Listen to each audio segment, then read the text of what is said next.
Good morning, and thank you very much for joining us here in Dubai on what is expected to be the penultimate day of COP28. And if we're to believe the COP28 president, we are going to finish on time tomorrow, but let's wait and see.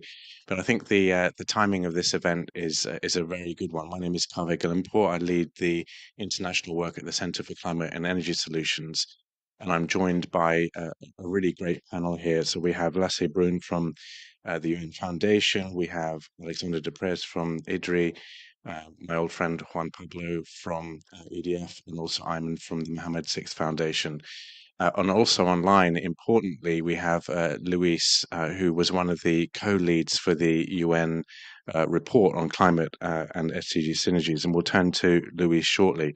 So I think the reason why this is so timely is that while we're here on this panel, we're waiting for the latest versions of the global stocktake text to be released by the COP28 presidency. And part of the mandate of the global stocktake is to inform the next round of climate ambition, including in nationally determined contributions, but also to enhance international cooperation. And it's always struck me that this notion of the question of synergies between SDGs and climate is a little bit of an artificial one, because if a country has a net zero by 2050 commitment and a plan to achieve it, then if it takes that seriously, that plan is effectively also its development strategy, because the change that we need is so fundamental that it really has to be fully mainstreamed. So in our work at CTS, we've been looking quite carefully at how the SDGs could be really central to the whole theory of change, and I'll come back to that a little bit later. I had the honor of being one of the experts on the uh, as part of drafting the report, the first report of its kind, looking at the SDG and climate synergies that was released earlier this year. And my good friend Luis was one of the co-leads, and I can now see Luis on screen, I think joining us from Vienna. Luis, I'd like to turn to you. Tiene la palabra, and I'd really like to ask you first, can you tell us about the report and what it tells us about the SDGs and tackling climate change? Luis, over to you. Yes. Thank you very much. You can hear me okay? Okay. Um, First of all, I want to thank our moderator, Karen, because as he says, he was one of the members of the group. This is a report that was conceived or helped to be produced by 14 experts from around the world. If we can go to the next slide, please. Um, we have the next one, please, where with a list of experts. Next slide, please. And here you will see that we have the among them we have the vice chair of the IPCC, the former chair of the vice chair of the IPCC. We have Kaveh, of course. One of the things that I want to mention about Kaveh, he was the only negotiator of the group. And what he did, and for which we really appreciate, is that he always tried to get us back on track. We're trying to come up with recommendations, try to address issues which were of real practical for real practical solutions for the for the for the UNFCCC climate SDGs. So thank you very much for that. We can go to the next one, please.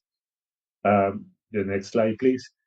Here, I just want to present why was the report necessary.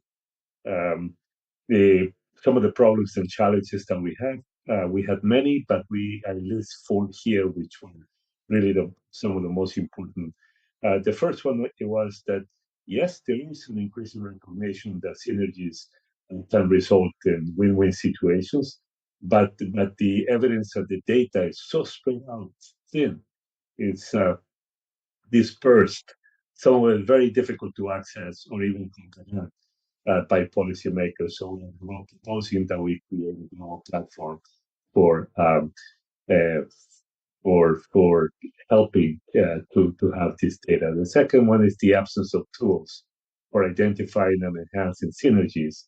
And here, the reaction of people was there are already a lot of methodologies, but what happens is that many of these methodologies are so obscure, so sophisticated that it's very difficult for policymakers to access and to make them useful for their work.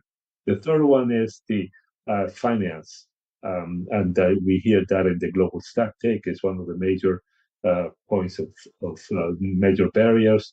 And one of the things that we are proposing, and we give some recommendations, is that as we go into the um, reform, the debate on the reform of the global financial structure, that synergy should be one of the main topics that should be included in that debate. And then the fourth one is the inadequacy of the reporting mechanisms, which Tabe always pointed out to us, and how can we make this almost, it should be a prerequisite, basically. Synergies are so important.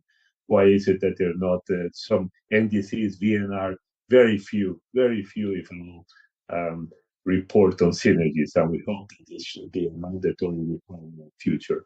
If we can go to the next slide, please. So we tried in the report to address some of the existing barriers. The first one is on the knowledge access, which I already mentioned before. There is a major disconnect between scientific evidence and applied policy action, and the reason is that the data and the information is not easily accessible to policymakers, and that's one of the main barriers that I think we really need to address. The second one is on the adequacy of financial mechanisms, which I already mentioned. And the third one is the whole theme of the political planning and reporting, uh, the current lack of coordination among sectors, ministries, etc. And I think that's one of the messages here is that there is a major role to be played by governance and institutions, and this need to be created to help create the synergies. We can go to the next one, please. So the message is that in order to solve the climate emergency and sustainable development challenges, we need to have synergies together. And for this, if we can go to the next one, please. We talk about the urgency. All of you are familiar with that. We're talking about this in the COP every day, and in the global stack take. We present in the report a number of impacts of what happens when we act in silos, um, in terms of shortfalls in financial resources, jobs that are put at risk, and people at risk and hunger, risk of hunger. Of course, I'm not going to go through all of these, but it's just to alert you and hopefully to entice you to read the report, because there's some very good examples to make this case stronger. The next one, please. So the purpose of the report was to create evidence and read. This is a long and dense report. Obviously, I only presented some of the highlights. And the idea was to present evidence in order to answer the case. If you can go to the next one, please. We have a number of cases that we present from all over the world. There are plenty of them in Africa, in Asia, in Latin America, in the United States, and the European continent. And what we hope by presenting this series of case studies is that they can actually be used as examples for other countries to actually implement synergies and hopefully to upscale some of these cases, some of these case studies from different parts of the world. The next one, please. So we have the opportunity, and the opportunity, of course, of the co-benefits of synergistic action that significantly outweighs trade-offs. Next slide, please. Um, and the the um, the things that we present in the report are um, related to reducing the financial gaps. We give some examples of how much trillions of dollars can be gained in economic output by 27 when aligning both climate and SDG synergies. This is one of the most powerful evidence that we present in the report. Um, we achieved we can achieve the SDG targets a lot quicker. We can facilitate long-term vision when we deal with both challenges together. We move away from incremental solutions and short-term solutions that go to the longer term. And lastly, we ensure the just transition, which is one of the main points being addressed by global stack dates. So if you can go to the next slide, please. In uh, one of the points again that we think is quite important, and this is very relevant to the global stack take. I think if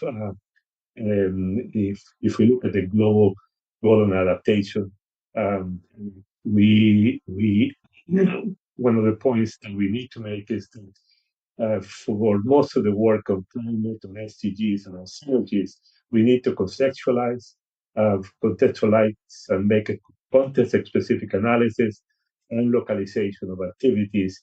And for this adaptation, it's one of the most important activities. We talk about the urban setting as being one of the great platforms for addressing synergies. And then the last one is the tailored financial mechanisms that comes up again and again as one of the needs and major barriers to our then we go to the key recommendations. If we can go to 2 slides forward, please. And here, let me go through very quickly as I'm running out of time. The first one is um, the enhancing collective resilience. And here, what we have learned from crises such as the COVID is that it was when we dealt with synergistic action that we were able to really have a lot of impact. And we present some of this in the report, and hopefully there will be sort of examples of how to build better after major crises. The second one is the science policy society interaction, which again we feel that is one of the we found that it's one of the major bottlenecks in not only in achieving synergistic action but also just playing policy making in general. The third one is the need for building capacities. There's a lot the need for skills building, particularly in developing countries, is severe.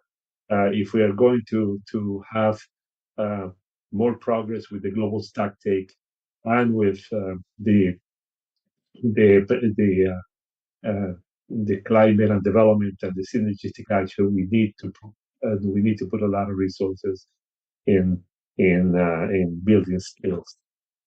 Ensuring policy coherence, I already mentioned, having coordination among sectors, is very silo approach, very fragmented work we find all around the world, and this is not helping at all.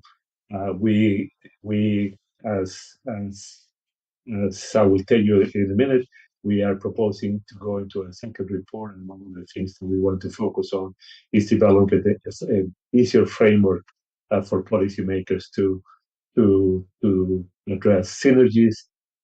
We need to address the investment gaps, and there we talked about our report providing some recommendations for the global reform debate debate on the global reform of the financial structure. Um, we need to prioritize the role of the financial institutions, the United Nations. We need to make it more accountable. The MTBs, the World Bank, how much resources are being put in synergies, and to be able to have indicators so we can track and monitor. And then the last one, of course, is to have cities as a major platform for synergies. And there we are going to have a deep dive into how we can do that. One last uh, slide, if we can go to the next one. And with this, I finish. The second report will be started in the month of January. And there we're focusing on 4 things. The first one is on the global knowledge and data to create a platform, which I mentioned is one of the major barriers. The policy framework for, for policymakers, recommendations for the financial global reform debate, and then the project on cities so that we can focus clearly on that in a place where we're going to have that is projected to have some 70% of the population from the world. With this, I finish. Thank you very much for giving me the opportunity to participate. And thank you to the moderator, Pablo, because he has been a great supporter and enlightenment for much of what is in the report. Thank you. Thank you so much for joining us, Luis. It's a shame you're not here with us in person, but you are definitely the largest person in the room because you're on a very large screen. So you're very much with us, and thank you very much. For those who haven't read it, I really would urge people to read the report because it's understandable even to me, which means that it's very well written by Luis and Heidi. Um, but it makes very clear recommendations. It's free of jargon. And what really struck me were the clear recommendations and the way forward. Of the recommendations that you talked to, Luis, the one that is dominating my thoughts, and I think of everyone here in Dubai, is what can COP28 say about this? And many people here on the panel and also in the conference have been fighting for clear references to the SDGs and actually even to the report. I was in an event earlier in the week where someone made the comment when ministers speak to each other about the challenges they face or other leaders, it's issues around the SDGs that speak to the real world, whereas the negotiations are very much abstract. And the recommendations in the report bring those two worlds together in a way that hasn't happened yet in this climate process. And it's essential if we're really going to transition from incremental progress towards transformation that's necessary.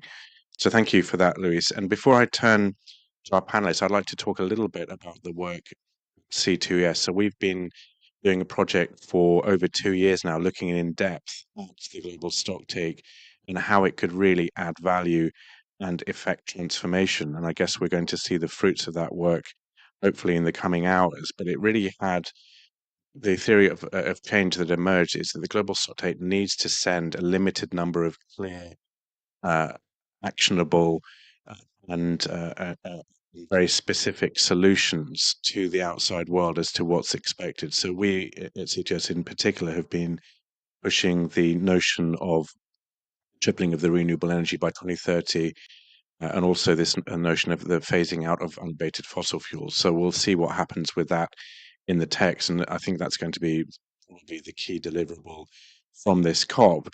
But also importantly is the notion that everybody who leaves 28 needs to know what is expected of them next year and in the run up to the doubling of more ambitious climate targets.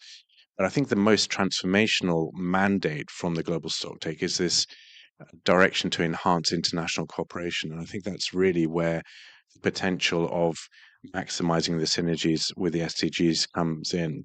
So again, I'll be looking very closely at the decision text and what it says about the way forward and how to operationalize this issue of enhanced cooperation. So please do look at our work and let's see if any of that is reflected in the end. So I'd like now to turn to Lasse Brun. If you could introduce yourself and say a little bit about your work. But what I'd really like to hear from you is I've mentioned the issue of renewable energy, and I think that's going to feature strongly. What hasn't featured as strongly is this notion of how food and agriculture can contribute. I know it's been a priority of the COP presidency, and a number of people have been fighting to get stronger references in the text. But over to you, Lasse. Thank you so much. Yeah, thanks for having me. And excuse my voice. It's the 11th day of the COP. There's been lots of talking going on here. So my name is Lasse Brun. I'm the Director of Food and Climate at the United Nations Foundation. In my job, I focus on bringing the food and agriculture lens into not just the climate change, but also aspects of equity and water use, biodiversity protection, and so forth. Within our agriculture program, we specifically focus on smallholder innovation. We focus on shifting towards agroecology with a connection with regenerative agriculture and on protein diversification, which also has become a big topic now here at the COP. So maybe I just want to first set the stage why it's so important to address agriculture. And most of you will know that agriculture accounts for 1/3 of all emissions, which is a lot. And then on top of that, a new report that was just launched about a week ago from the philanthropy circle, the Global Alliance for the Future of Food, finds that Then fossil fuels, at least 15% of all fossil fuels is related to food production as well. So if you add that up, it's quite a lot. So we need to do something about it.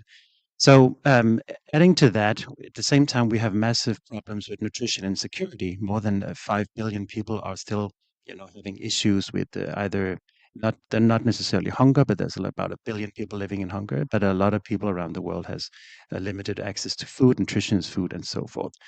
That's for many different reasons. But the problem is here that while food production is at the same time adding to climate change, it is also suffering from climate change. So the exacerbated weather patterns we're seeing as a cause of climate change, droughts and floods and so forth, is dramatically affecting the way we produce food. So and the trajectory is not looking good. So unless we really start moving things up, food become its own hangman in a way. It kind of can destroy itself by the production form. So what do we need to do? We need to shift to a different food system. And one of the key things here, the probably key message is that food production is not the problem. It's about food distribution, equitable food distribution. And even Antonio Guterres said as much at the UN Food System Summits +2, which took place in July in Rome. Where he made it clear we have enough food to go around. We just need to distribute it, particularly when you address the aspects of food loss and waste. So why am I mentioning all this? Well, if you look at the GST, as you said, there's been a lot of great talk on food. This many people call this the food cup. You see, the way you get food in the food trucks, it's different. There's the Emirates Declaration with more than 150 countries signed up. There's a non-state actors declaration. All that is really, really great, and we should be so proud and thrilled of the political signal that sends. But at the end of the day, what it also comes down to is what is the text that goes into the global stocktake, and indeed also the global goal on adaptation, and also the Sharm el-Sheikh joint work, formerly known as the Coronavia process. And to be honest, it's not looking good there. There's been going a little bit back and forth in what kind of text we would get into the GST. And as everybody here, I'm looking forward to seeing what's going to happen in the coming hours.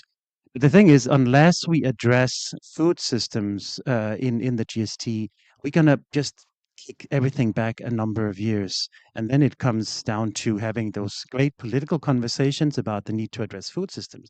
But it's not going to be able to use that as a specific enabler for shifting our NDCs and the NAPs going forward, and particularly looking at COP30 in 2025. And I think food has a very unique role to play because with the increased focus we're seeing on conservation and biodiversity issues as well, trying to link the Paris Agreement with the global framework on global biodiversity framework, food system has a great role to play because it's also the biggest cause of biodiversity loss, and at the same time, it's also one of the biggest causes of climate change. And if you shift to a food system that is more sustainable, which often is akin to regenerative agriculture, agroecology, you're going a long way. So we think that getting the food and agriculture text into the GST is going to be instrumental, not just for the food production for climate change mitigation, but indeed for many other cross-cutting issues. And that specifically relates also to aspects of inequality and human rights, empowering smallholder farmers, and so forth. So I think as we move forward, we have to really focus on how we can make sure that the text that comes out of the GST is directly linked to a realistic trajectory, and how we can see how the what can be taken out of the NDCs coming out of the GST fits in with the NB-SAPs as well, and start making those links in a cross-cutting way and seeing how that trickles down to concrete roadmaps in the individual countries. And as was mentioned here, the just transition is crucial. And for those who worked a lot on just transition with energy, at any given time, between 40 and 60 million people working energy transition, sorry, in energy production around the world. Correct me if I'm wrong on that number. But in food, there's 1.3 billion people working in food production. So the scale of the task of shifting that around is just tremendous. And that leads to the next question, which was touched upon as part of the text as well, is funding, because shifting to sustainable agriculture that takes all these aspects I mentioned into consideration has to be considered in a way that leads into what the MDBs do, ODA, national, and even private philanthropy as well. I think I'll leave it there and hope to talk more later. You'll definitely get the chance to talk later. I was really struck by a number of points you made. I mean, at the time that we agreed Paris, the reference to food and agriculture was a very sensitive topic because, of course, there's concerns on for many countries from the developing world that pressure to address emissions will impact negatively on food security. But it strikes me that the SDG lens could be a way of providing assurances that those kind of issues are taken into account. And also, given some of the figures that you mentioned there about the importance of this sector, both in terms of the impact of climate change, but the impact that it's having on climate change, it's incredible that there are so few references in the text. I mean, I don't think the word food system appeared in the last version. Let's see if it's in the next version. So thank you very much, Lasse. I'd like to now turn to Alexandra Deprez, who's from IDRI. If you could introduce yourself. Um, I think that on the issue of climate change and biodiversity loss, so that has had, well, there was a reference to deforestation, but and also I think in the latest versions of text, we're going to be looking for references to Kunming synergies as well. But Alexandra, maybe you could tell us a little bit more about the challenges in aligning climate action and biodiversity issues. I'm sure you have a lot to say on this topic. Yes, so thank you so much, Kaveh, for the invitation. And yes, I'm really happy to be here because, my name is Alexandra Dupré, and I work as a research fellow at IDRI. And I've been working for the past couple of years on the question of linking high ambition and action between biodiversity and climate. And actually reading through the report and the SDG UNFCCC report and listening to these presentations, it's really great to be here because yes, I think first it's a great feat to have done this report, and I feel very strongly about the need to address these things together. And I realize that in fact my work these past few years has been on linking synergies, maximizing synergies and minimizing trade-offs in a subset of SDGs. So I guess that's SDG 13, 14, and 15, so climate and biodiversity, and also that connects a lot to food security. And so in the work that we have done at IDRI, framing it as, so what we initially did was cross the IPCC 1.5 report, the land special report on land, and the IPBES global assessment report. And in doing that, we saw that there are not only synergies, but also major trade-offs that we need to be aware of. And if you go to the next slide. And so looking at synergies and trade-offs has been really important to me to sort of cut through the noise of, sorry, before I go into the technicity of that, but to cut through the noise of everything we hear about nature being a solution to climate, because often the trade-offs are not being presented because it's often not part of the pretty picture that people want to hear. So I think that this graph, which is actually from the 1.5 report, so a bit dated, but it gives a good it gives a good understanding of why we need to climate and biodiversity in a way that is really profound, because basically it shows that to protect biodiversity into the future, we need to phase out fossil fuels now. So that's explained because basically these graphs show different pathways to get to to keep the 1.5 goal, and show basically the point around mid 2050 or 2060 where we reach net zero. And the IPCC is very clear that if we don't cut our emissions and don't phase out fossil fuels now and delay that, afterwards we will have to compensate, counterbalance this lack of ambition now through enormous carbon dioxide removal. And that's what the fourth P4 graph shows. And at the moment, at least the two types of carbon dioxide removal that are the most used in IPCC modeled pathways have major impacts on land. So that is afforestation, which is often monoculture, so very negative for biodiversity, and then also bioenergy with carbon capture and storage, which has not been tested at scale. And so here I just pointed out a bit like the land footprints of the PDR, which, as you see, for instance, if it would be 16 gigatons of BECCS, that could be that's about the size of Brazil just in bioenergy. So, and then the IPCC IPBES co-sponsored workshop report, which I think did a good job of bringing these two issues together, is explicit that this actually, like, delaying action on reducing fossil fuels has an impact on these SDGs. So jeopardizing life on land, and also the question of food security. And so I would say that I guess this really connects back to the global stocktake in two ways. I mean, so of course we all know here that there's a major expectation for phasing out all fossil fuels, and I think this goes to show that that is, I would say, one of the main synergies actually with biodiversity. Of course, we need to also protect and conserve ecosystems, but we can't do one or the other. We need to do both together. And I would add on to say, so these are figures, it's a question of how much sustainable carbon dioxide removal we have, and hence how much we can use in the future to counterbalance the lack of ambition we have now. The IPCC for the moment doesn't really emphasize sort of the actual sustainable uh, sustainability risk of large-scale CDR. And so, in fact, with one of the co-authors of this report, Felix Krutzig, and a couple of other scientists, we have been we've been writing a paper that will be in Science shortly that actually shows that the sustainable amount of, for instance, of BECCS and afforestation is indeed even much lower. So all that goes to say that it really reinforces this point that using out fossil fuels is just not an optional.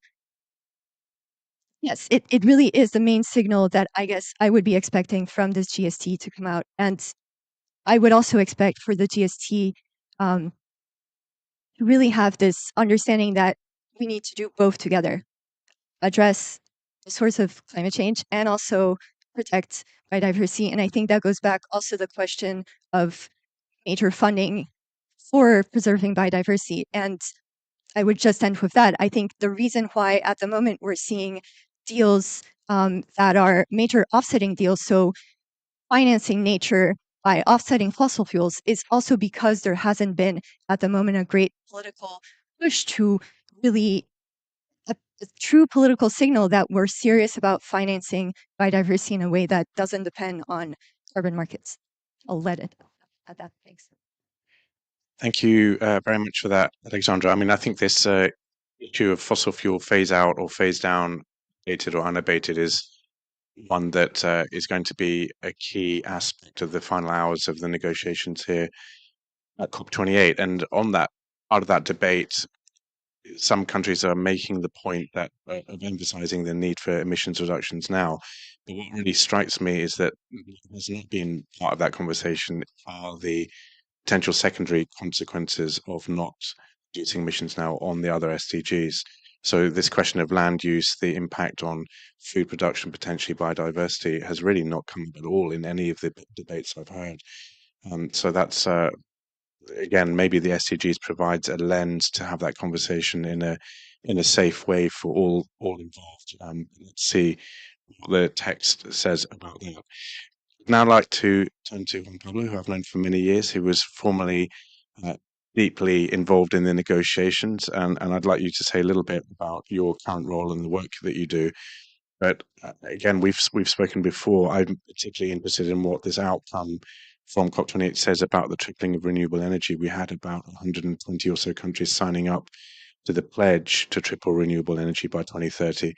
What really amazes me actually is that there's nothing in the text about how that would be financed, whether through public finance or investment, which I find quite extraordinary. But maybe you could say a little bit about that and the finance aspects of what you're looking for. Over to you. Thanks, Javi, and first of all, thank you for the opportunity. I think first I'd like to start off by acknowledging that some of the win-win solutions that have been mentioned are within reach, and I think that we're seeing a tremendous moment in the text moving in that direction. But you're absolutely right; we're nowhere near being able to have the practical solutions that will actually get us there. I think before sort of jumping into macroeconomic sort of conditions that are required to be able to make any of this happen, I think it's important to take a step back and remember that in the complexity of all that we're talking about how the GST links to the SDGs that connects with the NDCs and the NAPs that ultimately need to be reflected in a full cloud of acronyms we need to be remembering it is really people at the center that we need to be putting in the discussion. And I think that's to a great extent what we're missing. So in my previous role at the Green Climate Fund, one thing that to me was always very clear is that we know about all these solutions, but the capacity for countries to be able to structure the solutions that they need is lacking. And this is one of the clear signals that I think needs to come out of this process, that we need to be able to partner with countries in a way that they can reach these solutions that are well known and that are that are within reach of this. I think there's one particular strong signal before I speak on macroeconomic that I am very encouraged to see. In my former life as a negotiator 10 years ago, the notion of linking development and adaptation, for example, which is absolutely unthinkable. And we spent decades trying to figure out where one stopped and where the other one began. And we thought of them as water and oil. We are seeing a wonderful shift in that rhetoric. We are seeing actual goals that are now integrated in the global goal on adaptation on food, water, biodiversity, that are actually saying we're going head on to embrace these synergies and to sort of try to tackle some of these issues together. So I think it's important we remember that we are hopefully going to be leaving tomorrow with that agreement in hand. But of course, that only takes us to the first step, and the discussion on finance is going to be critical over the next year as we go into defining the work under the new quantified financial goal, or the revised 100 billion. We need to completely rethink how we're doing this. Obviously, the role of public finance is going to be at the center of the onion, but it's not going to be enough. There's just absolutely no way that that is going to be enough. So, how do we begin to go into concrete solutions to be able to help countries engage in blended finance? Is going to be critical. How we go into understanding the metrics that are going to be required to be able to track some of these things and to really see whether we're making progress or we're just sort of making up new acronyms. It ultimately, and this is one bit where I still feel a little bitter, I don't think we went far enough this year with the MDB reform.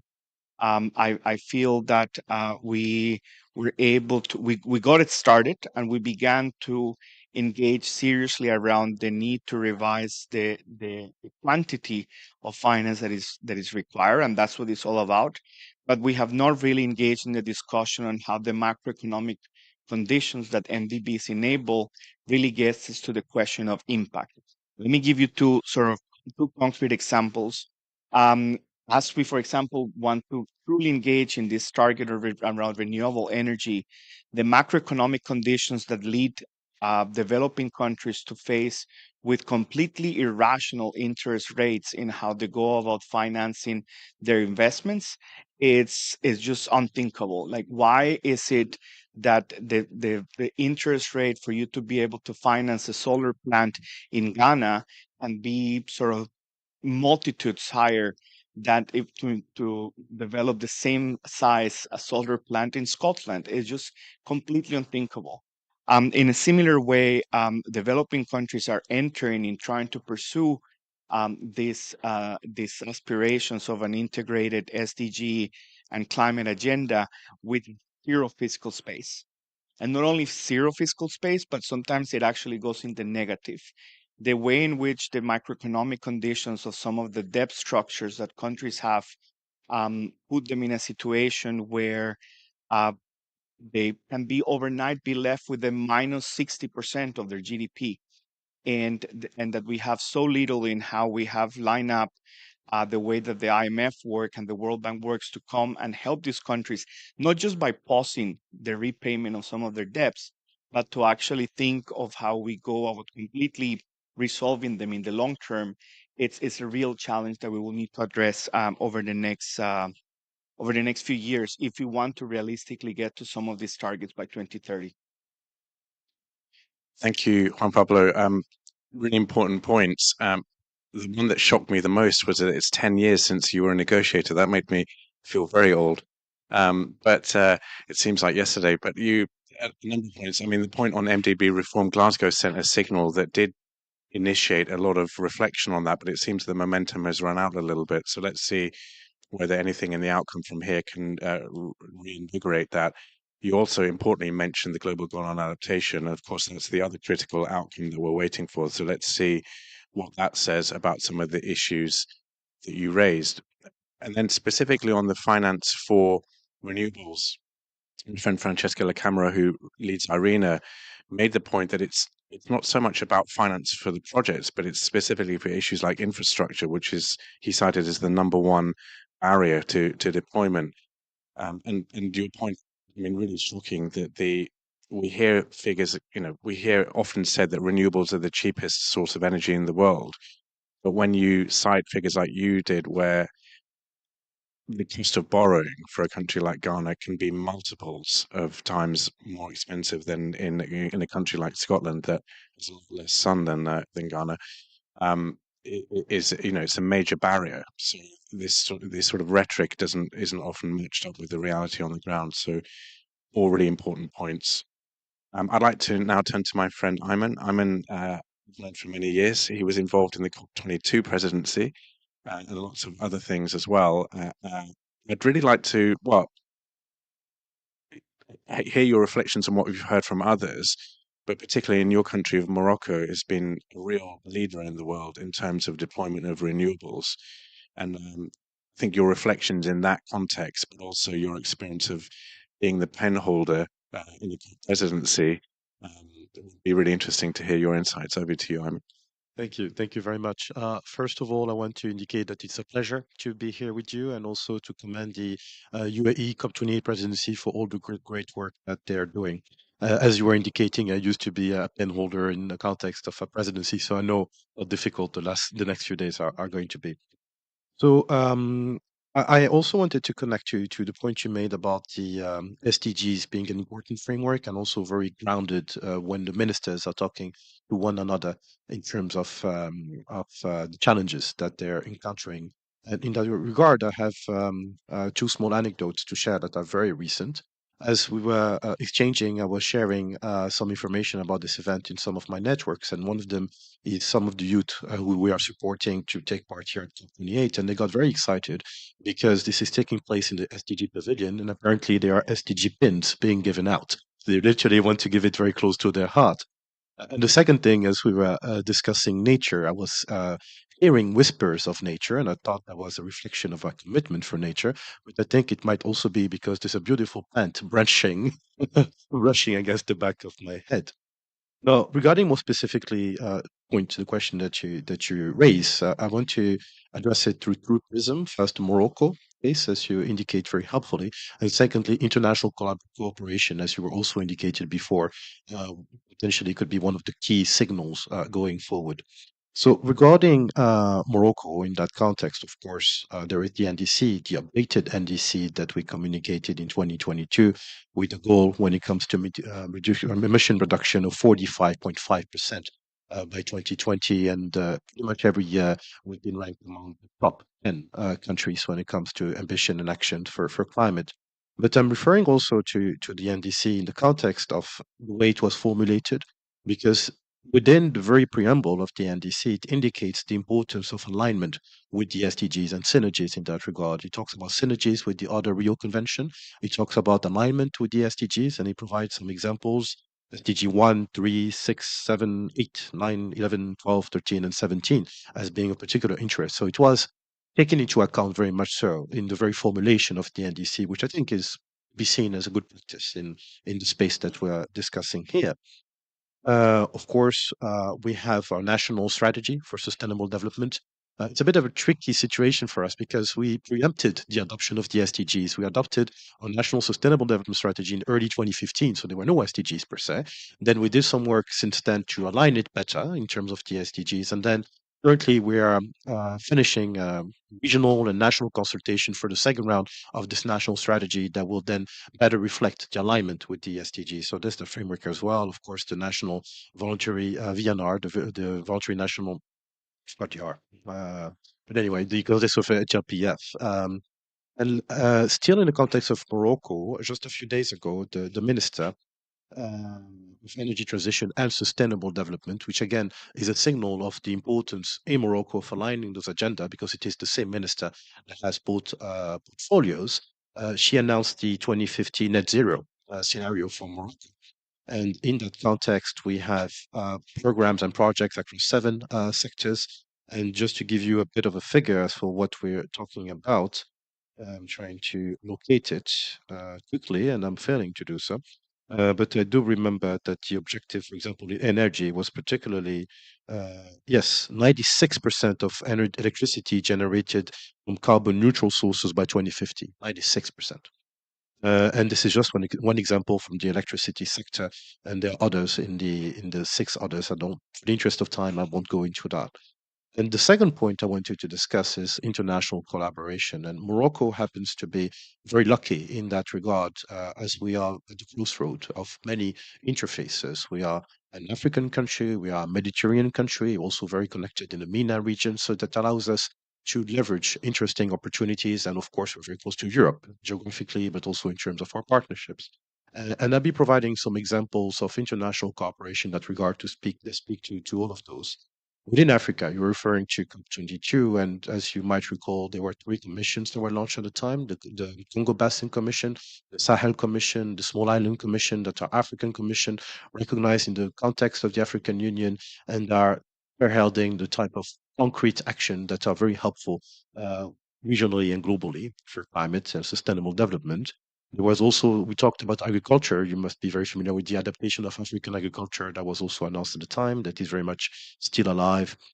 At the foundation, we have the African Youth Climate Hub. That was, you know very well, during the Climate Action Summit, where you had a very important role launched by Her Royal Highness Princess Al Hasna, and then also the important role of coordination within Africa of the African Ministerial Conference on the Environment that Ethiopia is currently chairing, and UNEP has the secretariat of that. A few days ago, Morocco and Ethiopia signed an MOU for Coalition for Sustainable Energy Access. So again, signaling the potential that needs to be captured further of South-South cooperation in that regard, or triangular. And quite famously, almost exactly a year ago, the European Union and the Kingdom of Morocco consolidated their partnership to the EU-Morocco Green Partnership. And it was the first time, literally the first green partnership that the EU signed with a partner country in the context of the European Green Deal. It has different objectives. Among those objectives is to address the shared goals of becoming low carbon, climate resilient economies and transition to a green economy. Sorry. And I have 2 last examples I want to provide. One is about another example of South-South cooperation, very relevant in this context, is a few days ago, His Majesty the King of Morocco did a state visit to the UAE. He was in Abu Dhabi, he met with His Highness, and in the context, a series of MOUs were signed, and energy transition, sustainable development are important components of the MOUs that were signed between the 2 countries. And finally, Morocco has the chairmanship of the 6th session of the United Nations Environment Assembly. And there are again opportunities to further bridge the gaps and fight against silo thinking in that regard. And I was happy to see that in the draft provisional agenda of the UNEA 6, there is an item about synergies when it comes to MEAs. Thank you. Fantastic. That last point, my eyes lit up. It's a great opportunity to for lobbying. So I'll definitely be speaking to you after this. But again, lots of really good points that you made there, particularly emphasizing the role of international cooperation and the examples. And Morocco has consistently been ranked top of the class in terms of both the quality of its NDC, but I'm also really struck by the sort of best practice of having the long-term vision and drafting the NDC in the context of that. So that's really important. There will be time for questions from the audience in the room if people want to have questions. Unfortunately, not from our online audience. But the one I'd like to ask the panel, and I like to put people on the spot, is as soon as we leave here, we're all going to be checking our phones to see if the new version of the text is out. And judging by the buzzing in my pocket, I think it probably is. But when you see the text, what's going to be the first thing that you're looking for, and what do you want to see coming out of the text? So, Blessing, over to you. Yeah, I'll, in the interest of time, I can be brief. I think three things. One, a focus on food systems and not just agriculture is important because that's been a sticking point in the negotiations around food system, sorry, around agriculture, food production, and climate change, where there's been this divide, particularly between the EU and the G77 countries around talking about food systems specifically. And unless we address the food systems issue, we don't address all the externalities of nutrition, of extension services, and the links to funding as well. So I'm really hoping to see that, and within that, maybe some kind of notion of common but differentiated responsibility lens on food production, so we indeed can start to enhance more South-South collaboration and have a more nuanced approach to it. Alexandra, over to you. Okay. I guess I would say two things. So I would hope that the text still keeps the language on ecosystems and biodiversity protection and makes a clear link to the Kunming-Montreal Global Biodiversity Framework, and also the notion of ecosystem integrity, which is in the preamble of the Paris Agreement and is really important so that we don't greenwash what is put under nature. And I guess the second thing would be obviously fossil fuel phase out, and ideally with no unabated term. And if that term is there, it's really important that it be well defined what sectors can use it and also what abated means, because otherwise we're leaving the door open to continued fossil fuel business as usual. Um, well, for EDF, we're obviously paying attention. There are some critical things like how the role of nature and the possibilities around other non-CO2 gases, in particular methane. But frankly, I'm actually not looking for anything in particular. I'm looking for balance. I'm looking for something that will be clear and that will provide a clear framework to be able to take climate action so that the necessary signals for the revision of NDCs to start next year are going to be something that we can all take away that speaks to the balance in NDCs that countries are looking to develop as they ramp up ambition. Thank you, Robert. Thank you. Thank you. So yes, I very much connect to what was shared previously, which is an advantage of being the last to speak on topics like that. So I think those are all relevant, very relevant, and I want to, of course, indicate that balance is something that I'd be very much looking forward to. I have full trust in the ability of the COP28 presidency of the UAE to steer this forward. I think there's a lot of integrity there. There's a lot of commitment to have a successful and ambitious outcome. And as I'm sitting in a panel with a representative from IDRI, I need to indicate that as an ambassador of the Adaptation Without Borders initiative, I'll be particularly keen to see strong adaptation language. Adaptation is very important to the African in particular, and more broadly, as all of us are very much concerned about that. So I think the adaptation component will be also something I look into very closely. Thank you. Thank you very much. You can tell that the panel is either has been a negotiator or around it, because I asked for one and of course got at least two from everybody, which is good. They're all very good points. I don't know if anybody in our audience here wants to ask any questions. Otherwise, I'm going to give Luis. You're smiling, which means I think you can hear us. I would like to give you the last word, Luis.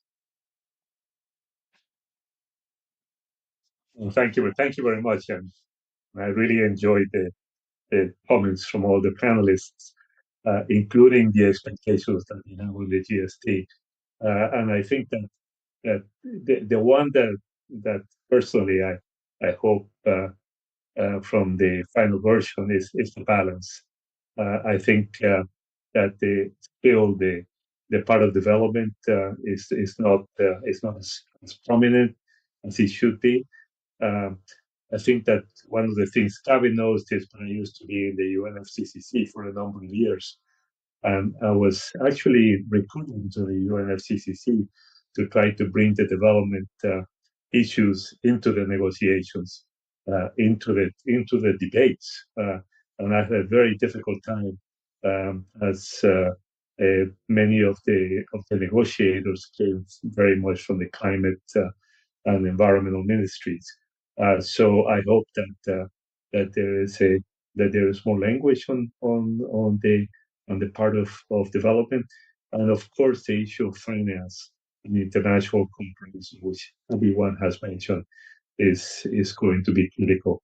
And as I mentioned, one of the recommendations that we have is that there should be clear indicators and actually accountability of how the resources go to the synergies around the world. Thank you.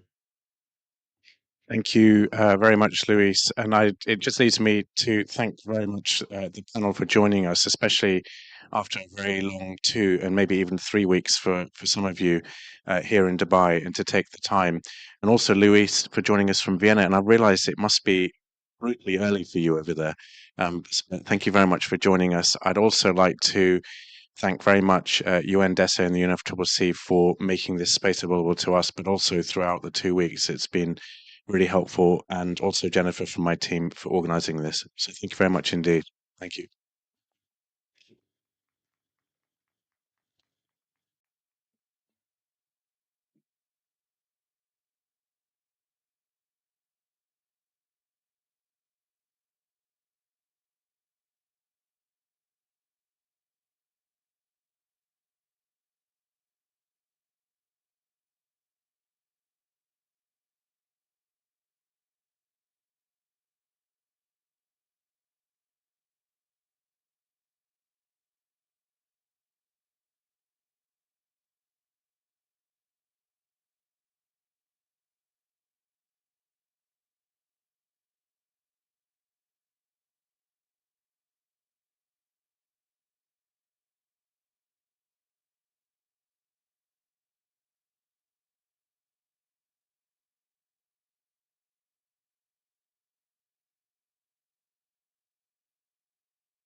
Good morning, everyone. Sabah al khair. This is day 12 of COP28. Thank you so much for being with us today. While we are not far from where the political shuffling over the final text is happening, we are very happy to focus on more practical things today. And I'm very happy to be here today with three wonderful members of the Council of Engineers for the Energy Transition. Thank you so much to those of you who are here and to those who are with us online. My name is Cecil Haferkamp. I'm a director at the United Nations Sustainable Development Solutions Network. We are, together with UNIDO, conveners and supporters of the Council. And we're very happy to have, as I said, three of the members with us today. I said we're focusing on the practical, but in fact, there is a lot of political also in the practical. And so today we focus on three cleans that are often willingly or unwillingly abused for political and other purposes. So yes, it's practical, but it's also political. So today we're very happy to bust some of the myths that are in this space around three key aspects of the energy transition, and that's clean hydrogen, clean cooking, and clean transportation. Very happy to have three experts, practitioners, engineers with us today. And what I would like to do is maybe ask them quickly to introduce themselves. We have maybe first we start with Bruno, who is with us from the screen by Zoom. I hope everybody can see him. If I could ask Bruno, who is president of the Green Hydrogen Division of the International Association of Hydrogen Energy. He's also a research chair in the green hydrogen production in Canada. So, Bruno, these are your titles, but maybe you want to briefly go beyond that and introduce yourself. Yeah, thank you very much indeed for the great introduction. Hello, everyone.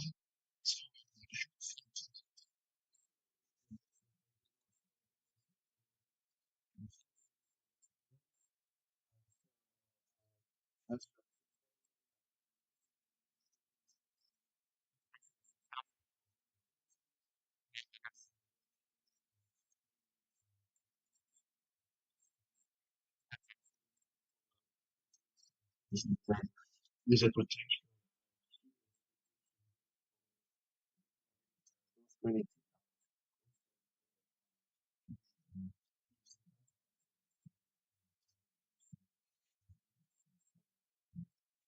Thank you so much Thank you for the so much. introduction. Green hydrogen, of course, is quite a buzz at COP, but rarely used by experts, more often used by people who are in the more political space.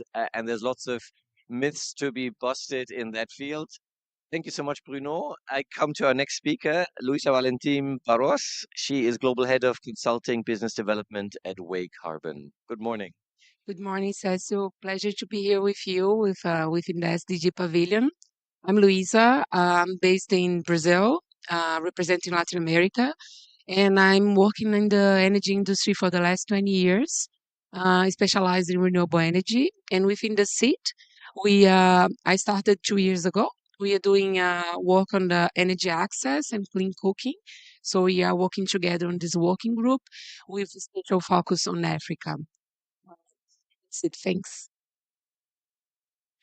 Wonderful. Thank you, Luisa. And certainly last but not least, we have Nida Farid, who is an engineer and founder of an engineering consulting company and a practitioner in this field. So welcome, Luisa. Welcome Thanks, to you as well. Cecile. Yes, so my name's Nida. I'm from Pakistan. So I'm an aerospace engineer as well as an energy efficiency consultant back home.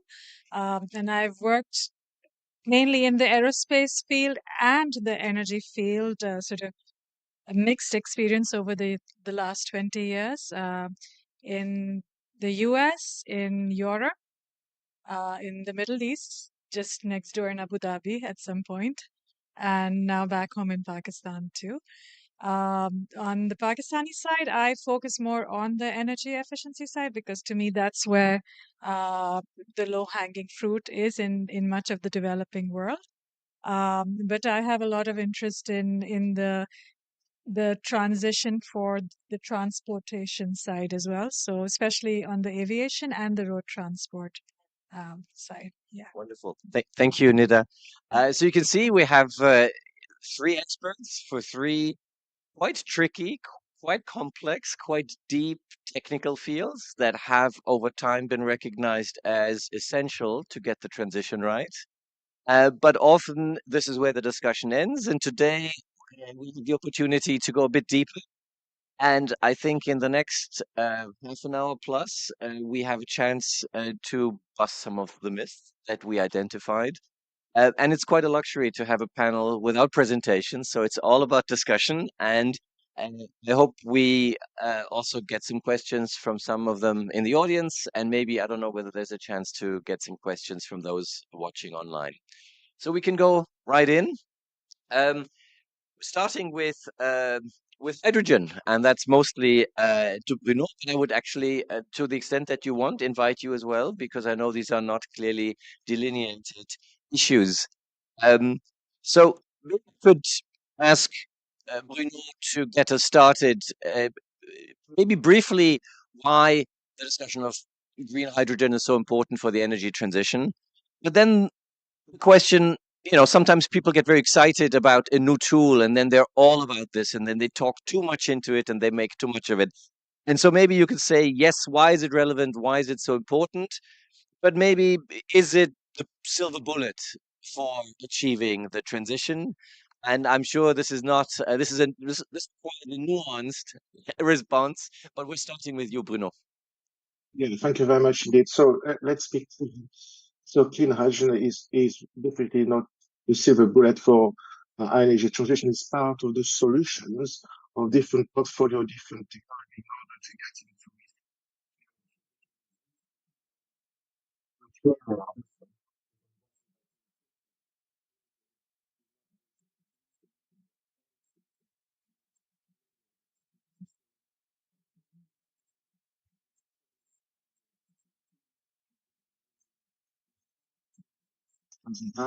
electricity.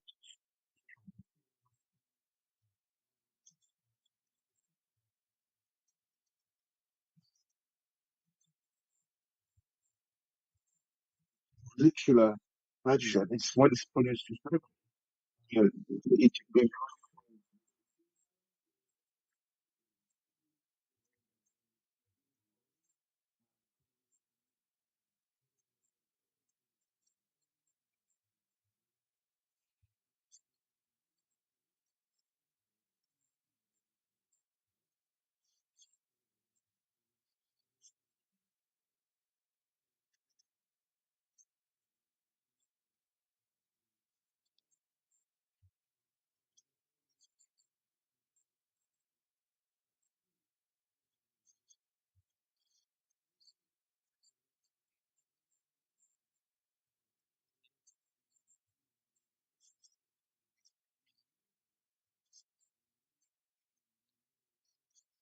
pretty.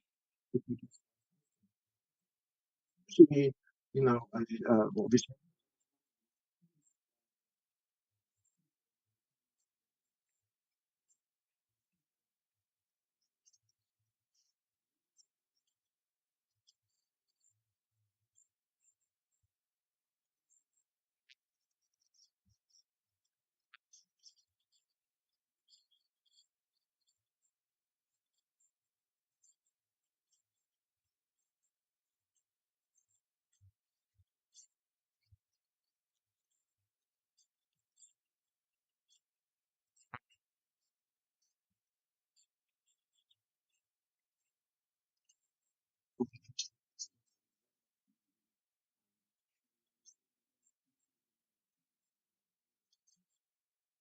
Thank you so much, Bruno. And this is very helpful.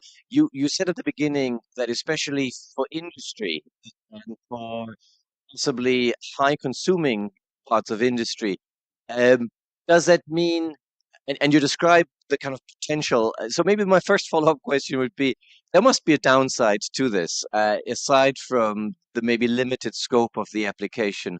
But are there any to produce it, or as you say, once it's earned?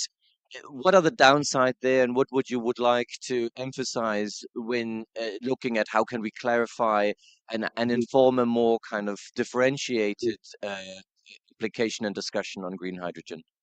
So at the moment, green hydrogen or renewable hydrogen is quite expensive to produce it. Okay, so I mean, let's face it for the moment. It's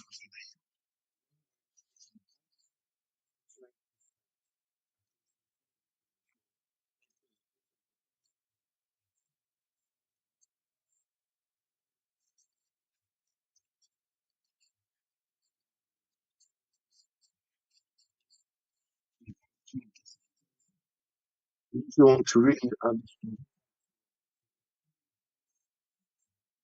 hydrogen, we need actually have a lot of renewable energy.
In electrolyzer.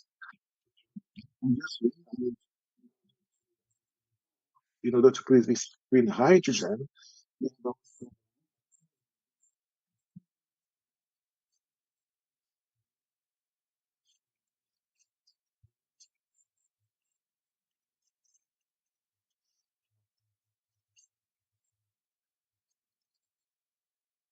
And I would like to move to Louisa.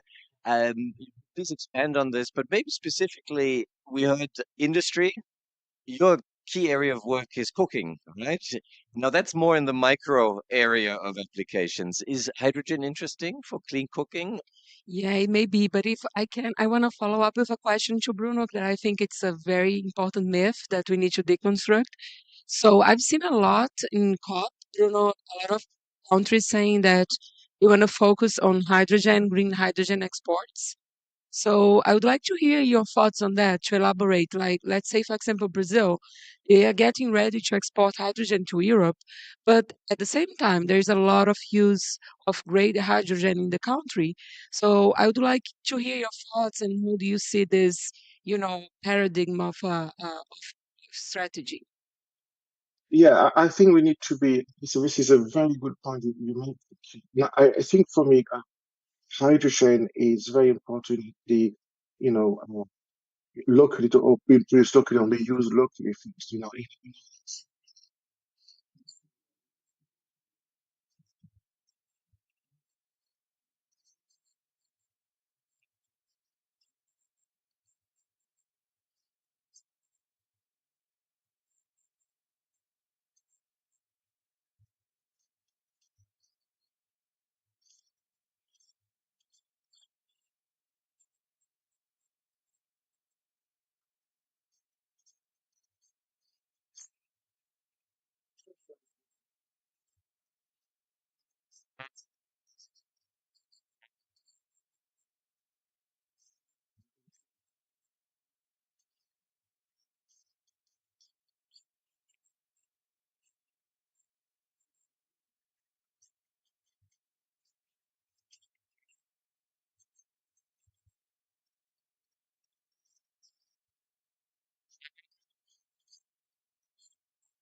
in that.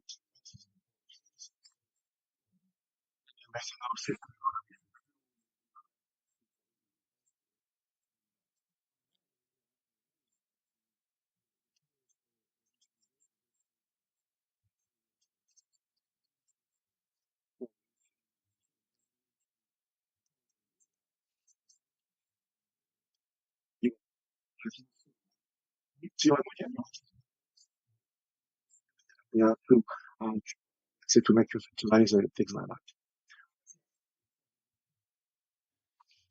Okay, so coming back to your original question, so about clean cooking, I mean, you can use a lot of technologies on clean cooking, and I think this is something we need to discuss here. And for me, it's a very important opportunity to be talking about clean cooking because I think this is one of the biggest issues in the energy transition. We have today 2.3 billion people without access to clean cooking, and that's about a third of the world's population. So this basically means that these people are cooking with open fires and with breathing the smoke of charcoal, of animal waste. And this can cause about 3.7 million of premature deaths each year. Just for us to have an idea, within COVID-19, we had about today 7 million people dead. So it's just 2 years of premature death from clean cooking. So it's something that we need to look into. And I think I brought here three myths that I think we need to discuss.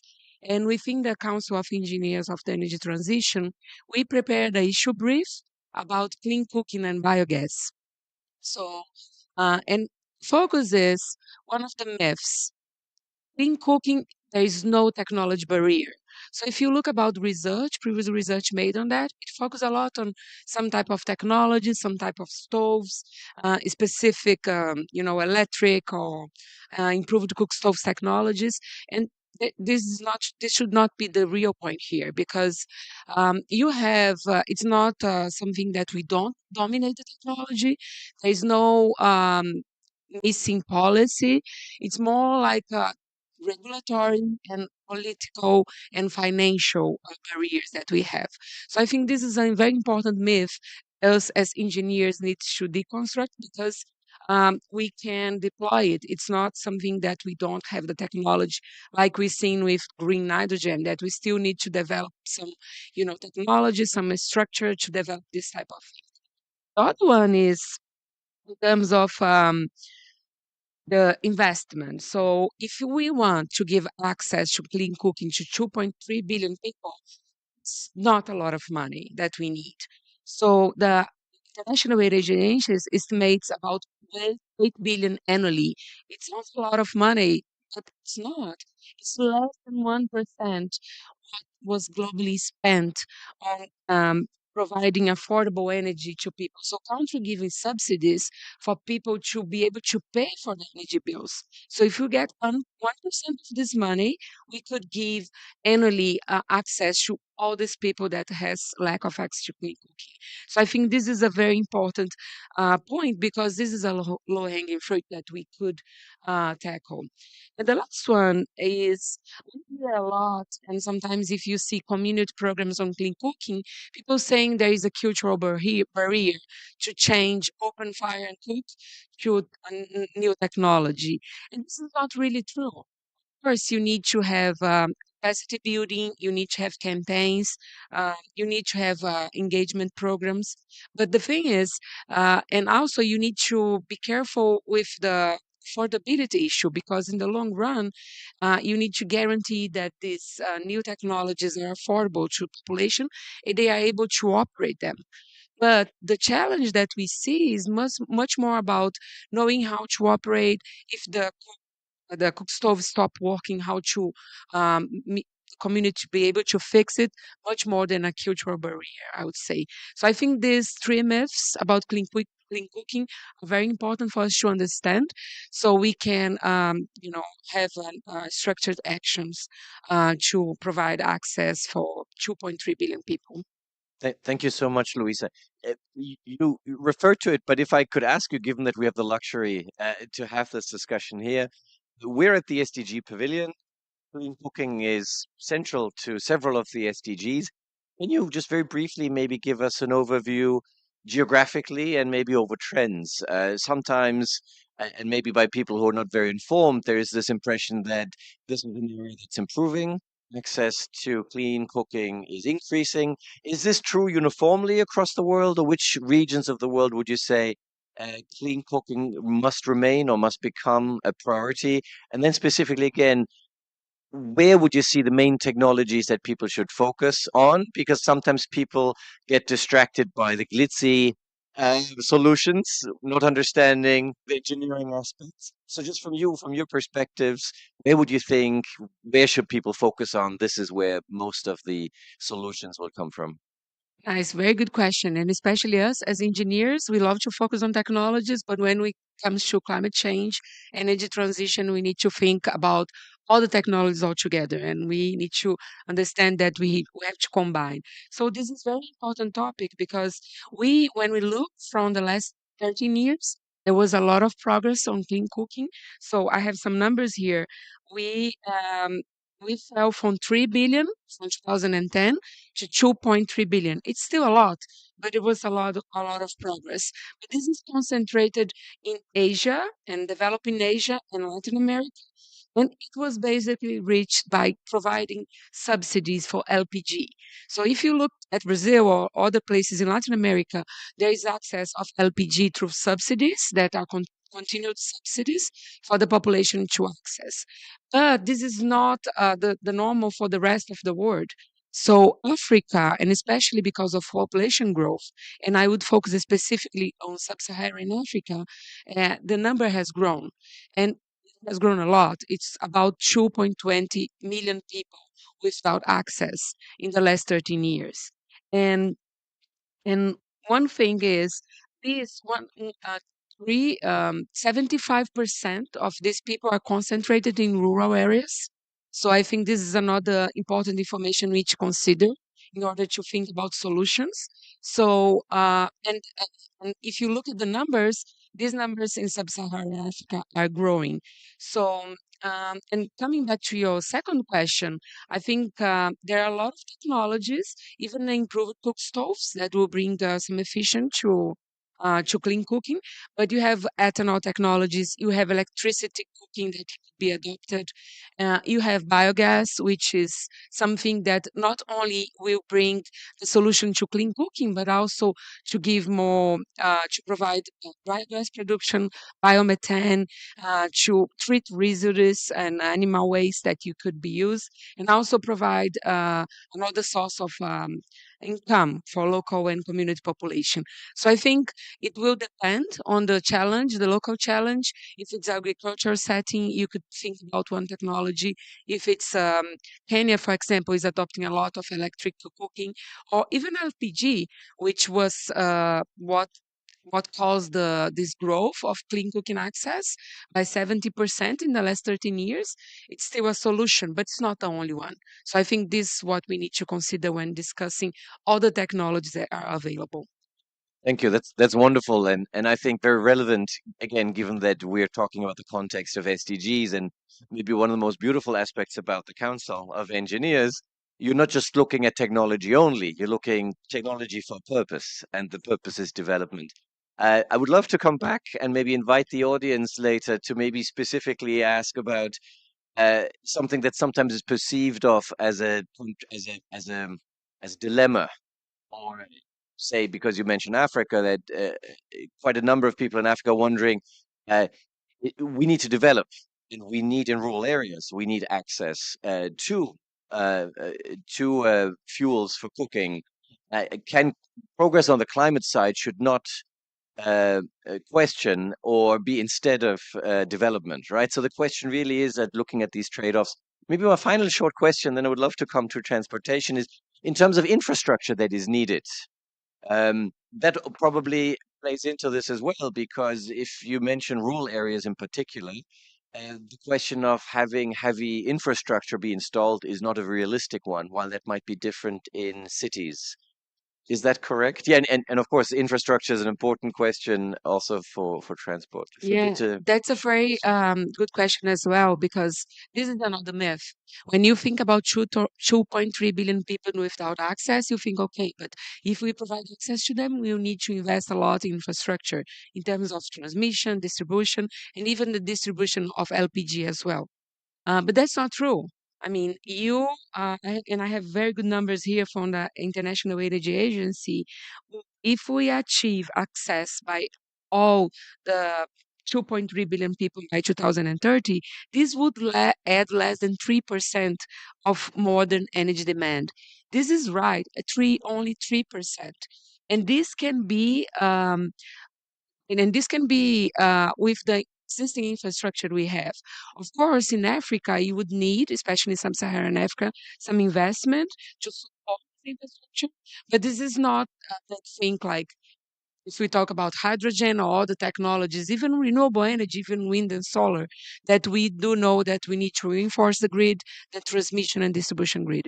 So I think this adds to the discussion that this is a very important low-hanging fruit, because these people, when they don't have access to clean cooking, they spend about 5 hours a day looking for food, looking for wood, looking for um, um, looking for energetics for clean cooking. So I think this could change the social gap as well. So Fantastic. Yes, please do, Nida. From your perspective as well.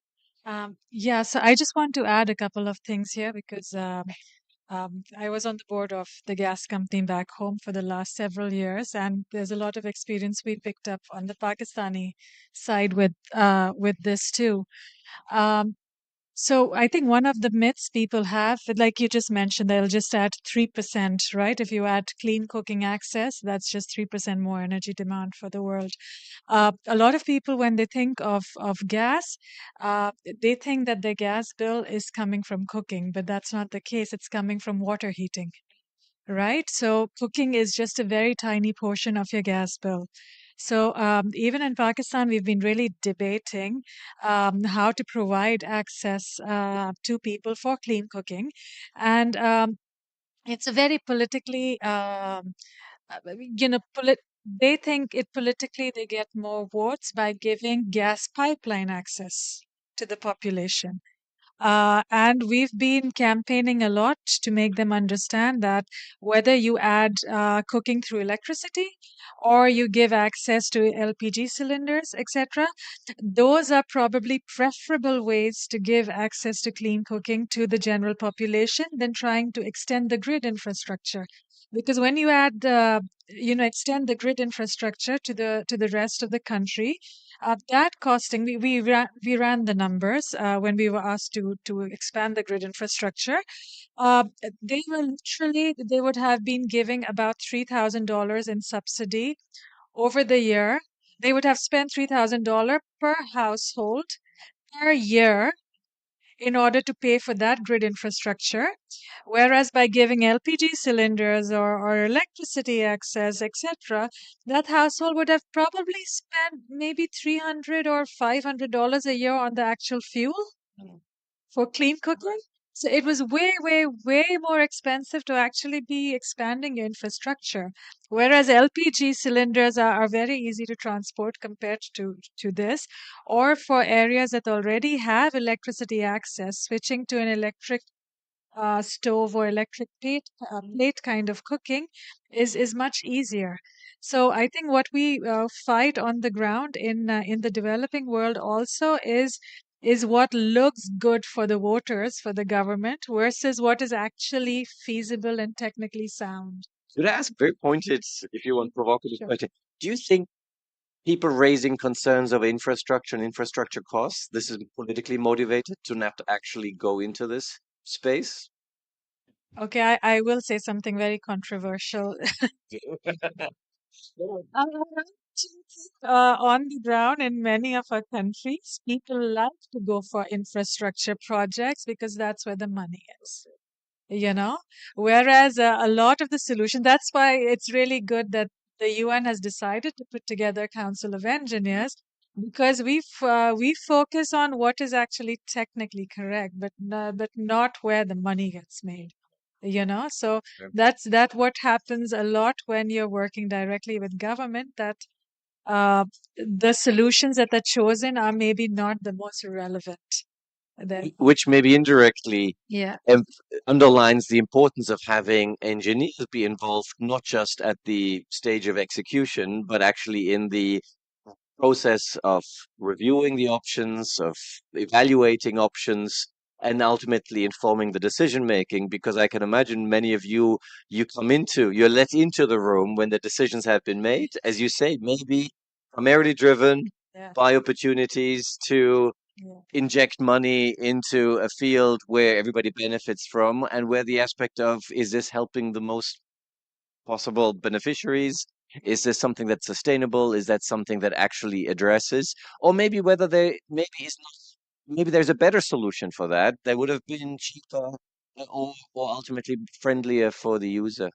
We see that actually back home a lot too, that the government is very open to big projects. They'll put the money into the Mhm. big projects, and then those projects will just die out because nobody actually maintains them. Yes. So, new projects keep on coming up, but they're not maintained and they're not sustained for years. I just want to add a comment Yeah. on your question before. I think part of it is a political thing, Mhm. but also it's a misunderstanding Mhm. because even for us engineers, sometimes when you look at the numbers and you see if we give access to 2.3 billion people, it's going to add only 3% of demand. Yeah. That's no. I was very surprised with this IAA International Energy Agency's calculation that was just released. Because even for us, sometimes we know that cooking does not demand a lot of energy, but still it's a surprise. So I think our role as the seat and as engineers is also to provide information and clear information that shows that you don't need to worry about infrastructure in Kenya, for example, that they're investing a lot on electric cooking. It's not been a problem on transmission and distribution grids. So I think our role is also to inform this type of knowledge. Wonderful. Bruno, you might want to come into this. I just want to make sure that we don't forget here. Do you want to comment on this? Otherwise, we can go Right. maybe I specifically on completely transportation. agree with this, and I think completely agree with this. Actually, the role of the seats actually is to provide really practical facts. And we are living in a world of fake news, and I think we need to get the record straight here. And this is our role in all this. We need to actually set to the policymakers, to other people making decisions on really on our future. And so this can help in order to ensure that we get the right technology in place in the right regions. So, Thank you, Bruno. And I think uh, everyone listening is probably feeling like me that this is exactly the kind of insights into the technical aspects that are usually missing from the decision-making process. I want to maybe specifically come to transportation. I can imagine similar set of issues, similar set of challenges, but in a different context. So maybe I could ask you, Anita, whether you can. We heard of hydrogen, and I think in some countries that applies to the sector of transportation. But maybe more broadly, if you can lay it out for us, transportation is one of the key sectors in climate. It is also part of the SDGs. It is sometimes overlooked as a key area. So I would like you to maybe set the picture for us where we are and where we're going. Okay. So if you look at the general transport numbers, about 70 to 75% of the current carbon emissions are coming from the road transport side. Okay. If we look at the numbers for the marine side and even this, I think these road numbers are probably a little underestimated because they tend to remove the heavy duty vehicles and you put them in a separate category. But if you look at the emissions from the marine side, that's about 3% of the current emissions for the world, while they are transporting 80% of the goods. So obviously the shipping sector and the rail sector is sort of the most efficient part of the transport sectors that we have. Um, and then we, of course, hear about aviation a lot, whereas aviation is providing about 3.5% of the emissions currently. Uh, but one of the myths on that side is that for aviation, it is carbon emissions that are important, whereas in reality, it is the contrails that you get, the condensation trails from water vapor that you get in the air. Um, so a lot of the impact for aviation comes from the contrails rather than the actual carbon emission side. So I think when you look at the myths of the transport sector, I think one of the main ones is that we tend to focus a lot on aviation, whereas it's the road transport we need to focus on. That's about 75 to even 80% of the problem currently.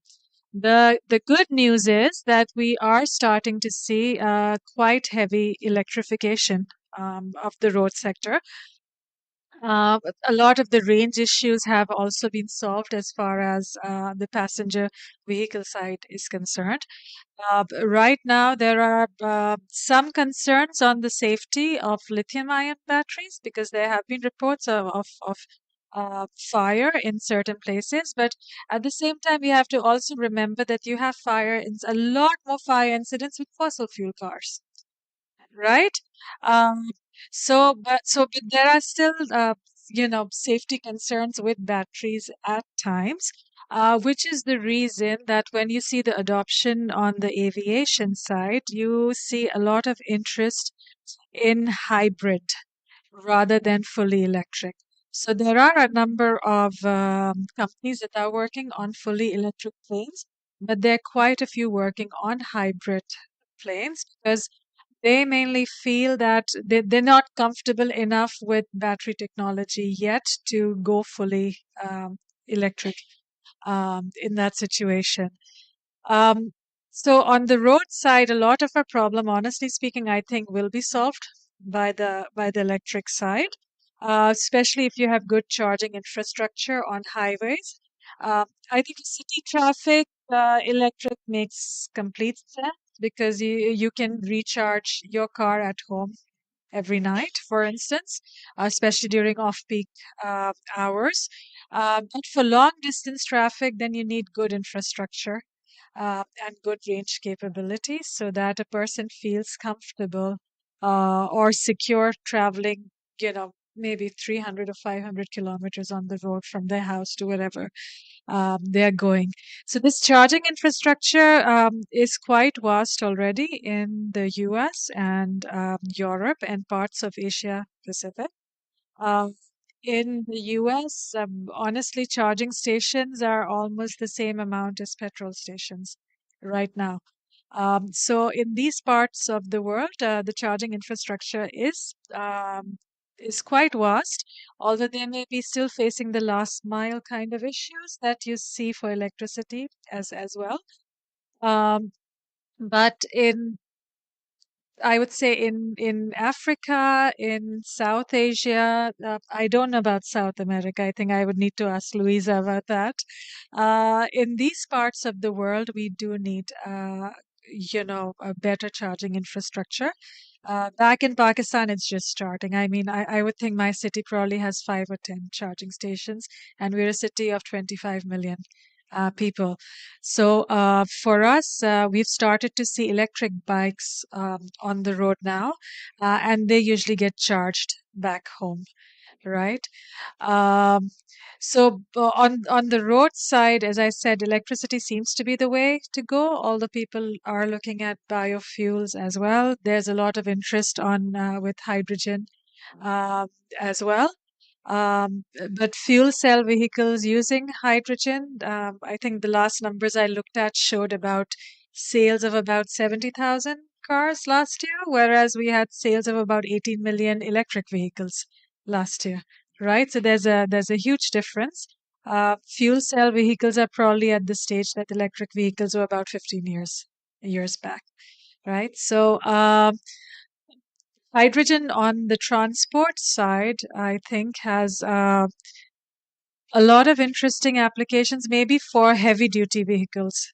Um where getting those sizes of battery packs might be harder, where they also have to drive really large distances, where stopping to fuel their batteries might take longer pit stops than they would need with fuel cell vehicles, for instance. So those are sort of the fuels you are seeing on the road transport side. Interestingly, if you look at the adoption rate for electric vehicles right now, last year electric vehicles were about 18% of the sales globally.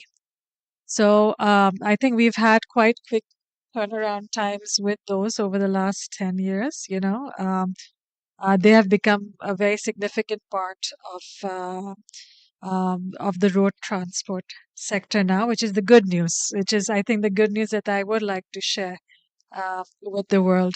But on applications like the aviation side, I think it will be, I think we would need a lot of aggressive action to really reach net zero for aviation by 2050.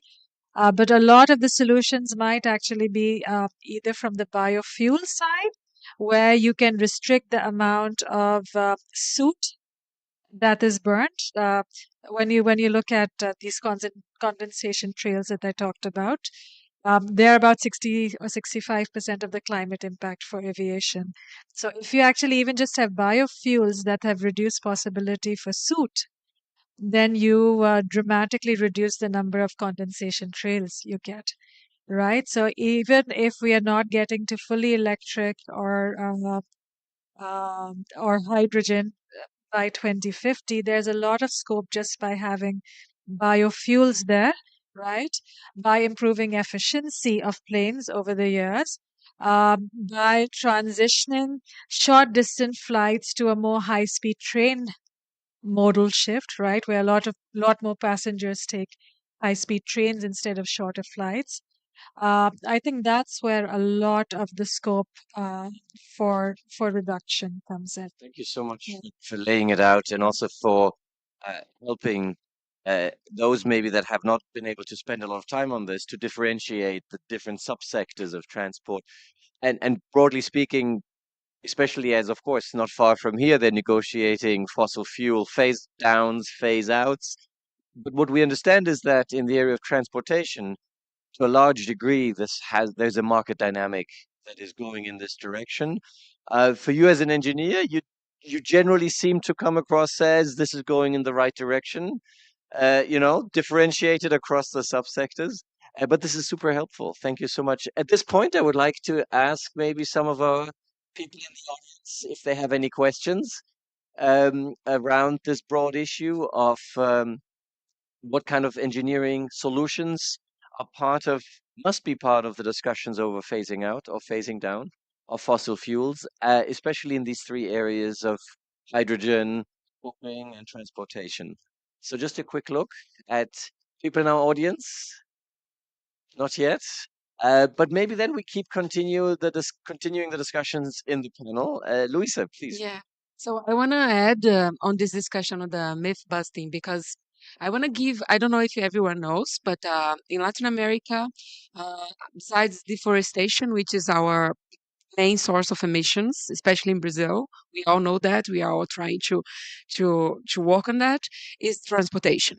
So more than 50% of the emissions from Latin America comes from transport because this is the region in the world that 85% of the people live in cities. So this is really a big challenge for Latin America, and that's our main focus on the climate change agenda. And interesting to know, back in Brazil, I don't know if people knows, but 25% of the gasoline is mixed with ethanol, sugarcane ethanol. And 93% of the cars, they're flats. So they can run either in ethanol or in gasoline. Myself, my car never had gasoline in it. I always run it with ethanol. And what's interesting now is the automotive industry is fighting against the international pressure on mobility. We all know this is going to be the future, but we have an industry We have a lot of people working on the ethanol industry. We have 93% of the cars that can run in ethanol. And if you look at the numbers, it's even the carbon intensity of ethanol for transport is lower in the region than when use electricity. So it's not on the myth. And this is something that is happening right now. So the automotive industry locally is trying to show these numbers and say, I don't need to change right now for electromobility because I have a flow here that is everywhere. We have infrastructure distributed in the whole country. We have production. We have an industry that employs a lot of people, and we are trying to change this industry to install electromobility. This is going to happen in 10, and we know that, but we already have a solution that is in place and it's very successful. If you look at cities like São Paulo, Rio, a lot of the air pollution was reduced because of the use of this type of transport. So this is a type of myth and the type of paradigm that we need to be careful because it doesn't mean that we need to change our fleet right away. I mean, you need infrastructure, you need transmission and distribution that Brazil does not have right now and will not have in the short term because we have a lot of other priorities for transmission in terms of wind and solar energy to connect. So we need to be very careful with these myths because this can make us go into the wrong direction. And right now, we at this event at COP28, Brazil has signed an agreement, an international agreement, to showcase its knowledge from the ethanol industry to India, which is already mixing 4% of ethanol in gasoline, and it aims to reach 10% in 5 years. So I think again, as engineers, we need to help explain that the trends and the energy transition trends, it's not a silver bullet and it's not valid everywhere. It will depend on region to region. Thank you so much. And I think these are great illustrations for that warn against these quick decisions, maybe even blanket decisions, and sometimes maybe on the political side, the economic side, where everybody holds their own interests. They're very sometimes very quick to jump to one or the other. What you're indicating, and I hope for policymakers that might listen in or that hear about this, maybe to feel like um, to see this demonstrated how valuable it is to have people in the room who can help with this more careful consideration. These are mostly trade-off questions, trade-off between different technologies, trade-offs between what exists already, what might exist, but also trade-offs between short-term and long-term. So, for example, what you mentioned about the existing infrastructure, and then the question of longer-term planning, and then the question of transitioning. And so this is maybe another keyword, and maybe I ask if he wants Bruno to come in. The question of in this area of moving to clean technologies in these three important areas, uh, where do you see the need for quote unquote transition technologies, transition fuels?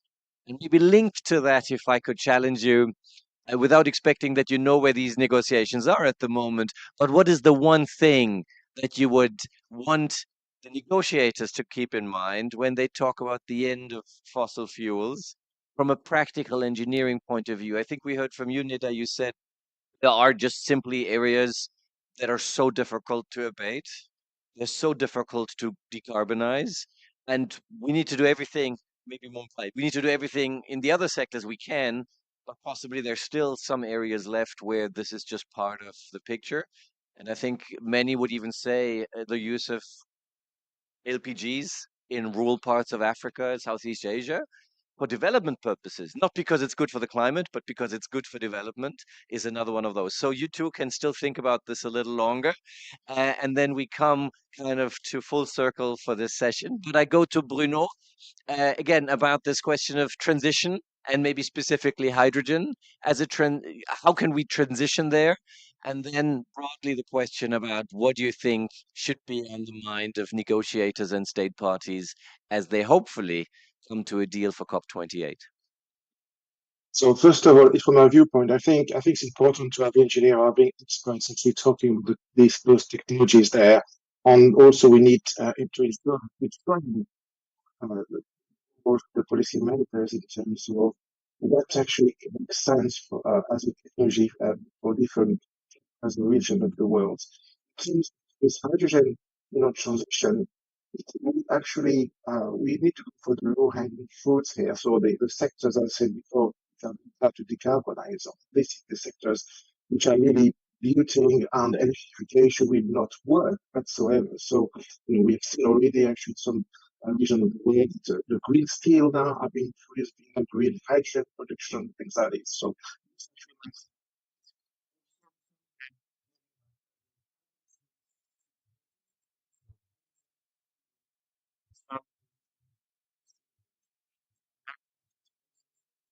honoring the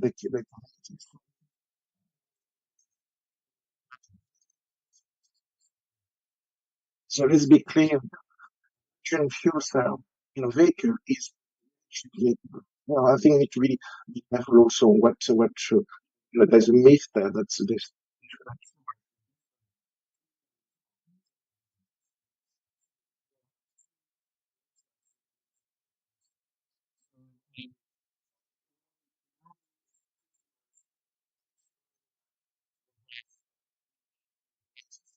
something something true.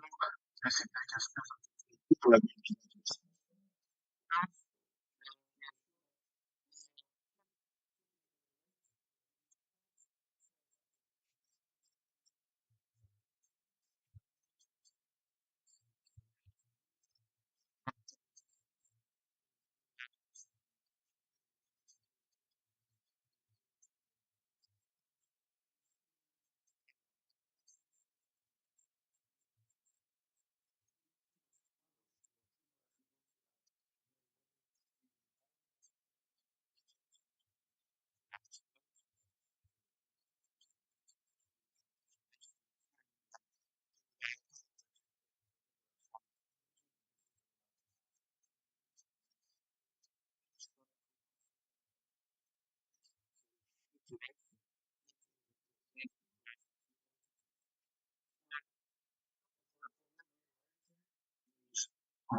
implementing in this obviously this I was from basically for sequestration, this can be implementing so in different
way,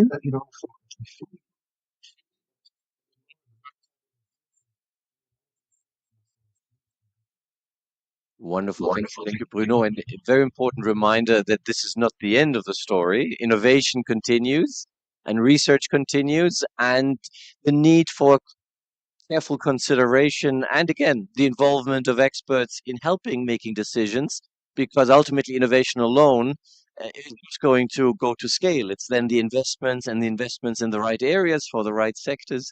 Luisa, what are your final thoughts and things you can give us on the way? Very quickly here, I think for the debate on the fossil fuels phase down or phase out, I think the important thing for developing countries is to think about how they will manage without the subsidies, because a lot of the countries depend on the subsidies and depends on the exports of the revenue coming from it. So how these countries like Brazil, Africa, or other places, the developing countries will these revenues. So I think this is a key point to incentivize and guarantee that this phase out can happen. And just to finalize, I would invite you all to know a little bit more about the CET, the Council of Engineers of the Energy Transition. We have 44 engineers globally dispersed and supporting the UN Secretary General on the main topics for the energy transition.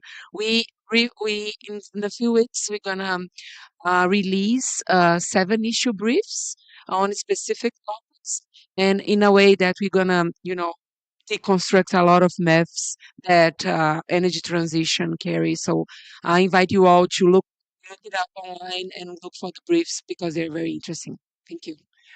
Thank you, Luisa, and definitely thank you for explaining a little bit on the seat, which is a good thing to do at the end.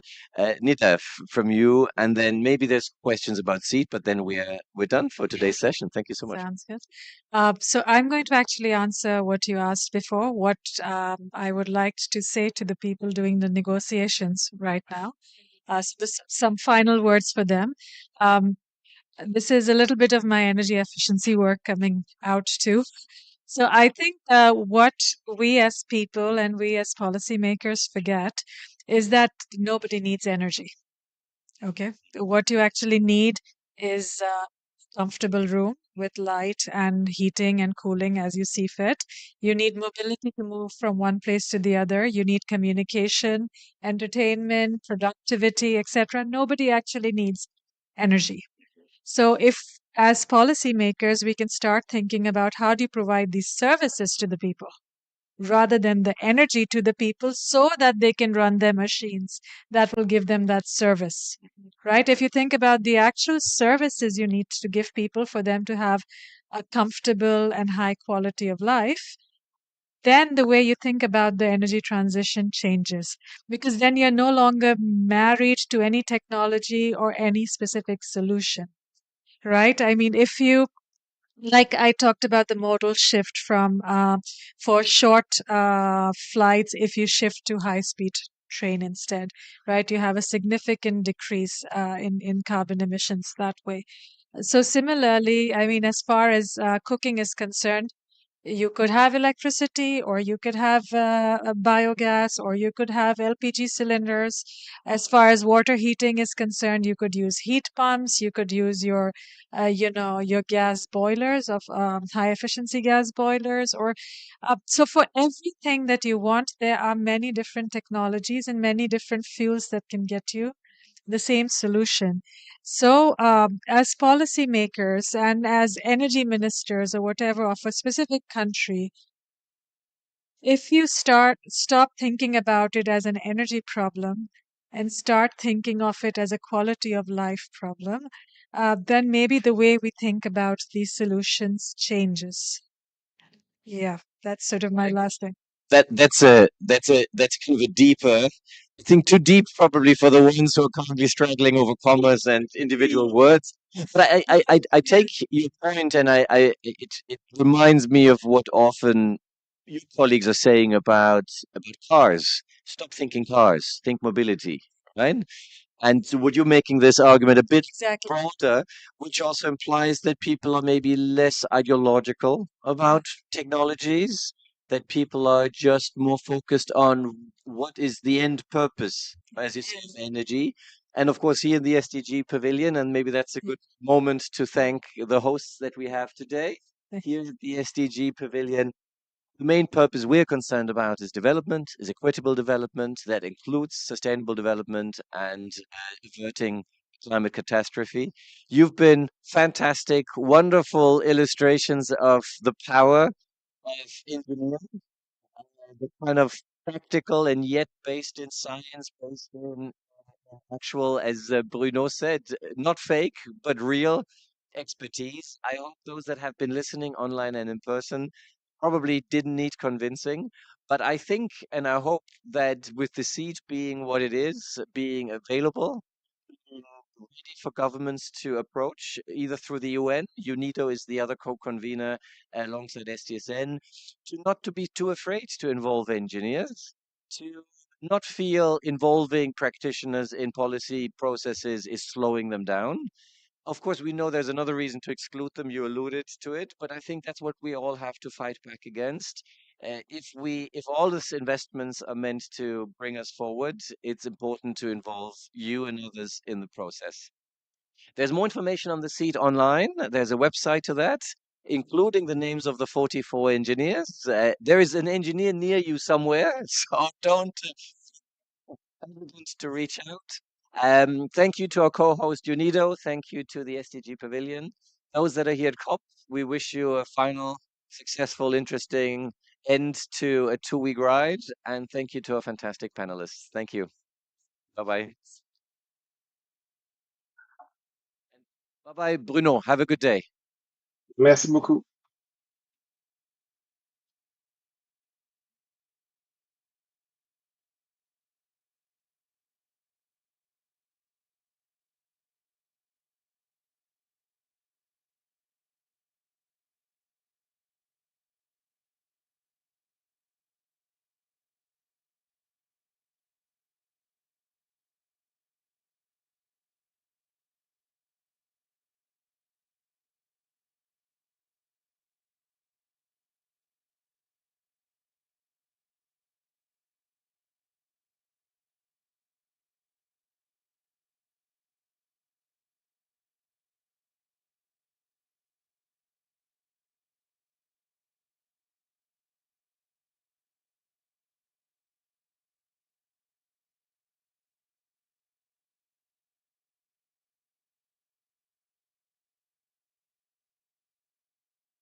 Okay. Hello, and welcome everyone to the SDG Pavilion. We're having an event today called Ask Me Anything About Nuclear. I am Azucena, and together with Tuga and Henry, we're here for your questions. I am here advocating for nuclear with Nuclear for Climate. In case you don't know, it's an initiative comprising over 150 NGOs, and we are being like in this COP, we're about 70 delegates from 21 countries. I'm a nuclear engineer, and I'm also a board member of the Spanish Nuclear Society Young Generation Network. So I'm here for your questions. Henry, would you like to go next? Really, thank you. Hi, so I'm Henry Preston. I am a physicist and I work at the World Nuclear Association, so primarily in external communication. So the association represents some 200 companies from across the nuclear fuel cycle and nuclear industry across the world, with some 45 countries, I think, represented within that. And we've been here at this COP under the Net Zero Nuclear Initiative, which has been calling on governments and industry to at least triple nuclear capacity globally by 2050 to help accelerate the clean energy transition. But to say a bit more about myself personally, so as I said, I'm a physicist. I spent some 6 years working at the UK's National Nuclear Lab, doing fuel inspections and reactor component inspections and analysis across the UK's nuclear power plants. So I spent spent a fair bit of time doing that, which was very interesting. Gives you a good look into the sector. So that's probably me in a nutshell. I'll hand over to you, Toga. Hi, I'm Tuga. I'm nuclear engineering from Sudan. I'm here to advocate people and to be more aware about nuclear. Actually, being a nuclear engineering in country does not have a nuclear engineer power plant and does not support nuclear at all. It's a been thing that you have to be work hard and you want to let people be more aware about the nuclear energy, its benefit. Actually, we have a struggling with the electricity in my country, blackout, like every day we had the lack of electricity. So we have to support it to let people be more aware about it. And it's a clean energy source and also have many benefits in different life fields. So yeah, I'm here to help to advocate for nuclear energy in my country and all right. Thank you. I'm here for your questions. So, anyone wants to ask anything? Or would you mind introducing yourself? Yeah, I am Nitendra Singh. I'm working in fusion reactor. I have a question probably with Sudan. Since you don't have a power plant, do you have any other activities, not be power plant side, but non-power application of nuclear and things like that? Thank Actually, you. only research and non-destructive testing. Yeah, we are working on it now. And also in the medicine. Yeah, the main use of nuclear energy in my country is medicine. Yeah. We want to support about SIT techniques, that nuclear energy in agriculture field, but people not support it too much. So every about health and medicine. Thank you. So Oh, sorry. Can I ask you what's Sudan's people's perspective overall speaking, generally speaking, regarding nuclear energy? Actually, when everyone asked me what you studied and told nuclear engineer, oh, you want to destroy us.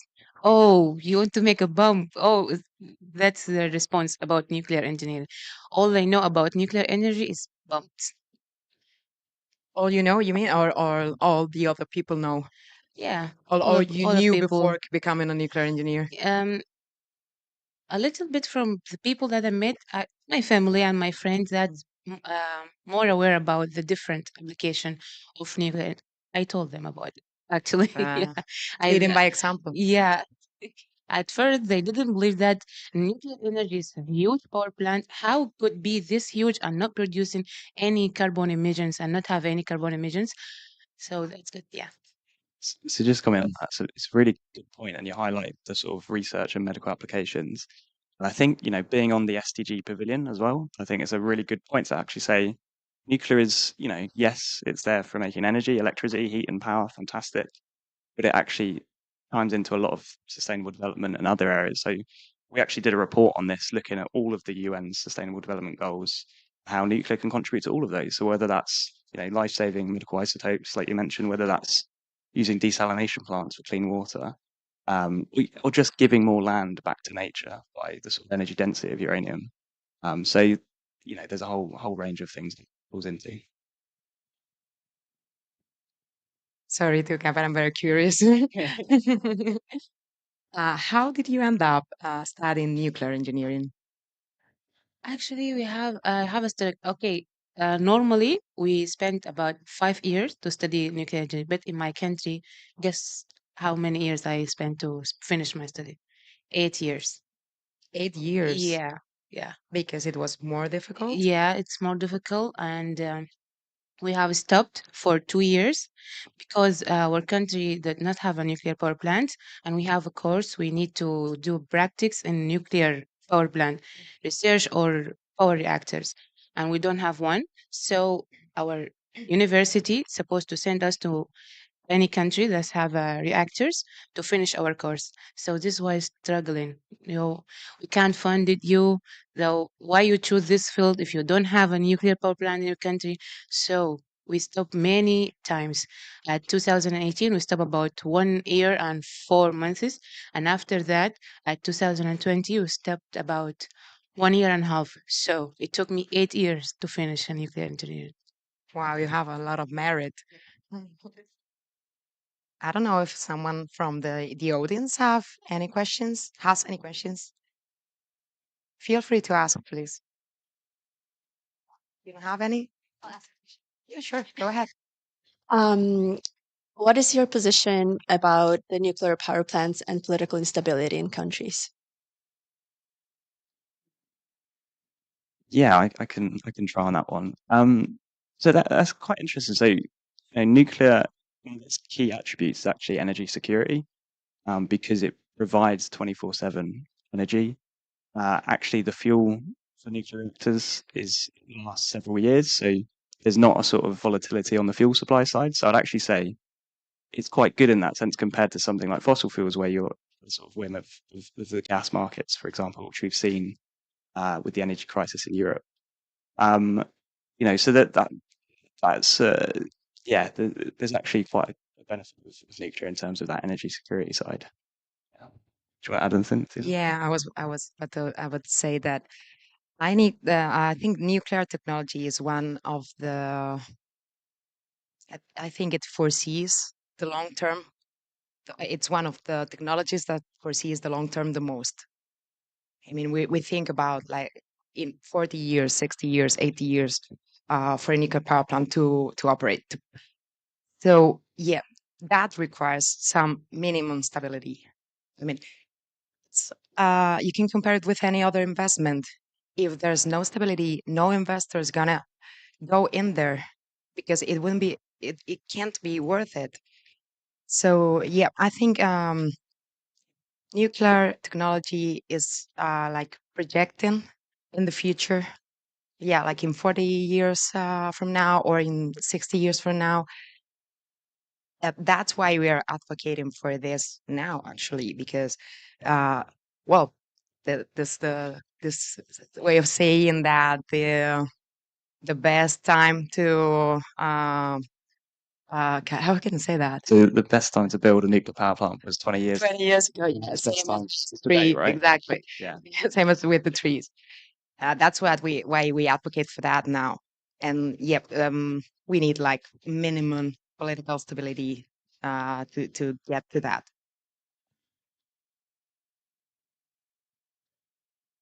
Just want to add one perspective, which I think most of the places is missing. When we talk about political stability, we always miss the point that most of the countries are having democratic system. So the power actually comes to the people. Somehow, if we are in this circle, nuclear is somehow contributing in each SDG, directly or indirectly. So if we somehow able to tell people that there are non-power application which is in our day-to-day life from nuclear, and we promote that first. For example, in Sudan, you have given example, but there are many other countries who don't have that sort of thing. They have X-rays, they know that it's a system, but they somehow not able to connect. Okay, it is nuclear thing. So somehow we are able to promote this message first that it is a non-power application. It is good for the humanity and the people around. Then, it irrespective of what government you will be having in 5 years or in 10 or whenever it's changing, people will make sure that nuclear should remain on their agenda. So even if there is a sort of instability we are having, so okay, power application becomes tricky a while, but if people are pushing it in that manner, then it will no longer remain a concern in that long-term perspective, if we say. Yeah, I think the best example to confirm that nuclear foresees long-term things long-term is waste management. We are foreseeing thousands of years, and the waste management is planned since the beginning of the power plant. So, yeah, I mean, if we are thinking in long term, and I think that's what we should do, because otherwise we wouldn't have a long term. I think that's kind of the approach we need. But you wanted to add? Well, I mean, that's a really good point, actually. That waste management, because people often they come at nuclear and say, "What about nuclear waste?" But I think actually, yeah, but actually, if you assess it and say, "Well, do you know what? We actually take account for our waste, and we've been managing that for the past 70 years since we've had nuclear reactors. We've been managing that very, very well. And the reason we're having things like that is because other sources haven't managed waste. We allow for billions of tons of carbon dioxide to go into the atmosphere. That's waste. That isn't being managed properly. So that's a key thing, I think. The nuclear is showing that responsibility over the years. Jump in. Sorry, Go sorry, ahead. I don't want to interrupt. I was about to say that I think what you said, that others didn't dealt with their own waste the way they should have. It's because they don't think they generate waste. They didn't think about it. They didn't think like carbon emissions were waste and need to be dealt with, need to be handled. And I mean, it's not I don't blame them, because we didn't. I mean, the population, general public, didn't think about that way. We're starting to think about that now. Yeah. So I mean, yeah, and that's big thing at the moment is, especially you're seeing in Europe, is talking about circular economies.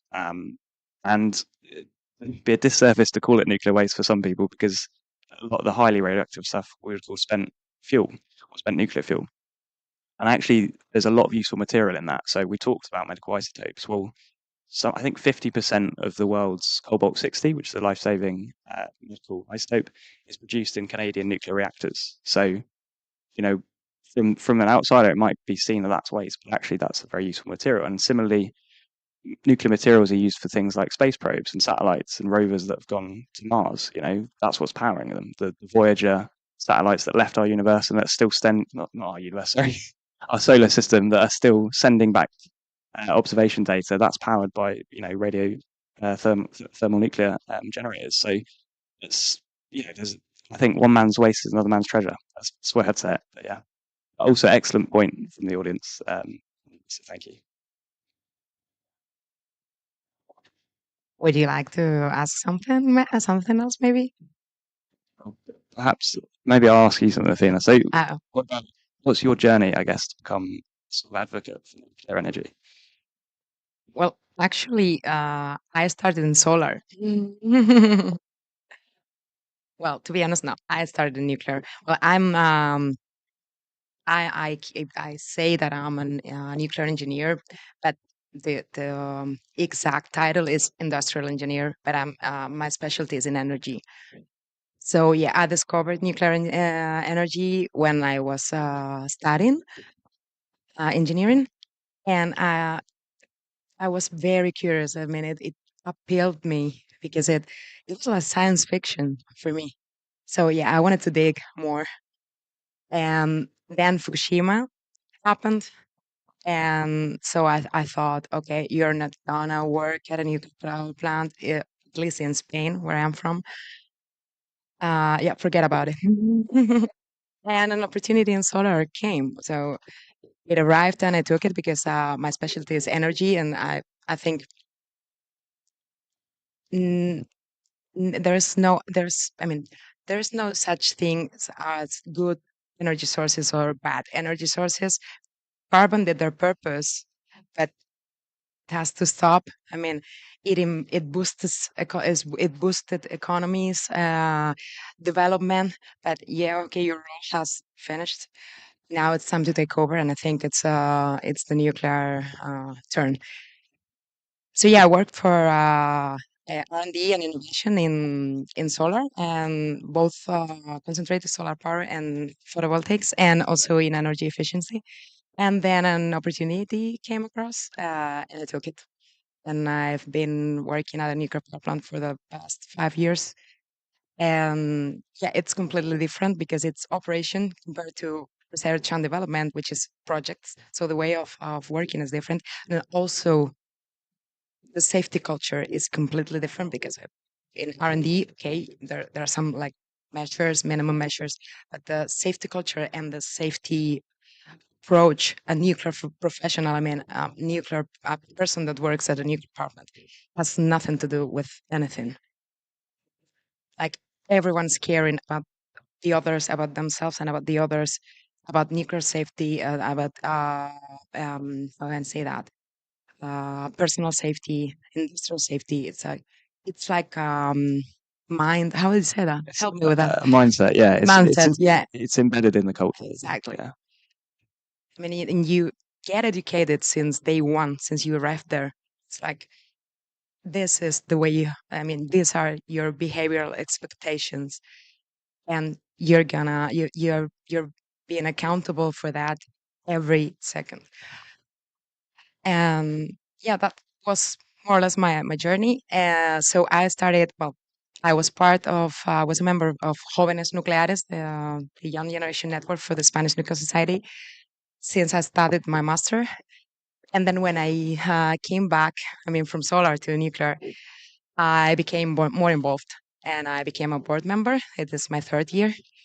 And I also discovered nuclear climate, and it was like, oh, I want to be part of that. Yeah, I want to take part of in it, and I want to help as much as I can because I really believe in it. So that's what I usually do on a daily basis. Why not go into COP and telling the world?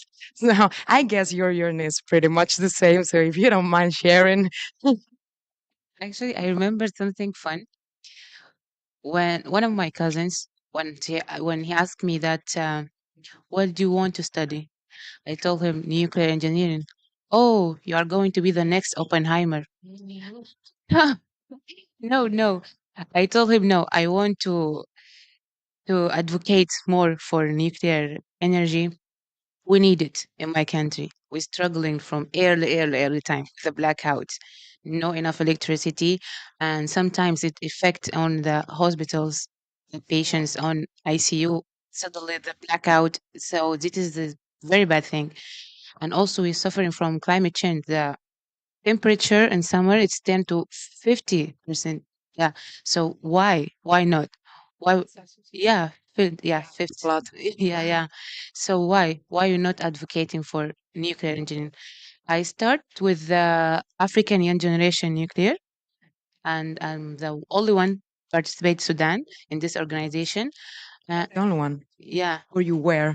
I were the only one at Now, how first. many of you are? Now we are three. Okay. Yeah, So me you and one, tripled. two from my colleagues. Yeah, Same as the yeah, agreement about yeah. nuclear. And after that, nuclear for climate. Okay, why not? COP28. It's a big one. Okay, so I will advocate more people, met many people, and told them about nuclear energy and how it's peaceful, how it's clean energy source, and we need it to save our climate, to save our planet. So together is better, and so on. So yeah, it's great to be here. Yeah. It's great to have you Yeah, here yeah. too. How about you, Henry?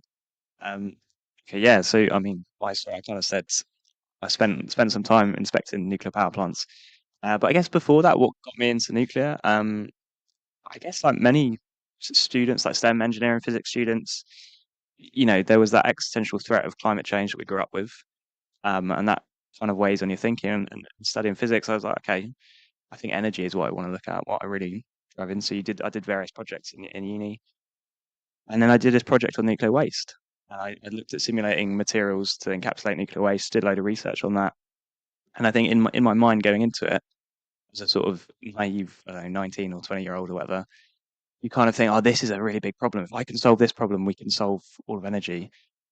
And I did the research. I was like, okay, there's actually already very, there's so many solutions already out there for it. So kind of in doing that research for myself, helped convert me. And then as well taking the time to do the research on the numbers of, that's the other thing when we talk about an energy transition, is the numbers are staggering to get to net zero, to get ourselves, and not just talking about electricity, talking beyond electricity, so industry, so steel, cement, concrete, ammonia, potentially hydrogen production, sustainable aviation fuels we've heard about. So that there is so much stuff and so much energy needed to get there. So I couldn't see a way that was possible without nuclear. So that kind of for me was the the turning point.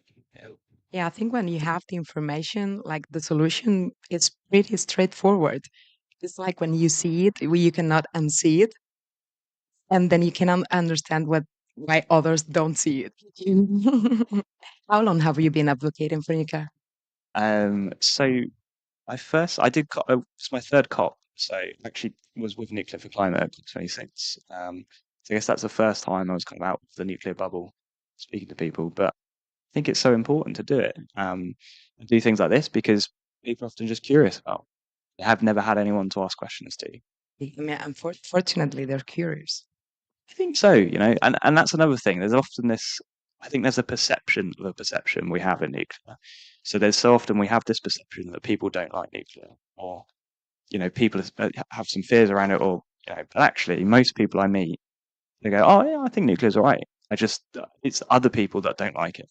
I'm yet to meet many of these other people, because I think everyone has this perception that the people don't I've like met it. some. I met a few, and but I find if you just have an open dialogue, and that's the thing, it's listening as much as it is talking to people. You can't just explain away stuff. That's not how it works. You have to have an open dialogue, and I think when that happens, that people can find answers. Yeah. Do you want to say? So, is there any more questions in the room, perhaps? Yeah, go for it. Would you suggest the nuclear to some specific countries or to reach their net zero, or would it be for everyone? Yeah, what's your suggestion? Yeah. Okay, so there's a really good app to look at, especially for electricity grids, called Electricity Maps .app or something. So I think that's a really good way to visualize grids around the world and see what sources of electricity they're using, and see the amount and levels of carbon emissions they have per kilowatt hour of electricity they produce. So I think that's a good starting point. Now, typically countries that have got very close to net zero or transitioned, they rely on one of three things, or a combination of them, as their sort of baseload for electricity. That is either using hydro, so water, hydropower, using geothermal, so places like Iceland or New Zealand, which are, I guess, volcanic in nature, so they have an abundance of this natural resource. And then the third is nuclear. So the only countries in the world that have relatively clean grids rely on one of some combination of those things. And not everywhere has an abundance of geothermal or hydropower. So places where that doesn't, I think nuclear has huge potential. So look at France, for example. France gets 70% of its electricity from nuclear energy, and therefore has one of the cleanest grids in Europe. Sweden has a combination of hydropower and nuclear. Finland has similar as well. So yeah, those countries that have it.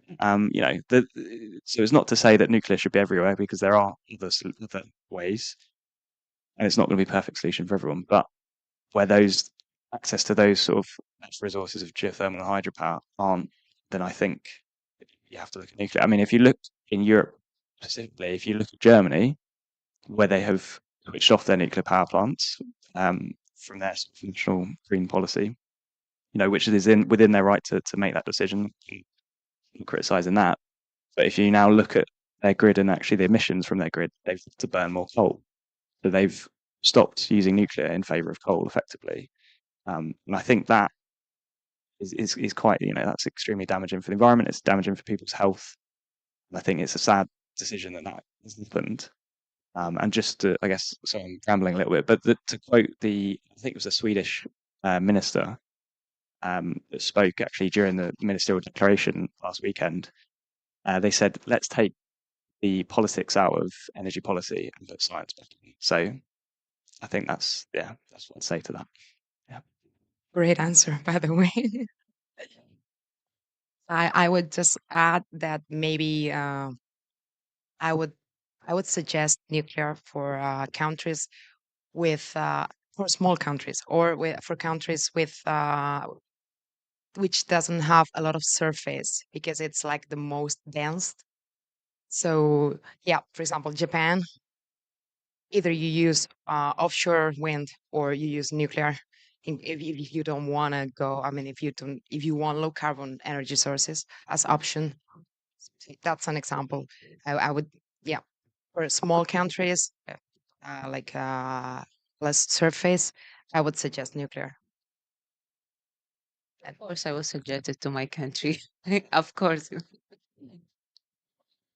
And just on that, it goes back to the energy security point. So Japan, for example, if they didn't use nuclear, then they will be reliant on imports of gas and coal, and then that comes back to that energy security and at the whim of geopolitics. So, I think it's a point to highlight. Do you have any other questions in the room, maybe?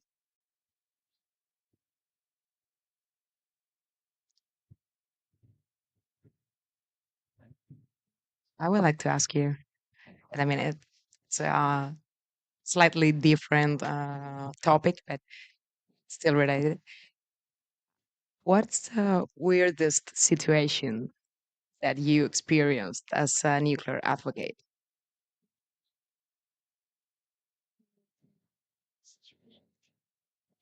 Is it a difficult question? Yeah, a little bit. Yeah, but I think it would be interesting. yeah, but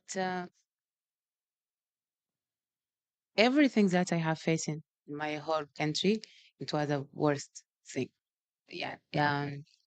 For example, one time I met a anti-nuclear person, a huge anti-nuclear person, and he told me, "Why are you studying?" He told nuclear engineering. Why you study this? Why you chose this field? I found interest and useful, and maybe one day I could make a difference in my country. And he told me, "No, we don't want that. We are safe. Don't destroy us. Don't break the death for us." I told, "No, it's not about death. It's about." I told him about the benefits. Okay, and he told me it's expensive. Okay, it's expensive. We could use more thing from nuclear energy. We could use it in our agriculture, in our food, water supply, in our food, and many fields. Okay, if you're not dealing with the cost of nuclear power plant, we could use many benefits from nuclear energy. And yeah, I guess every time I try to advocate someone about nuclear energy, it was a struggle for me. Yeah. How about you? So I'm not sure to describe it as weirdest, but I guess some of the most surprising interactions. So when I used to work on power plants in the UK, I remember it was up in Scotland at Torness Power Station, and it's on the sort of northeast coast of Scotland. So there's a lovely coastal walk on the beach quite near to the plant. So on lunch break, you go walking along there, and this is a public path. So I'd be wearing sort of overalls that sort of shows that I'm someone that's been working at the power plant. You'd meet dog walkers, people walking their dogs along this path, and I always found it was very interesting interactions, because people would say, "Oh, what's going on in there?" You know, they'd be quite curious about it. And I think because of that perception, I was talking about, that perception of perception, you're almost a little bit guarded, and you think, "Oh, I don't know how to approach this conversation." But so often they'd be, really curious for, you know, I hope this place is doing well because this is such an important thing to our community. This is the place, the staff at this power plant, that's what maintains this footpath. This is what gives young people in the area jobs. So that's the sort of conversations you had. So I found that quite surprising to see because it just seemed it's a harmless walk at lunch, right? But I'd say that's the most surprising. Well, for me, the weirdest, I would say, printing some paper material we needed for Congress and ask for an invoice for the Spanish Nuclear Society. And once they heard the name, sorry, they were like, "You don't look like that." It was like, how does a nuclear advocate look like? But the funniest one, I think, is like when we go to schools, to universities, to disseminate and educate about nuclear energy. And the funniest thing for me is like, okay, one of the applications about nuclear energy is in sanitizing. Is it right? I mean, my English is not Desalination? sanitizing. In sort of using for medical Yeah, and exactly. food. Exactly. Using, And the students, like, they seemed reluctant. So I gave them an example. Okay, you have an apple. Which apple would you prefer? The one rinsed in water or the one sanitized with nuclear technology? And like 95% would say the one rinsed in water. Okay. Then I asked them the next question. If you were about to receive surgery, how would you call the knife that the surgeon uses? Scalpel? Sorry? A scalpel, I think. Like a surgical instrument, yeah. Yeah, the instrument. Would you prefer rinsed in water instrument for surgery, or would you prefer one sanitized with nuclear technology? And then they completely switch to the one sanitized by nuclear technology. And then something clicks in their minds. So that's for me that watching their faces, like realizing that they weren't being like consistent, and that they really believe in nuclear, at least in that application. For me, that's the funnest. That was the funnest way. Finest things. 2 days ago, I was talking with my aunt, and she told me, "What do you do at COP28? What are you advocating for?" And I told her we support a nuclear energy as a clean energy source, and she told me, "What? Is it a clean?" Yeah, so zero carbon emissions, and it's safe for our planet and for climate. And told me, "Oh, that's a good thing. Maybe we should have one a day in Sudan." And she told me, "Good luck. We support you." And this was the finest thing. Yeah. Yeah. That was nice, actually. And actually, I told one of my friends also about the amount of electricity and amount of energy comparing to 1 ton of coal, yeah, that nuclear fuel plant that could you power equal to 1 ton of coal. And that, oh, that's amazing. I guess we need a nuclear power plant in our country. So it's the finest thing also. And I think it is also grateful. Yeah. Like you're actually making an impact in the way they think. Yes. Yeah, that's the most grateful part for me. Their impressions make me feel happy, make me feel, yeah, I'm in a good way. I have to do more and I have to do better. And one time maybe I will impact in many people around. Yeah. I usually use questions. I prefer using questions rather than making statements. For example, when a young student asks me, but is nuclear clean, or does it pollute? And I asked her, she was a girl. How would you define pollutant, would you define, would you classify an energy source as pollutant if it doesn't emit, if it doesn't release carbon emissions, and it knows how to deal with their waste? And she says, no, I wouldn't. So there you have your answer. And that's a big thing, right? And that's something we're here to talk about, and kind of to level the playing field to make it fair and get that recognition that nuclear is clean. There's been plenty of studies that show nuclear has the lowest emissions, it has the lowest land use, it has the lowest material resource use. Those are huge things if we're looking at sustainability criteria. So we're getting that recognition and getting, I guess, financial institutions and investment community to recognize that, that's what's going to enable it to deliver at scale. So it's a really good point to make. Some more questions? Okay. I really liked your example of the apple. So I wanted to ask, maybe you have more examples of how you demystify nuclear energy with someone that doesn't know anything about nuclear energy.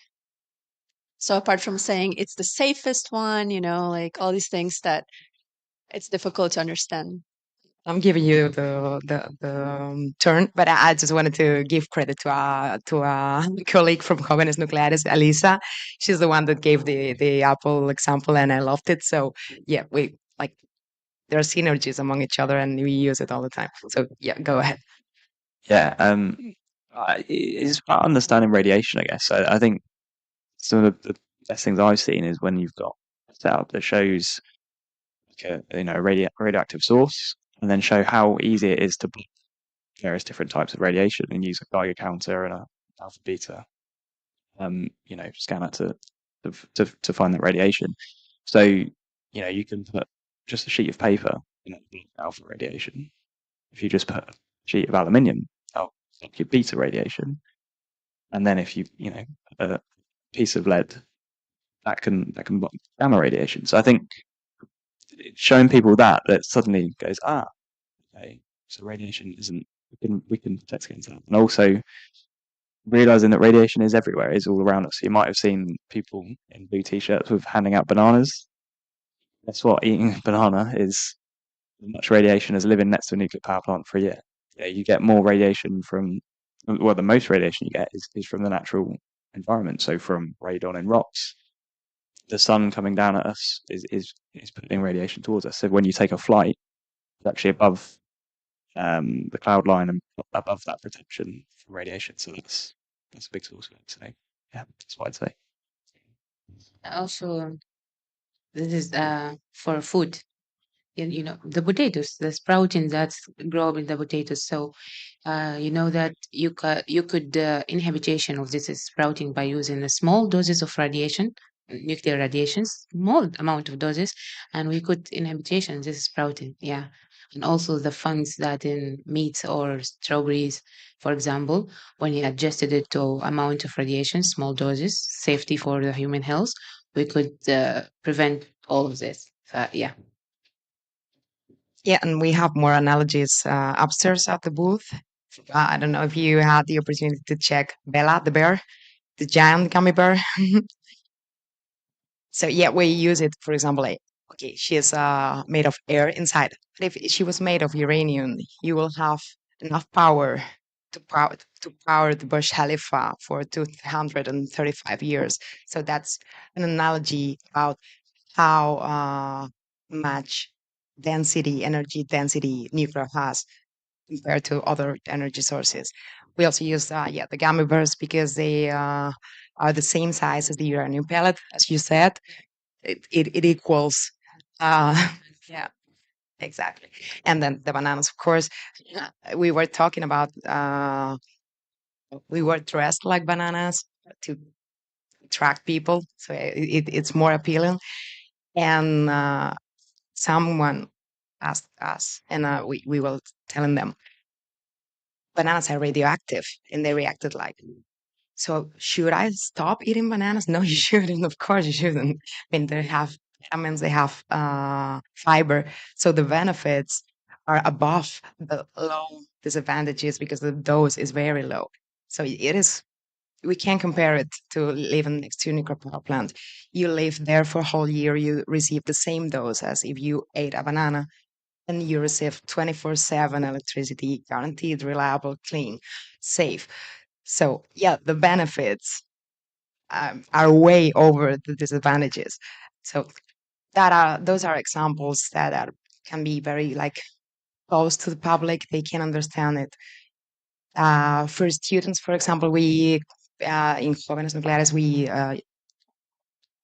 organize workshops, for example, and there is when um, how radiation interacts with matter using candy. So they understand, yeah, the different types of radiation and how to block each of them and how they interfere with the candy. You can see how they change from the beginning. They're like, okay, like prudent, careful, and at the end, they are talking about mutant people like with superpowers, and they don't fear it at all. They just want to use it as much as they can. Yeah, it's very funny to organize these things, really.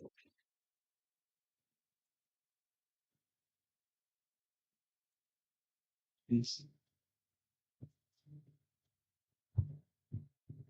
So, no more questions. Go. Well, I could go for it. I mean, so I come from Africa, and apart from the safety concerns, when it comes to nuclear, it's the capital costs that are prohibitive. How far are we from modular nuclear, and what would you encourage developing countries in particular? Because they may have an interest in nuclear, but the regulatory cycle is quite long and the capital costs are extremely high. So, what strategies would you sort of advise? And this goes to any of you on this. Would you like to answer, Henry? Yes, I can try. So yes, it's a very good point. So the upfront cost of building nuclear power plants is very high, but you have to recognise that as a very long-term investment.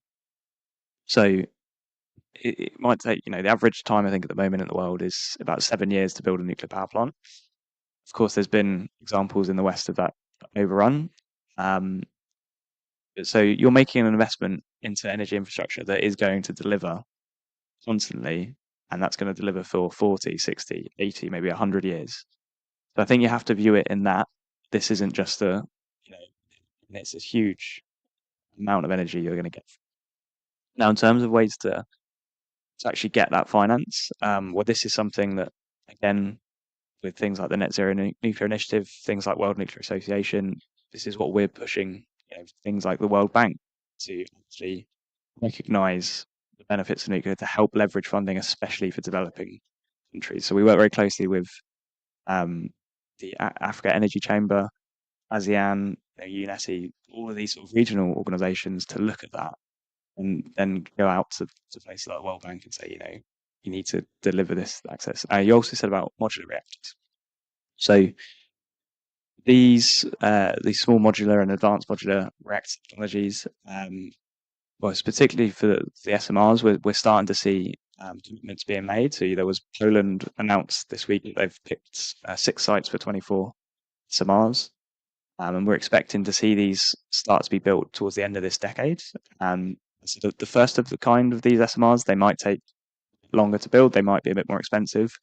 But once we've done a few of them, the learning comes and then the cost comes down because you start making these repeated builds. So the same way that we repeat construction of other, so look at the price of gas turbine power plant. And the cost of that's come down because we've repeated the build of that. Aeroplanes, the cost came down because we repeated it. Cars, the same. So that's the concept there with small modular reactors. So I think we will start to see these come online towards the end of this decade. And as well, it's the power output of those. So we're looking at 100 to 300 megawatts, and that makes it probably better suited to power industry and power more remote or regional communities than say the large gigawatts. So that's, I think, quite an interesting potential there. If there's anything else. Do you like to add something to it? Thanks for him. He said it all. Yeah. Very good answer, actually.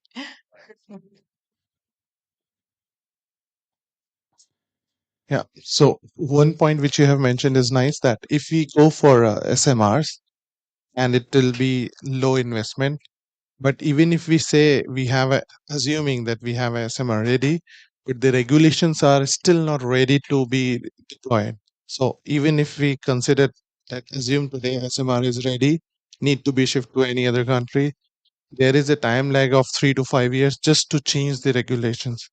So this is one point. But especially in case of Africa or countries like India or in Asia, when we have a larger population, or in Latin America, the model need to be innovative. Why? Because if we are going for low investment SMR, then it's better to use it for multiple things together: desalination, green hydrogen, and that sort of thing. But better model will be that you cooperate with your industry to have a public private partnership, so that you can arrange the funding from the private industry and go for a larger plan. In that sense, it will be more a good long term investment at a lower cost in that field. I mean, to add. Yeah. Thank you. Very good answer. Thank you. Very good. Something I would like to add about what you said, that the first of a kind may take longer, and then the pace accelerates. I work at operating experience at my nuclear power plant. So that is, I think that's one of the strongest points of this industry. I don't know if you're aware of the term operating experience is basically knowledge transfer. Uh, every time something happens at a nuclear power plant, either good or bad, I mean, something that works or something that doesn't work, that didn't work, uh, all of the industry get to know that, and get to know the lessons learned, and get to know the barriers, or get to know the good practices. So everyone can implement. So one learned, every power plant globally learns too. And that is the same with the SMRs. That's going to be the same with the SMRs. That's why the pace is going to accelerate. So yeah, I think it's something that really makes a difference between this sector and probably others, because the competitive advantages are not a priority. The safety is a priority. Just something to add on the regulation, and I don't know if it's mentioned, but IAEA, so the International Atomic Energy Agency. I don't know if you've worked with them at all, Toga in Sudan, but they are there to help member states, help countries develop regulatory bodies in their own countries, and also support on the training and the knowledge base build up in countries. So I think it's just worth a comment as well. So more questions?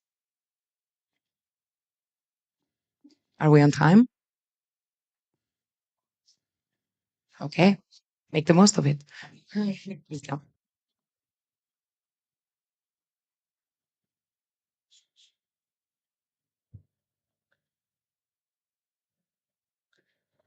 Don't be shy.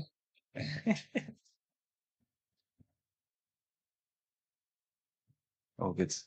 Should we wrap up? Yeah. In case you don't want to ask anything else. No. Okay, so maybe we can wrap up. Well, thank you very much. Thank you for participating. We'll be around for a chat after. Please reach out if you ever have any questions. Good. Thank you.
Hello, test, test.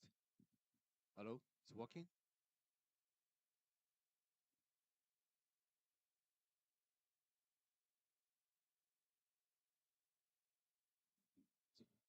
Hello, good afternoon. Ladies and gentlemen, welcome to this side event organized by IAEA and together with our international partners. The topic is going to focus on the integration, the energy, land, water nexus in climate action through synergistic partnership and innovation. My name is Huang Wei. I'm the director of for planning, information, knowledge management of IAEA. I'm also the agency designated focal point for climate change and the UNFCCC. It's my great pleasure to sit together with three prominent experts around this table. Let me introduce them briefly about this. Dr. Walid Hassan Abu Hassan. He's a senior water resource management officer from FAO regional office. And another gentleman is Mr. Linus Mofa. He's also the senior environmental affairs officer from African Climate Policy Center of a UN Economics Commission for Africa. And also my friends, Dr. Mark Howells, right? Professor from this competitive climate compatible growth program director, and from the Loughborough University and the Imperial College. So today we're going to talk something about this interlinkage of these important elements around water, energy, land, and these elements. So without further ado, I will start to have some informal chat with all of them. So I can start from Dr. Walid Hassan. So how do you view this? How do you view this interlinkage among these elements when you work in this region? Yes, please. Okay, so thank you very much for this very important question. So actually, this region is unique. You know, they have a very severe shortage of water resources, and then they have to go for non-conventional water resources. So like desalination and the treated wastewater. You know, desalination, you know, it's one of bigger consumer of energy. Uh, so as well as treated wastewater. Treated wastewater, it need a lot of process for treating. And after treating and producing water, we need to pump this water to achieve to a certain point, okay, to deliver, to use it in this region, even for agricultural purposes. Because they don't have, so they don't have, they have a very limited water, fresh water resources. So that is one. Number two, from this from resources point of view, and from demand point of view, so it's a very hot, high temperature countries. Evapotranspiration is very high, so it means they required more water for irrigation, and it means they need more modern irrigation to distribute water at the on-farm level, like sprinkler or drip irrigation system. Both of them also required more energy. Save each drop of water. At the tail end, you know, the production of water is very essential to be considered. So actually, this case not only for GCC countries, but also it will expand it already to most of the arid land countries. So that is the situation here. Yeah. Thank you very much to give this reflection about these challenges facing this region in terms of the water scarcity and also the relevance impact on the land and the other things. So I think international partners we have been working together try to have an integrated assessment on this interlinked elements and this so-called group framework, which has been developed together with international partners and also applied for our member states to allow them to build up their capacity to analyze their situation on the ground and also to develop their policies which based on this kind of tools and the capabilities. So, Linus, maybe you can elaborate a little bit about from UN perspective on this. Yeah, okay, good. No, thank you very much. Absolutely. Like Dr. Wali said, this region, also our region, is a region where water, energy, land are extremely important. We have the biggest energy deficit, and we have a huge amount of water resources, but they are very sensitive to climate change impacts. And of course, we have a lot of arable land, but we have very low irrigated farming systems. So a lot of the food that we need to produce is rain-fed irrigation and so on. So we have a very strong nexus in this area, and there are lots of challenges there, right? Because, for example, just to go back in 2015, the World Bank and Makia was part of this project that we did, something called Enhancing the Climate Resilience of Africa's Infrastructure. And that report showed that depending on the climate scenario that we have, some water basins like the Zambezi, that is very, very sensitive to climate impacts, could lose up to 60% of its hydropower production potential, and could lead to up to 300% increase in energy cost. But in fact, that was a kind of an underestimate, because 1 year later, we had an unusual El Nino that happened, and the Zambezi, the Kariba Dam, which is the main power production facility for the region, almost dried up completely. So not only 60% now. So now, if we have to close huge development gaps in water, in energy, in agriculture, and so on in Africa, we really need an integrated approach onto how we put all of this together to inform policy making.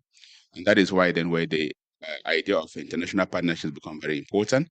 And I'm very pleased to know that we have been working together with IAEA, IRENA, IEA as well, CCG, especially the Optimus community, and Stockholm, KTH, and many other partners. We've been working together to support countries with the tools and capacities that they need to be able to do this integrated modeling approach. We have actually done, together with DESA, the Department for Economic and Social Affairs, with my friend and brother Tom, and now we've been doing some work there with UNDP. We supported Ethiopia to do a cruise modeling system to inform the growth and transformation plan of Ethiopia. Ethiopia is one of the few countries where they have a very clear approach to what the policy setting is, and then they have sectoral policies. And through this process of the partnerships for the clues, we were able to support Ethiopia to bring people from across ministries to work together to ensure policy coherence, so that you're not making climate, land, energy, water policies in silos, but together to ensure coherence. We've done that in Ethiopia, we're doing it in Cameroon, and we're also doing it in Namibia. And I think the power of partnership has come very strong there. But we need to build a critical mass of people on the continent to be able to do this type of stuff. And that is why with the CCG, we are also pleased that we've been doing the energy modeling platform for Africa, where this approach is one of the main things that we've been able to support countries to develop their capacities in. IAE has developed a lot of tools that are part of that program, and osmosis and all these other tools. We've had all of them as part of that program, and we've had already with Mark here strongly supporting us already 4 sessions of the energy modeling platform where these tools have been developed. And it's thanks to that partnership that we've been able to provide the support to our countries, and we need to do more because we need to build towards a critical mass of people on the continent who can provide the type of analysis, integrated modeling that is needed to inform policy. Most importantly, that is a partnership based on freely available open source tools.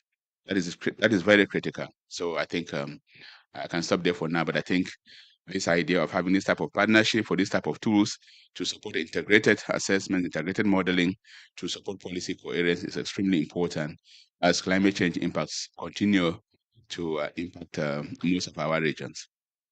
Thank you. Thank you very much, Linus, actually, for these very impressive examples on countries like Ethiopia and others to show how you can you help them to develop this kind of integrated approach to address these issues together in an integrated approach, not in a silo. And thank you for your kind words to IAEA and also to CCG. I think now I need to move to Mark, who actually is the leader of this very important organization. And Mark, you have been in this area for so many years, and you used to work in the IAEA as well, and has a very rich experience on using the modeling tools and building the capacity for the member state and also some individuals in the country and also organizations. Can you elaborate a little bit what is the current activities you are working on? Well, I mean, just to pick up from what Linus was saying. So, first off, really, really important that this is all done in partnership. You know, we talk about policy making being done in silos, but the truth is this is really an important space, and there's no one agency that has all of the answers. So the fact that we work together on something that's interwoven and important, I think, is wonderful. And I think some of the challenge now is so that the analytics is becoming better. We're getting better access to data and information and so on.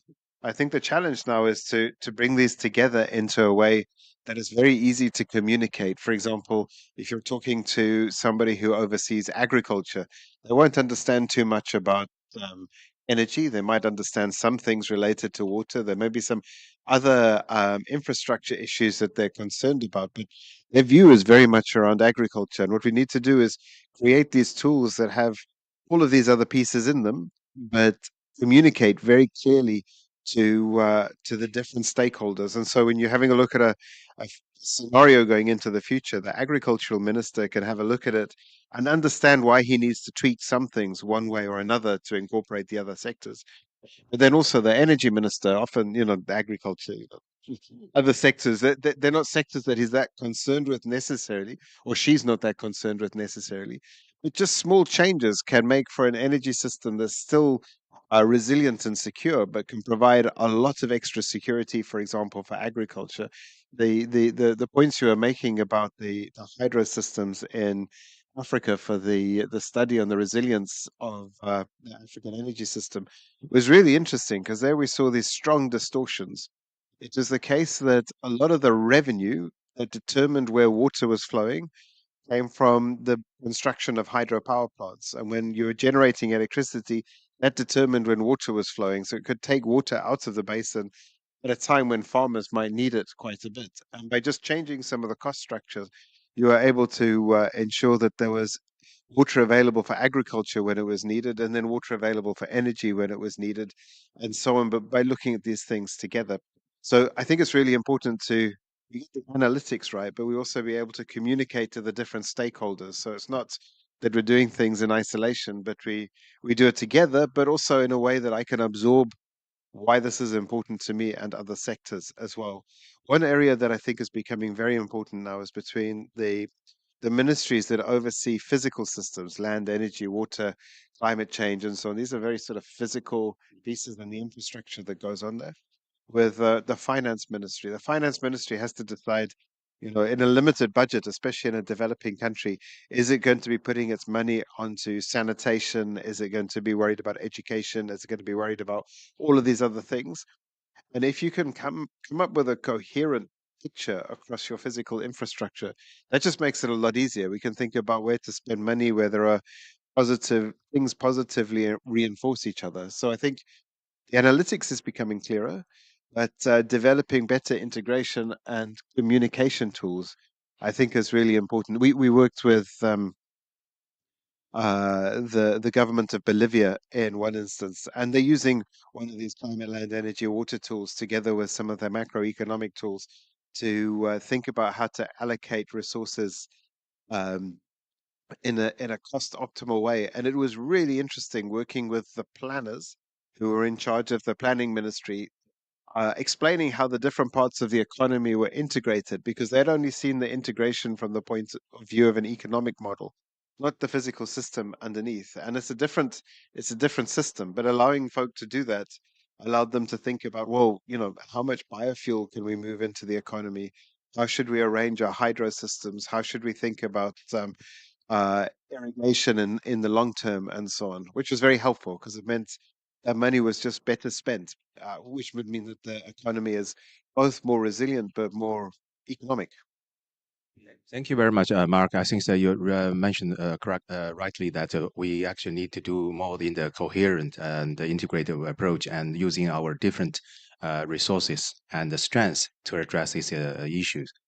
Look at this table. We come have a different part of the world, and we have a different representations and international organizations and the UN system, which is a focus on the African region, and also we have a specialized organization within the UN system in the agriculture, and also we have this very special capacity building focused organizations.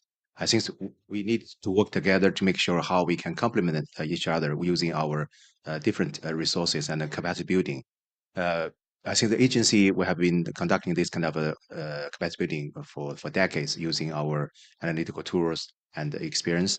But we are happy to see how we can further strengthen our cooperation, build up the synergy, because obviously we need to keep upgrade our tools and also upgrade our framework to make sure that this can be really adapted to the changing landscape. Because now we're talking more about climate change, and so we have to think about this kind of a clue service. How can they better to adapt to the changing environment? So maybe some general insights from each of you to think about how we can further do. Yeah, Linus. Absolutely, absolutely, absolutely, right? Absolutely, because um, there are two sides of it here. So when we've been to the countries to work, focal point is always the Ministry of Planning, or the National Planning Commission, in all the countries we've been in. And the feedback from all the ministries that have come through has been actually, thank you very much, because you've actually made it easier for us to work together than we have done before. Yeah, because people were brought across different ministries and they actually do appreciate it. But we only operate in the country through the resident coordinator's office.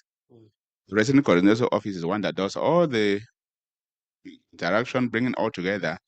And the feedback from the resident coordinator's office is actually this approach has actually helped us to work together better as one UN, because we bring all the entities through the office of the resident coordinator to interface with the member state. And in that process, the member state bringing in all its relevant ministries together.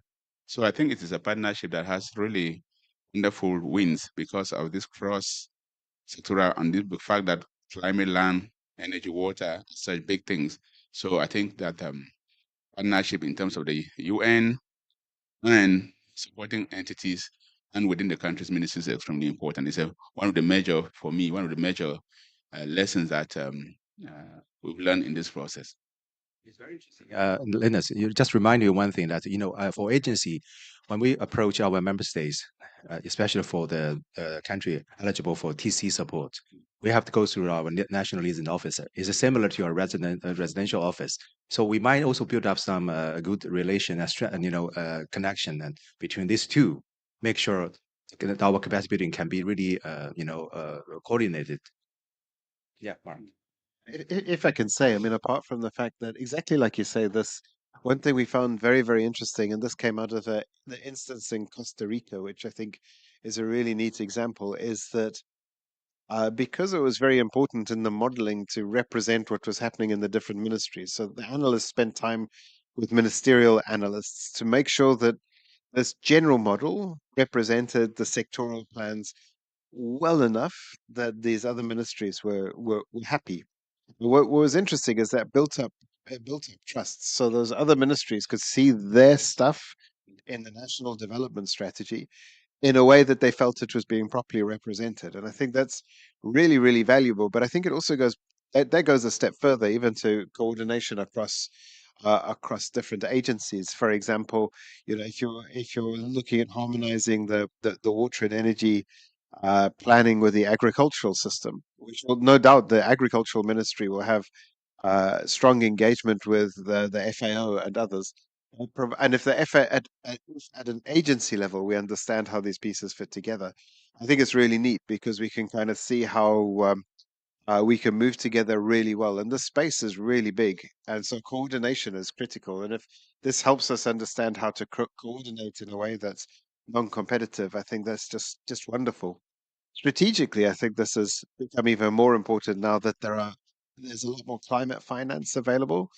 And what we're seeing is this strange tension between finance that's available for climate mitigation and finance that's available for climate for adaptation.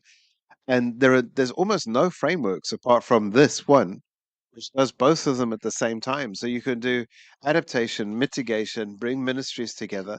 And if we can get the communication right, then we have a very compelling story to be able to tell the financiers who are also struggling because they're like, we've got all of this money, now we need to spend it. And it's very difficult to be able to to work with finance ministries in a way that you can kind of trace the mitigation and adaptation benefits together. And I think this is really important because, many times, even in these mitigation studies, you see these baselines, which are bizarre. The baseline is a continuation of business as usual. But if the climate's changing, that baseline shouldn't be a continuation of business as usual. It should be higher water scarcity or more water variability, as you were saying. And that should be your baseline against which you do your planning. And somehow it's a bit schizophrenic. And so we've got a solution here that I think is really powerful because it can help streamline these competing sets of or these discoordinated sets of funds, and also help us to be a little bit more strategic with our planning because our baseline is not going to be a continuation of business as usual if we think the science is correct. Absolutely, Mark. I think you make a very good point. That is, we using this Clume framework, we can actually connect this mitigation and adaptation, two important elements in the context of climate change, and do better resource mobilization to support our capacity building. And I think FAO has done also quite a good job last year in the COP27. Yes. In the FAO Pavilion, we had the same discussion there to present how we can further strengthen our synergy and to support member states in the context of climate change. Dr. Wali. Not only this issue, but if we analyze the ongoing projects which FAO have, for example, from climate donors, we will find that 50% of ongoing projects is cost cutting between mitigation and adaptation. And 25, we exactly what I mentioned, 25% of the ongoing projects about mitigation and 25% about adaptation. It's exactly this figure. We kept in mind, we have a good planning for this point. So one more issue, so to keep in mind, since Nexus is very important, not only from its topic as a wide topic to cover many aspects, but also from climate change point of view. So we have to keep in our mind the end users. Okay, so end users when he he needs cost effective techniques, okay, to adopt with his daily life requirements. Okay, so we need to think, so what is big added value for him and what is the cost effective techniques to be survive and continue and mitigate his daily requirement from financial resources, as for example. So if for example, if we provide some farmers so with treated water with a certain cost, at least he have to find some benefits.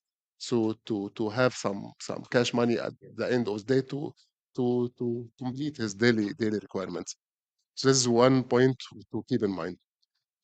For for future, I'm recommended to what I recommend also to think about natural based solution. So especially for when we go to do some infrastructure work, we have to concentrate more about green infrastructure. So this will reduce the cost of the requirement. So for example, so if we need to do some water harvesting techniques, if we construct some dams, there is the concrete dam and we have fill dams. So I think if we utilize the local material, so from stones, and we build concrete dams, sorry, um, uh, fill them, okay, it will be more effective and it will be widely disseminated easily and less cost. Then at the end, so it will be, the good value for the farmers will be much more better. This is for example, and we didn't mention about also using solar energy. solar energy is a good also so way, especially for the regions which have enough energy resources to be utilized and to be effective for different people, not only for the farmers but also for different users and different stakeholders as well. Yeah. Mark, continue, please. This point because I think it's really important. So, again, this comes from this integration. So, solar energy, for example, if you use solar energy for electricity to use at different times of the day, you need to pay for batteries, which is expensive. With solar energy for pumping, you can store the water at a fraction of the price that you would like in a battery, and so on. And so this interaction of the energy system intelligently with the water and agriculture system can be so powerful. So I think in a lot of the Nubian aquifer and so on in Egypt, they've carefully mapped out exactly how much water you can pump from the solar energy and so on. But one thing I wanted to, one thing that's really neat is the Food and Agriculture Association, much like the efforts that have been started by the IAEA and others, do this brilliant thing with trying to bring together multidisciplinary teams to do the engagement.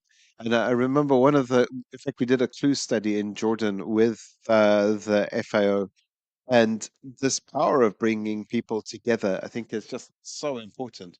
In this particular case, and it's a humorous example, but I think it's so illustrative.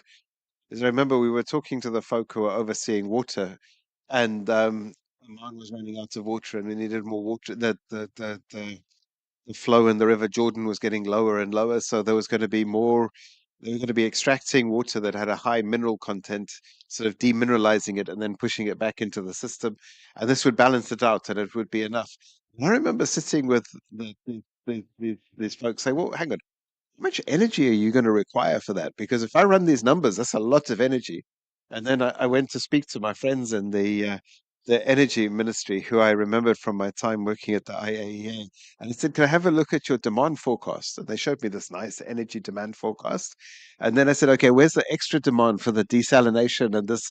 And then, what are you talking about? And so it was really good to be able to facilitate that discussion. And ironically, it brought two agencies together because the IAEA was supporting a lot with the energy planning and the FAO with the agriculture and water. Yes, Mark. Very intensive. Okay. Uh, sorry. So, Mark, yes, fully agree with you. Actually, it's not only this point of view, but so I heard now about the Ethiopia case, Mozambique, Uganda. So, and now we talk about Jordan, Egypt case, and I'm speaking about examples from GCC countries and so on. I think so. A lot of scattered effort is done for Nexus. So, and I think it's time to do some a very intensive benchmarking to collect those cases in one good report. Okay, and based on the lesson learned from each case, can we can decide together what is the way forward, what is the recommendation for from Nexus to be utilized and to be more wisely implemented in future Nexus plans for since it's getting very essential and very important. So it's an idea. I don't know. So Excellent. Yeah. I just want to add one comment. Thank you for mentioning this the green context when you talk about this glue approach, because agency, Mark, you know this very well. When we do this energy planning, we do very we have a principle that it's technology neutral. We will not say which technology, which energy technology we are going to talk about. It's really based on country's condition. So that's why when you say green, I would not say no, it's wrong, but I think the green sometimes can give some people in image that is only talk about renewable. Actually, now we are more talking about like a clean energy. So when we talk clean energy, can be more inclusive, including what I'm going to say that nuclear is also part of this global effort now. So I think when we talk about this, maybe we can take okay, we should bear in mind nuclear should be part of this one when we talk about climate issues, right? So both for mitigation and also both for adaptation as well. So just additional comment to what you say. Yeah, Mark. If I can pick up on that point in particular, I think it's really important that our models and analytics are policy neutral and technology neutral, so that decision makers can see the costs and benefits of going in whatever direction they choose to go. I think it's really important that groups and regions are making their own decisions, and the tools and analysis allow the facts to speak for themselves. I mean, even let's say you wanted to promote renewable energy or low carbon nuclear or other things, you need to know what you gain by having that in the system or by not having it in the system.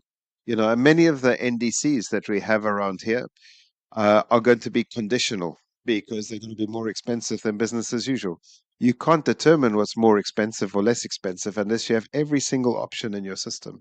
So I think it's really important that policymakers are in this place where they have an unbiased, objective, as much as they can, picture of what the potential future scenarios are that they want to pick up, so that they have agency in picking up those futures. So I think at an analytical level, it's essential for us to do that. Otherwise, we become another lobby organization. So that transparency, I think, is critical, and I think it's something that also that sort of international organizations and academia in partnership can play a really important role, because we don't have to turn a profit in the same way as an industry, let's say. Thank you. Great. So thank you very much. I think so. We're approaching to the end of this session, and we have very interactive discussion. Even we decide to have this a little bit informal setting, but I think so we have very good exchanges on this. And I just want to each of you to give the very short reflection on what we need to do in the coming year when all the world accelerating to this clean energy transition. So any suggestion among us for strengthening our synergy in the coming years? I don't know anyone wants. Lina, do you want to start, or Mark? I'll go first, then I don't have the last word, which is important. So I think the thing is, as Linus said it actually, is I think we need to create critical mass quickly. We need to improve these systems, and the idea that you're talking about bringing these case studies together so there's a body of knowledge that can be trusted, I think is important. The systems are interwoven. Stresses are only going to get bigger. Urgency to act is going to become more important. So the better we can be transparent and crowd in momentum, the better we can do that. Yeah, I think that's just critical. No, absolutely. I just fully agree, and I think Dr. Wali is a wonderful idea. Let's going forward work together to put a common document between our various institutions, and then actually do a convening of lessons learned from the regions. And that's what I would really like us to see us do. So to be more practical during writing such proposal, so we need to have some small, so I know, for example, different organization, they have their own platform for Nexus, but I think if we have something global to collect what is the updated from each country to be included in that platform global, then after drafting that report based on the benchmarking and so on, we can update that platform. It will be global. Then I think moving forward will be more effective and more easy. So to exchange knowledge and so on. Thank you. Thank you very much. A very good suggestion. And I see we look at the screen, that's how many members in this group actually supporting this event. So I think so, as long as we work together and we work on this global level nexus on these elements, well, definitely we can play an even bigger role in the coming years to support this global net zero pathway and transition. So with that, thank you very much for your attendance, and thank you for your insight. And I would like to wrap up this meeting. Thank you again. Thank you very much. Very good discussion. Thank you very much. Thank you for your time.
Good afternoon, everyone, and thank you so much for joining us here at COP28 in Dubai at the SDG Pavilion. My name is Emily McLone, Director of Peace Boat US, and today we're going to be speaking about sailing for the SDGs and decarbonization of the maritime sector, especially showcasing Peace Boat's EcoShip. We're really pleased to have with us many guest speakers and also our Youth for the SDG scholars, also from Palau, joining us in today's conversation. And we'll be presenting to you a little bit about our organization to kick off this afternoon's session. So we have been sailing around the world on Peace Boat using this ship, which is the MV Pacific World, holding more than 2,000 participants, sailing with the SDGs logo on the hull of the ship. We visit more than 100 ports of call every year, sailing through the Northern Hemisphere all the way from East Asia and Japan, which is our home port, through the southern part of Asia, and then through the Suez Canal to the Mediterranean. This year, we also went up into the Arctic as far north as Svalbard, all the way in the top of Norway. And then we sailed over through the Panama Canal. Our next voyage is starting right now, and we'll be sailing on the Southern Hemisphere voyage, visiting South Africa and also sailing to Chile and Argentina in Patagonia. Our organization was started in 1983, and we are celebrating our 40th anniversary this year. And as I mentioned, we have more than 2,000 participants sailing with us on every single voyage. And since 2017, we carry with us the Nobel Peace Prize on board as part of ICAN, the international campaign to abolish nuclear weapons. Peace Boat is also raising awareness for sustainability in all of the ports that we visit. As an official partner of the SDG Action Campaign, we carry the logo of the SDGs on the hull of the ship so that every port that we visit when we dock, we are raising awareness for sustainable development. And on board the ship as well, we have educational programs, especially focused on SDG 4 for quality education. We have guest educators who come on board and give lectures and workshops about important global issues. And we also have youth who join us on board to do peer-to-peer learning on the ship. The other logo that we have on the hull of the ship is the ICAN logo, the International Campaign to Abolish Nuclear Weapons. As Peace Boat was started in Japan, and we're always looking at the humanitarian impact of nuclear weapons and calling for a nuclear-free future, we carry this logo with us on board as well. We organize various activities in the ports of call. For example, reforestation of the mangroves. This is an example of the Galapagos. We also have worked in disaster relief, especially after the triple disaster in Japan, which was the earthquake, the tsunami, and then the nuclear disaster of Fukushima, which continues to right now currently leak radiated water into our ocean. And that's a major issue for us as well. And we really believe in SDG 11 for sustainable cities and communities. On board our ship, when we docked in New York City in 2019, we held a large-scale event on board with the United Nations Division of Ocean Affairs and Law of the Sea, DUALIS, for the UN World Oceans Day. And this is also about partnerships for the goal. So we had various stakeholders joining us on board. And recently we docked in New York again, just as the grand finale of the SDG Summit in September. So we look forward to coming back to New York City and working with our UN partners. We'll be back in June of 2024 on June 16th and 17th to celebrate UN World Oceans Day again. And we strongly believe in conservation of our ocean as we are traveling on the sea. And so we believe in SDG 14, raising awareness and encouraging young people to take action. So we started the Ocean and Climate Youth Ambassador Program, where we have young leaders from small island developing states or large ocean states to join us on board because they're really the ones on the front lines of ocean degradation and climate change. We have guest speakers and experts who join our youth leaders on board, such as Cristiana Figueres, who's featured here.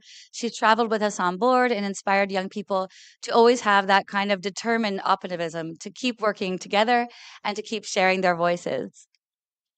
Our young leaders not only share their voices on board the ship, but they are also featured at the United Nations headquarters. They're able to join us on stage, and we've also brought 7 of our youth leaders here to COP this year, which we're very excited about. So you'll be hearing from Anthony later from Palau, and we're really excited to have that intergenerational conversation on the UN global stages. And for that purpose, we started our Youth for the SDG Scholarship Program. This is for youth ages 18 to 30 years old who are already working on the SDGs and creating action at home, and then also sharing their experiences with others while they travel on the ship. And as this year, the United Nations Ocean Decade programs began on Peace Boat, we were really pleased to announce that we were officially endorsed by IOC UNESCO, and we are now sailing with our Youth for the SDG Scholarship Program for the UN Ocean Decade. On our inaugural voyage of Peace Boat's new ship, the MV Pacific World, we held two programs this year. The first voyage was in the Arctic region from London to Norway and Iceland, and our second voyage was in Latin America. During the Arctic voyage, youth were able to learn about especially biomimicry and nature-based solutions. We were able to visit various Arctic regions all the way up into Svalbard, where we had a lot of conservation programs, learning about the importance of kelp, for example. We did a hands-on study program, seeing the puffins in the north, and of course, observing the whales as well along the way. We visited Iceland, where we were able to learn about geothermal energy, and we were always promoting renewable energy during our voyages. So this was a great experience for the young people to learn about how Iceland has become supported by renewables. And as the youth are studying, they're also sharing their experiences and having these in-port activities that help to raise awareness about these ideas as well. So in London, we partnered with U Ocean to help do a river cleanup for plastic pollution in Paddington River. And these were on electric boats that we took out into the river together. And then on board the ship, the young people that we have on board are organizing workshops together and having that peer-to-peer learning as we're sailing. We were able to see so many whales this year, and that became a very important topic as whaling was such an issue in Iceland as well as a major kind of challenge, I think, that people were facing in the communities. So we were able to also have various communities come together to lead the NGO talks around putting an end to whaling and helping to conserve the whales that also help us to conserve nature. And then when we were in Latin America, we did various beach cleanups. We also visited the mangroves and we had a turtle restoration program. And we also worked with the first time the Ministry of Energy in Panama to host a renewable energy summit for young people on SDG 7. And we really believe in partnerships for the goals. As I mentioned, we have so many stakeholders that we engage in our global voyages. So SDG 17 is a key part of our education on board. And of course, again, SDG 14, looking at coral reef restoration and ocean conservation.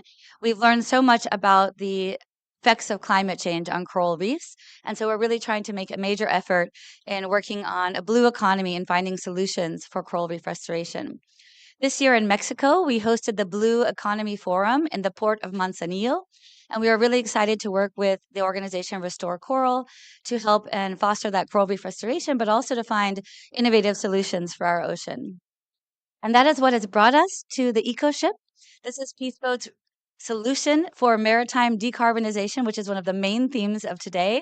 So as we start talking about EcoShip, we'd like to begin with a short video that will explain a little bit more about what the EcoShip will look like in the future, and also give you an idea of what kind of ship we can be sailing on. It will be, again, a 2,000 person capacity ship and sail for the SDGs. So we look forward to sharing that video with all of you. And after that, I'll be introducing the founder of Peace Boat and EcoShip, Mr. Yoshioka Tatsuya.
Peace Boat's Eco Ship, and we hope that next time we can host the SDG Pavilion on board.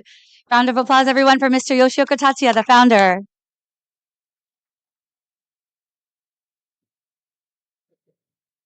Yeah, thank you for coming. But do you like that ship? Thank you. Yeah, but one important point is that it is a look like very futuristic, and but the all technology is possible now. So immediately we can start to build this one. And actually we are finished already, the all design and the detail design, everything. So that's why actually that we can build this one from tomorrow.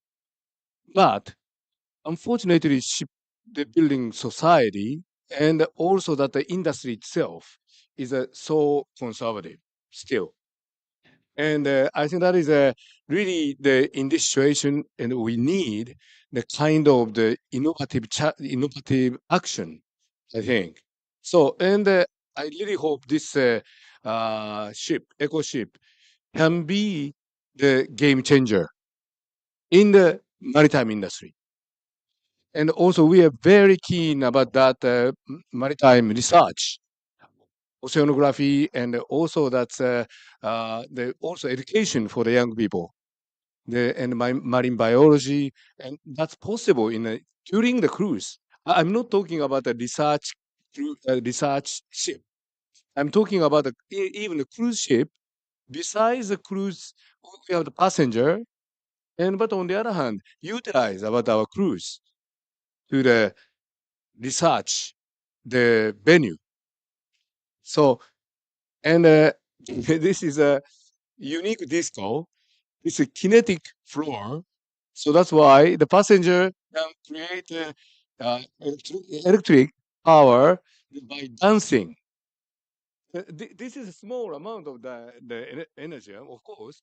However, I think this kind of the mindset or the changing of the lifestyle or how to enjoy to achieve the sustainability or energy efficiency. I think that is a many innovative way we can create.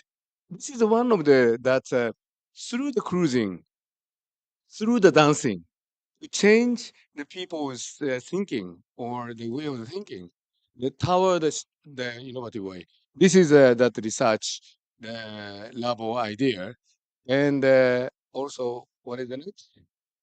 Yeah, and also now we are very keen organize. oh, Sorry, large ocean state global voyage. We are doing the 3 times world cruise, the global voyage year. And but one of that cruise is that we can try to visit as much as possible the large ocean state, islands, country, and we can listen to the people's the opinion or the listen to the reality, what's going on by the climate change, climate crisis. I think this kind of the global voyage can contribute a lot about the COP conference also. Maybe some kind of the working group of the COP conference we can invite on board, and they can sail, and they discuss what to do and how we have to, agree in the global the framework. I think that kind of the way is really necessary. I think human beings is of course we have the imagination, but this imagination is quite limited without real experience. And sometimes real experience is to create the new idea or new agreement. I think I really believe so. So this is maybe last one, yeah. So I really say thank you very much for joining this session. And but still, the world situation, global situation, is serious, and the COP conference also cannot find the magic the way. So step by step we have to do. But I think very concretely, this project can contribute to a sustainable world. I believe so. Thank you very much.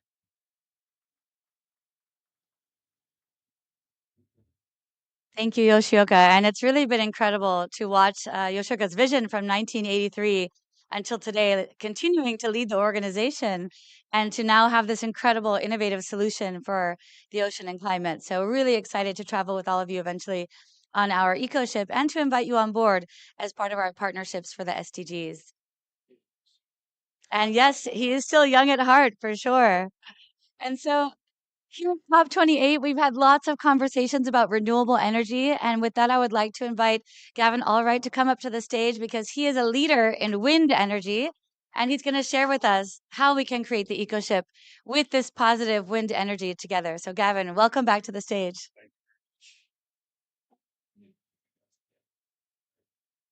Yeah, sorry if I look a little bit shell-shocked. I've just come out of another webinar with China, just talking with ship owners and shipbuilders. So now back into talking about SDGs and the developments here. So yeah, I put this slide on here and I put it on a couple of other presentations.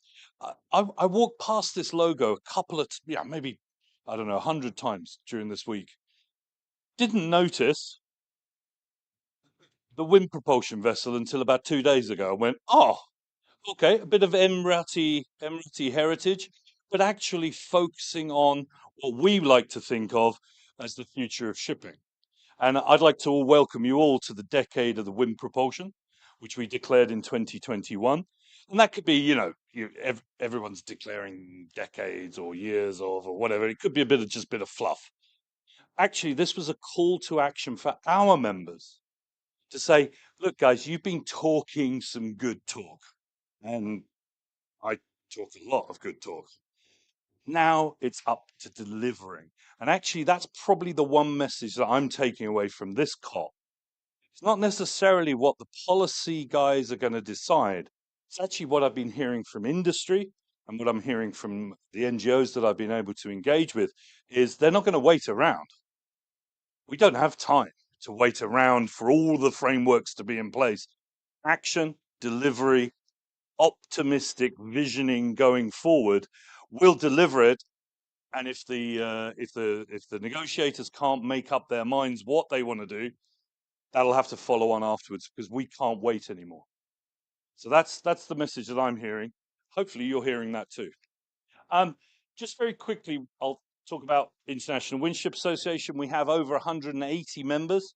Many of them are companies, academic institutions. We have 5 class societies that do all the safety and classification of ships. We have shipbuilders, shipping companies, companies moving their goods by ship. Shipping delivers around, I think I hear different ones, 80% of all trade, 90% of basically everything that is around you. You can touch anything in this room. At some point, that's probably been on a ship, or the energy's been on a ship to build it, or the materials to build it were on a ship.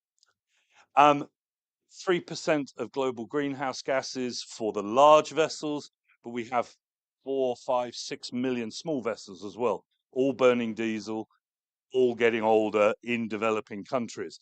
They need a replacement to those propulsion systems. Otherwise, they'll be installing new diesels and locked into another 30, 40-year cycle of burning dirty fuel. So we really need to be moving on and giving solutions, not just talking about the problems. So very quickly, what does wind propulsion actually do? Okay, it's a zero emissions energy source. It doesn't need to be mined, refined, transported, bunkered, or stored on the vessel. It's delivered directly to the ship at the point of use. No emissions at all, not just zero greenhouse gas emissions, but no climate impact at all. And it will be zero cost forever unless the governments work out some way to tax it, which I wouldn't put it past them. But anyway, the wind propulsion technology itself, though, is not free. That's got to be paid. However, because it's using a zero cost energy source, it has a return on investment. You're going to get your money back compared to today. So you could lease it. You could pay for it by leasing it, for example, and pay for it out of your fuel savings, etc., etc.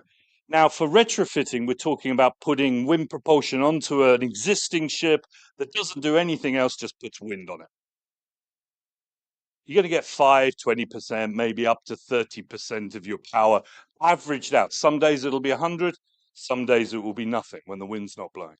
However, if we look at an optimized new build vessel, then we're starting to see some magic starting to happen. We're routing the ship to where the best wind is coming. We're actually reorganizing potentially the systems that we're using, revitalizing ports that are on windy routes, but weren't the direct route, perhaps. But 50, 60, 70, 80%.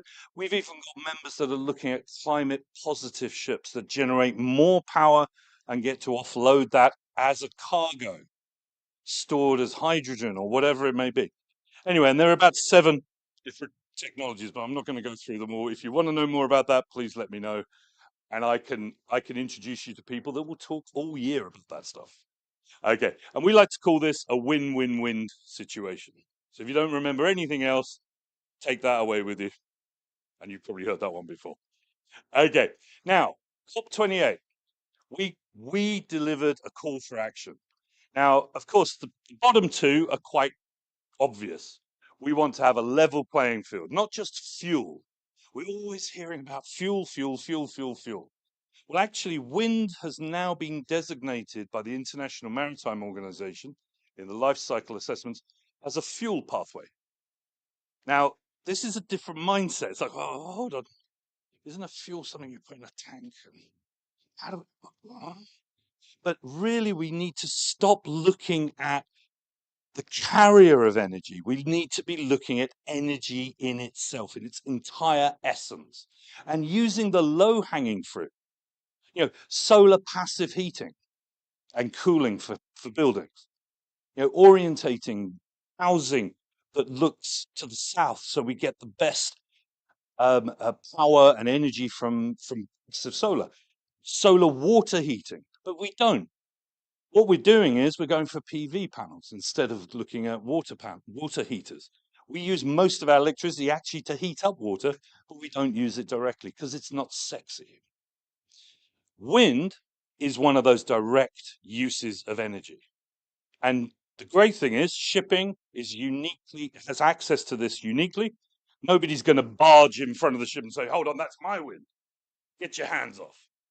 Yeah, it's actually going to be, we have unique access to this. No transport system, no transport technology can utilize direct wind. I can't see sails on trains, although, hey, people said that about ships again, so there we go.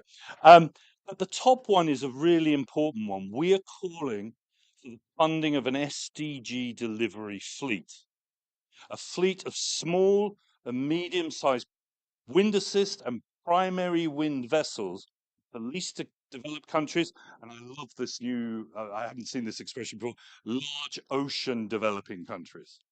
Yeah, large ocean states, commonly known as small island developing states. We have the technology to effectively unplug those regions, not just from a fossil fuel future, from pretty much a major fuel future. So yes, they'll be able to generate some biofuels, some hydrogen in the country, but they won't be dependent upon that wholly for their maritime transport. And just to give you an idea, I think Tuvalu uses about 70% of its foreign currency goes on maritime fuel. Now, what if we were to return almost all of that and say, spend it on your education, spend it on your health service, spend it on training, trade development, and climate adaptation? Now we're releasing huge amounts of funds, not through aid, but because they've taken possession of the ability to run their own maritime transport, train people, have the crew, and their salaries going into creating a virtuous circle in that situation. And this is an example of where those virtuous circles can actually develop. We often hear in shipping, everybody's talking about fuel costs, but they use the Singapore cost or a Rotterdam cost or an average global cost. And that's fine when you're talking about big ships. But when we're going down to this kind of micro level, smaller level, you're looking at Fiji. Oh, I see my arrows have moved a bit there. Fiji, so in Singapore, it's $900 per ton of fuel. In Fiji, it's $1,100 of fuel. In Wallis and Futuna, which is a small island further away, it's $1,800 for fuel. But that's only one thing. So it's double the price. But that has to be paid for in US dollars. And the economy of that island is probably 5, possibly up to 10 units of local currency will need to be paid for to pay for that dollar.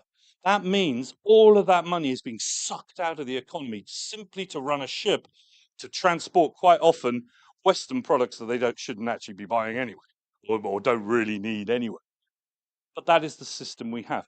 So you're looking at local communities having to pay 5, 10 times what it costs someone in Singapore to put in the bunker into their islands.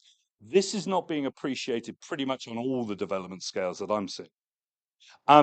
So if we plug that back in, if we create a network of medium-sized and small vessels that can work on that, we also create the cycle where those vessels can be installed, maintained, fabricated in those regions, generating jobs. Also, we generate a stable, predictable trading system. So people start investing, saying, well, you know, I could grow a little bit more food, or I could grow, do some honey, or I could do some coconut, whatever it may be. Because they've got a regular trading system where they can sell that surplus to another market. So we create that virtuous circle, and it creates aspirational jobs, value-added cargoes, etc., etc. And the last thing, it also creates resilience in a disaster situation. So it creates resilience in climate, having that system, although some of those islands won't even be there. So maybe their flag will be only on the ship because their island's underwater, which is a very sad thought, but it's increasingly becoming so. But also it creates resilience in that disaster response. And I've been in a number of situations, you simply couldn't get the fuel to get a ship to go there to deliver water, for example.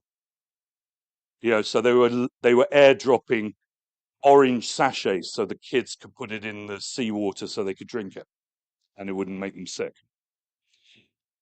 That's completely insane. We need to be delivering a resilient maritime transport system, and that makes everything else easier.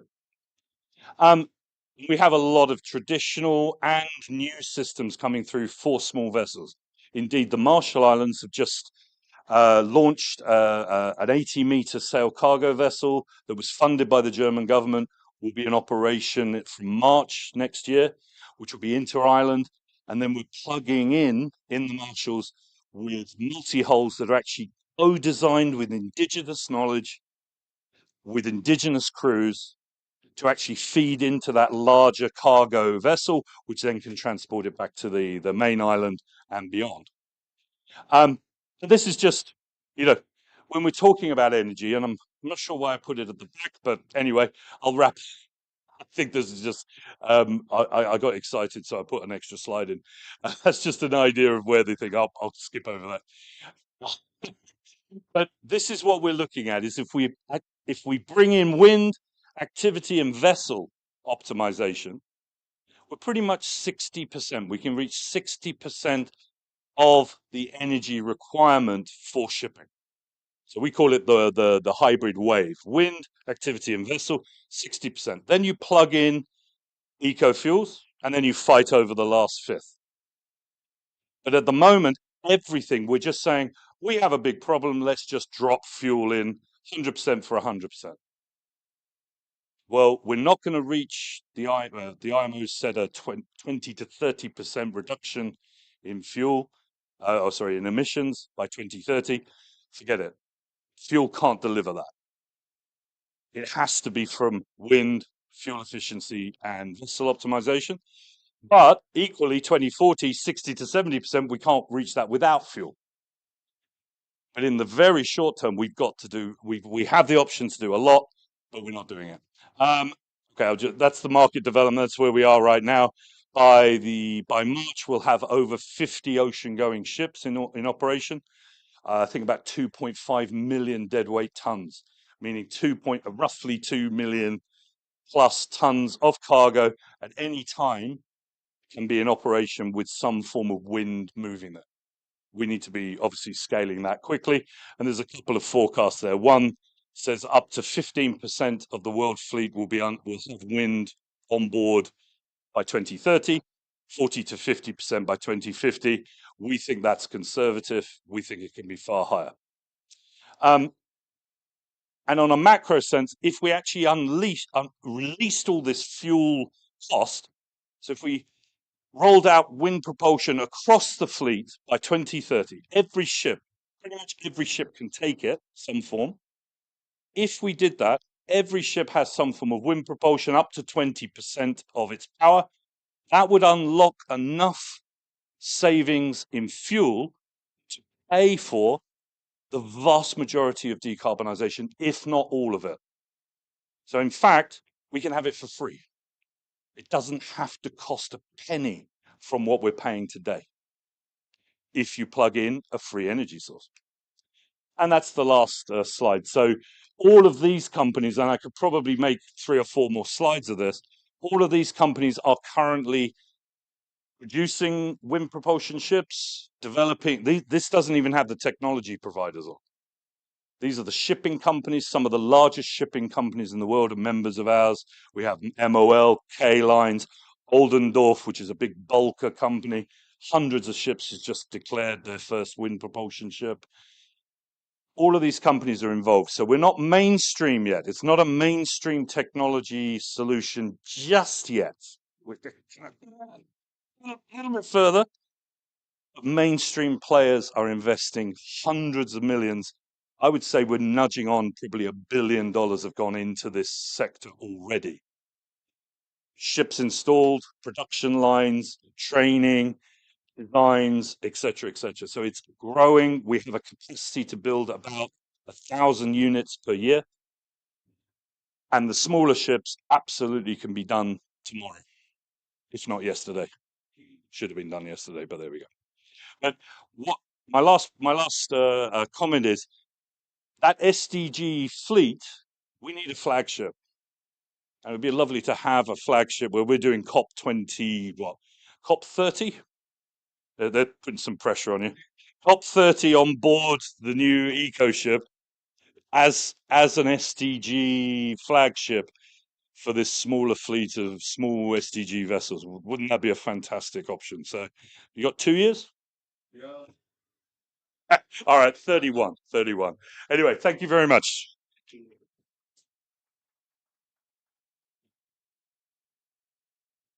Thank you, Gavin. And it's really incredible. His knowledge is so deep with this, win-win-win propulsion situation. And without having partners like Gavin, we wouldn't be able to create the eco ship. We really need to have experts in the field supporting us with their knowledge and experience in wind, solar, and also, the shipping industry at large. Yes, and Gavin, you're welcome. You're welcome to join our Youth for SDGs program as an expert in the field, like Cristiana Figueres and others. And with us today, we have our youth leader from Palau, Anthony, who was with us on the Arctic voyage of our recent voyage, which I shared a little bit about earlier, from London to Norway and Iceland. And with her experience from small island developing states or large ocean states, she'll be sharing a little bit about what she learned for ocean science. So please give a warm round of applause for Miss Anthony.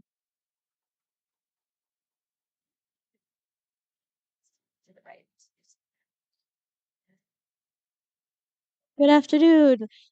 Before I begin, I would like to extend my sincerest gratitude to Mr. Tatsuya, the founder of Peacebo, and for Emily, our director, for allowing me the opportunity to join the voyage this year for the Arctic voyage.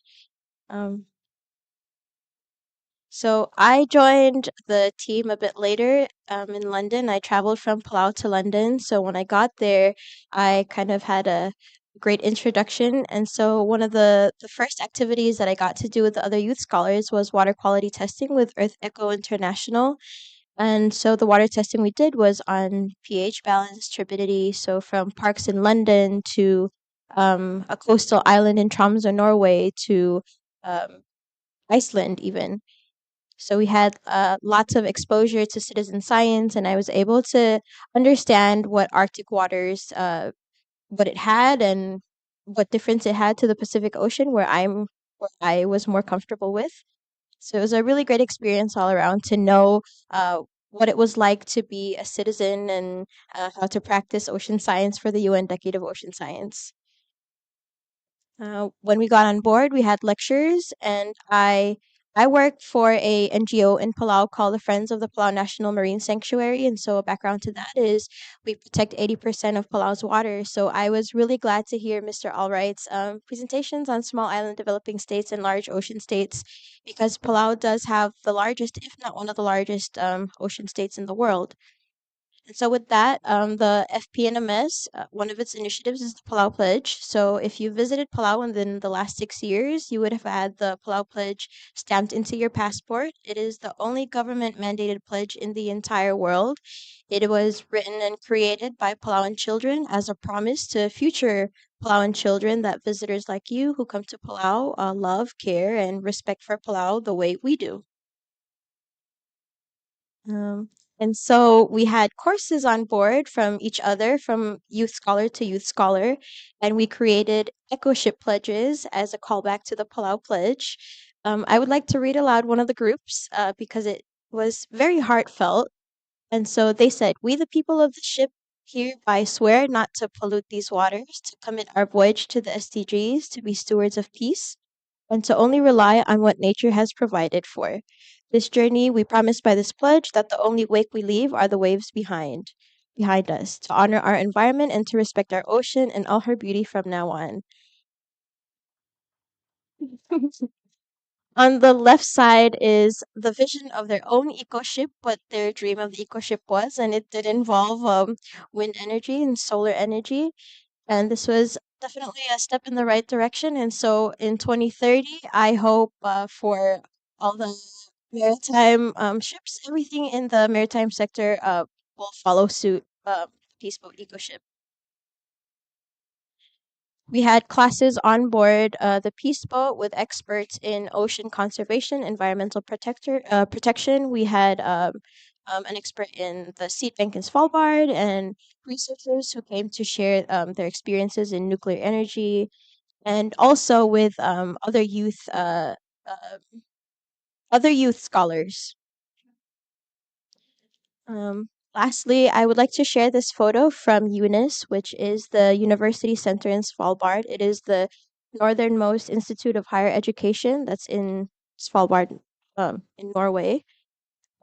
This is kind of what spurred me into wanting to pursue a higher degree. I have a bachelor's in communications, but I would like to, dive into climate action even more because it reflects Arctic studies, but it also would be enabling me to learn more about the Pacific and what it can do. And so when I went back to Palau, I actually learned about um, cleaner energy. And so with that, I would like to share a little bit more about Palau. So 80% of the food that's in Palau is imported.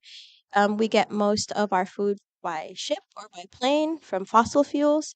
And so I would like to have the eco ship and have the Windship Association as like a great demonstration that this is the direction to move in. Palau is hoping to reach 100% clean energy by the year 2050. And with that, it affects food security. It affects all the sectors of, Palau's development, its sustainable development goals. And so I really thank you for the opportunity. I've had an amazing time here at COP, but also I've learned better solutions, more innovative ideas on how to be more sustainable people, sustainable travelers. And I wish to share the love Palau has for its islands to all 200 countries and how to return that tenfold. Thank you.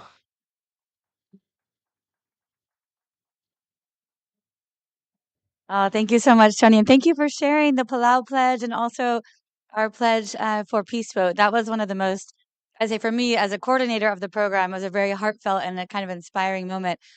We did lots of art workshops during the voyage on ocean conservation and creative problem solving and solutions. And that was, yeah, a highlight for me as well. So really thank you for bringing that to the stage. And it's great to have, young leaders, especially from large ocean states joining us in the Arctic. I think, as Tony mentioned, that's a really unique experience for everyone to exchange that knowledge and to experience other parts of the world and see the impacts of climate change. So really excited to have more young leaders from Palau on the future voyage. And with that, I wanted to mention our next scholarship program is open right now until December 15th. And we will be traveling to Chile and Argentina through the fjords of Patagonia, looking at the glaciers and the impacts of climate change there as well. And so we welcome anyone to join us on this next voyage. And also, we'll be doing these voyages again next year as well to Patagonia and the Arctic. So our goal is that on every single voyage of Peace Boat, we'll be organizing programs for the UN Ocean Decade at least until 2030 and much beyond, especially when we have EcoShip as our incredible platform for ocean science. So next, I would like to bring up another marine advocate and ocean enthusiast. Miss Amber Natal has been organizing the Extreme Hangout during COP. They started at COP26 was the first time we saw their incredible boat docked in the river in Glasgow. And then they organized a huge event space at COP27, and they're here at COP28 as well. So I'd love for her to share with her a little bit about her inspiration and also her love for the ocean and why she's here today. So Amber, welcome to the stage.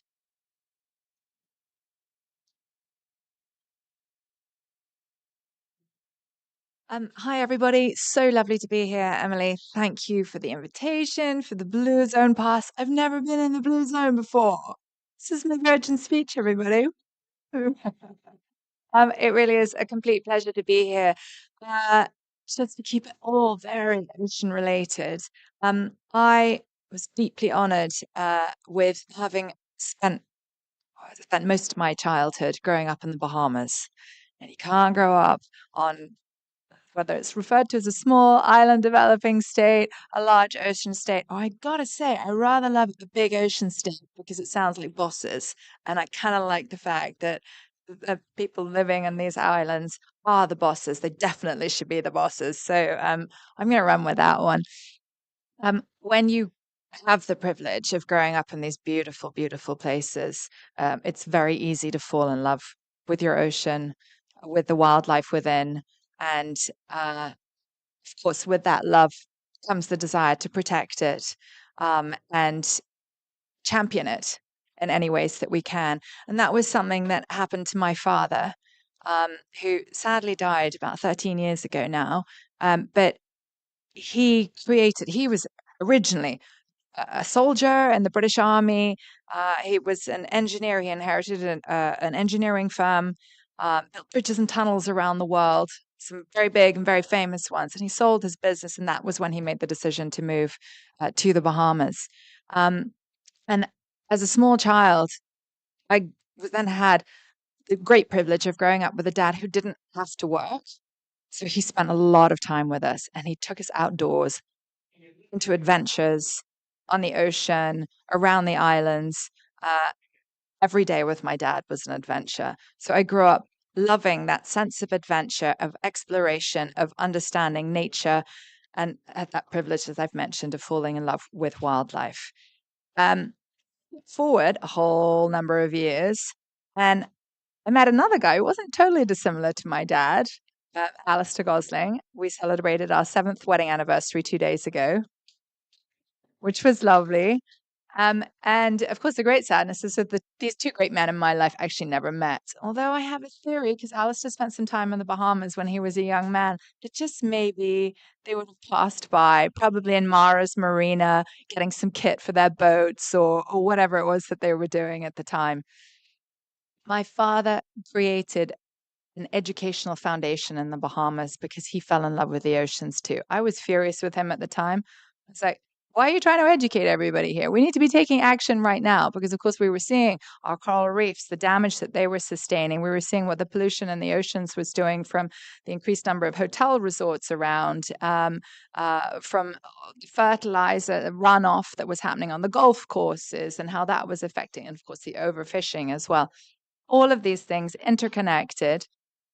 And then through this love of sport, through this wonderful man that I married who found this company, Extreme International, 27 years ago, it's all about extreme and adventure sports. It's about getting young people outdoors to explore their limits, to forge greater friendships, to learn about how trust and companionship can help you push through different boundaries. And of course, it's about accessing nature. If you think about all of these sports, whether you're cycling a desert trail, whether you're surfing on the ocean, whether you're skiing down a mountainside, or indeed climbing up a rock face, you're in nature, you're part of nature, you're working with nature. And my goodness, I think we all here today would agree that being and accepting that we are part of nature is what is going to help us to push forward and find the solutions today. So the Extreme Hangout came about through me addressing with my husband a number of years ago. Right, Alistair, how do we get the business to join the circular economy? How do we make sure that we're on the right track, not just to net zero? I'm never quite sure what net zero actually means. It never seems like a great ambition to get to zero, but net positive. And I loved the SDGs. It was very easy to fall in love with a super colorful, fun logo and 17 great messages out there. Climate activism, yes, we love that. We have aligned ourselves with health and wellness, SDG 3. That's what you're about when you're a sports company. Life below water, we had to. I mean, that just, again, sports, so many sports on the water, in the water, and life on land, of course, as well. And just to that, actually, I don't know how many of you guys know that SailGP hosted their first event here in the UAE just this weekend. And SailGP are at the cutting edge of innovation. And you might correct me, Gavin, on this one, but I think their boats move 3.5 times faster than the speed of the wind. And that's down to design, it's down to technology.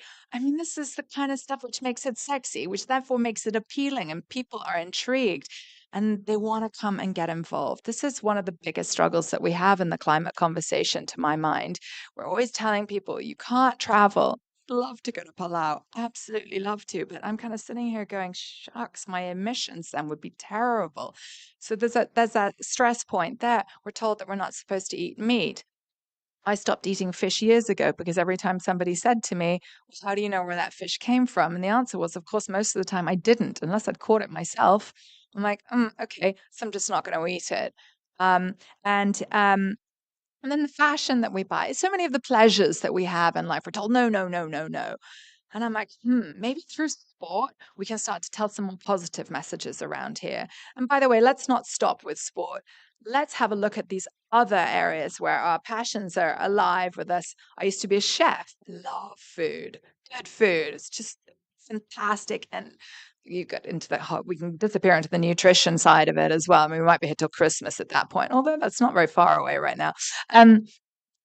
So food, another great passion point. Fashion is a passion point for many people. Music as well. You've got, I mean, the younger lot around here, it's all about the TikTokers, it's about the YouTube, it's the way that they're communicating and sharing information and stories with each other. I'm like, well, couldn't we bring some of that into COP and use some of this influences from these fabulous young people out there and celebrate and support the youth activism, which is came to life. I mean, I call it the Greta effect. Obviously, we know that there are many more young people and many more young voices that have been involved in this movement. So that is why we really created the Extreme Hangout. We went to COP in Glasgow, and we commandeered a vessel. It was a repurposed ferry moored on the side of the River Clyde. That's where Emily and I met. We did 11 days of programming. And we had over 250 speakers, and we made sure it wasn't just panel discussions. And by the way, all of them were intergenerational. And I thought it was going to be a real challenge for me as well to make sure that we had enough women on the stage. Forget it. It was 62% women without even trying, because us girls are finding our voice in this space, which is fantastic. Diversity was key for us as well, not just global north, global south, but making sure that the ocean states had their voices heard as well. And I'm deeply proud to say that we have been adopted by the marginalized communities around the world, and so much to celebrate in indigenous cultures from across the globe, as we well know.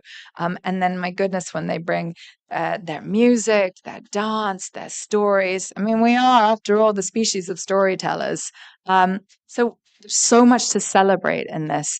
And by holding a space which is primarily for young people to come and be part of creating intergenerational conversation, we hoped that in turn, young people could see their way beyond activism and into, whether it's industry, whether it's volunteering, whether it's further education, so that they could have a vision in their minds and in their hearts as well of the kind of world that we would like to see at 2050 and beyond. Because Martin Luther King said he had a dream, not a nightmare.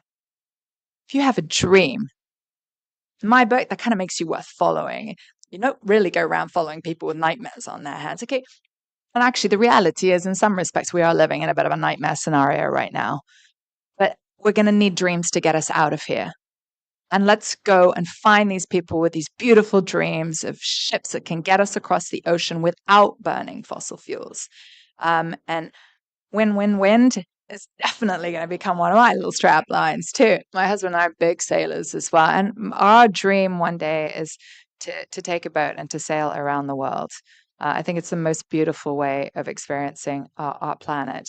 And I just need to learn to become a better storyteller, because I'm going to have to share all these stories with everybody. There's so much creativity and love and inspiration and admiration at COP for so much of the work that is being done around here. And really, it's absolutely my privilege to be here again with the Extreme Hangout. We're in the green zone. We've been operational for 9 days already. Got one more day to go tomorrow.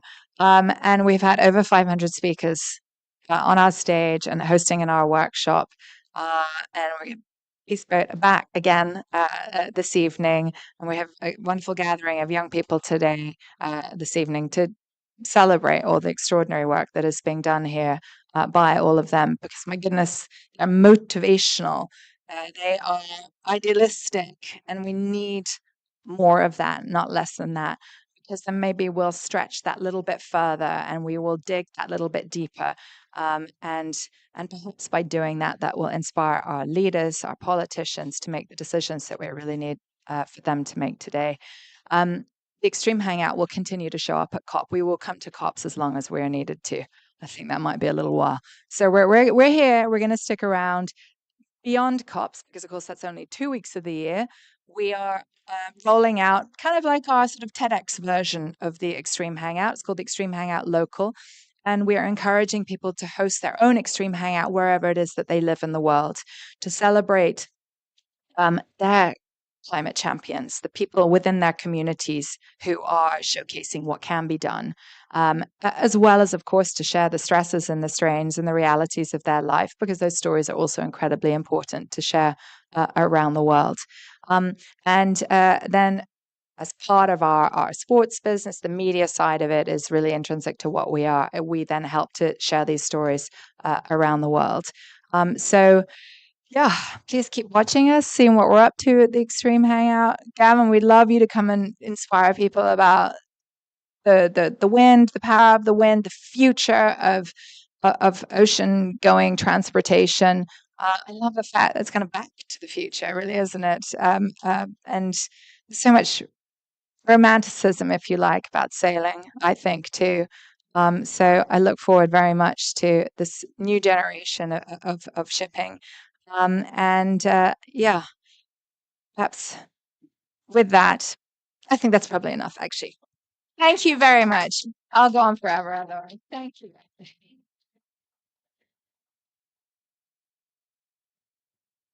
Thank you, Amber. It's so great to have you here. And really, the Extreme Hangout team in general has been incredible to work with. Not only has Amber and Alistair set the stage over there with a great energy of positive reinforcement for young people, especially giving them the space to share their stories, but they've also got a great production team of incredible volunteers from all around the world who've been also supporting throughout COP. So thank you very much for all of that. And next, I'd like to invite Daniel Hubble to have some closing words for us. The last 5 minutes, we really just want to take a little bit of his experience in maritime decarbonization, but also coming from the U.S. State Department. They have the U.S. Center here where they've all been gathering throughout, and Peace Boat also has an exhibition there. We have an augmented reality art exhibit for the UN Ocean Decade, where we shared it last year at COP. And again, they were gracious enough to host us this year. So, Daniel, please welcome to the stage.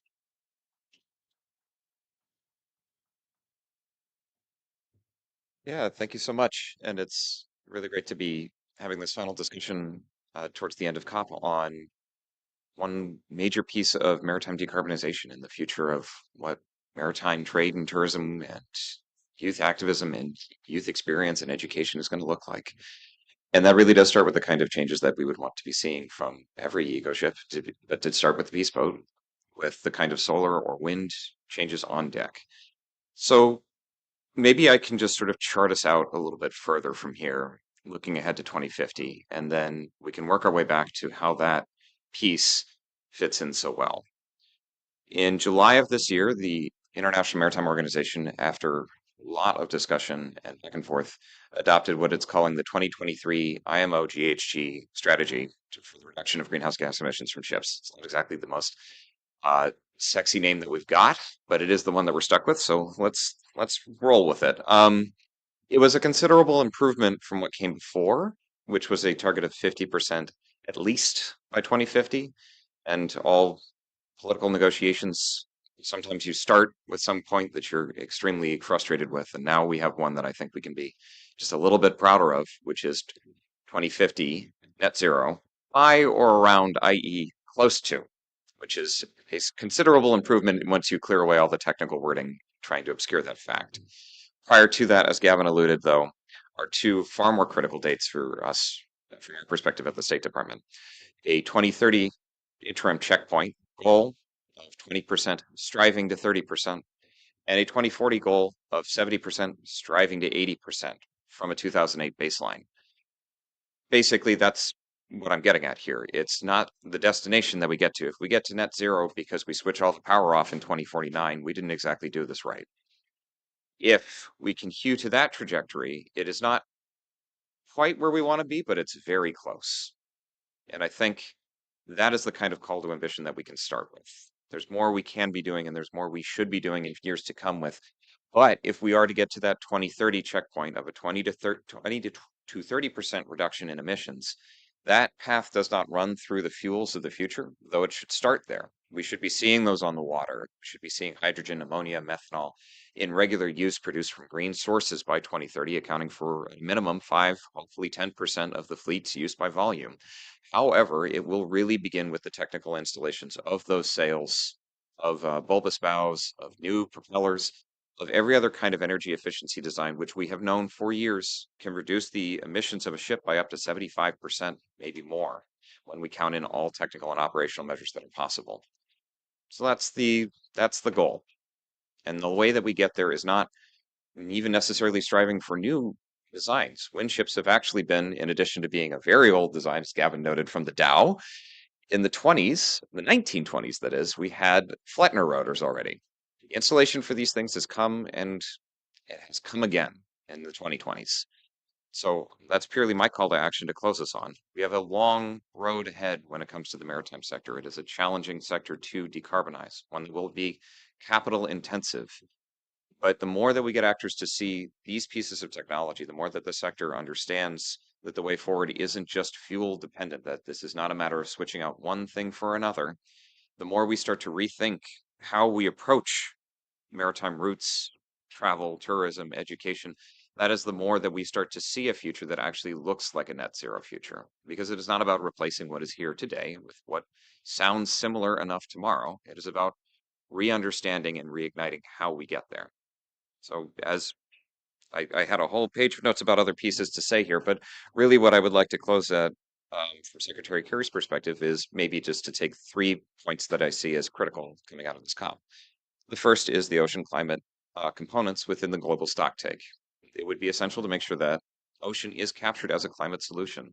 The ocean panel, or the high-level panel for the sustainable ocean economy, to give it another mouth sound problem of a name, has published a report that indicates up to 35% of the climate change savings we need to make and the cuts we need to make to achieve 1.5 could be reached through ocean climate solutions, such as green shipping, offshore wind. Let's put those on the table. Let's make sure that that's captured in how this body does its work. The second is at the IMO, there need to be measures and strong measures put in place by 2027 at the latest to account for that. That includes a fuel target, which, yes, Gavin, I'm not even going to go away from it, is something that should include wind as a component of its work. And finally, we are going to need to see action today. If those measures come into effect in 2027 and there's uncertainty until they are fully entered into force, this sector will still be trying to see what the options are until that happens. We can't wait anymore. And I think the 2 examples that I would point us to are we aren't.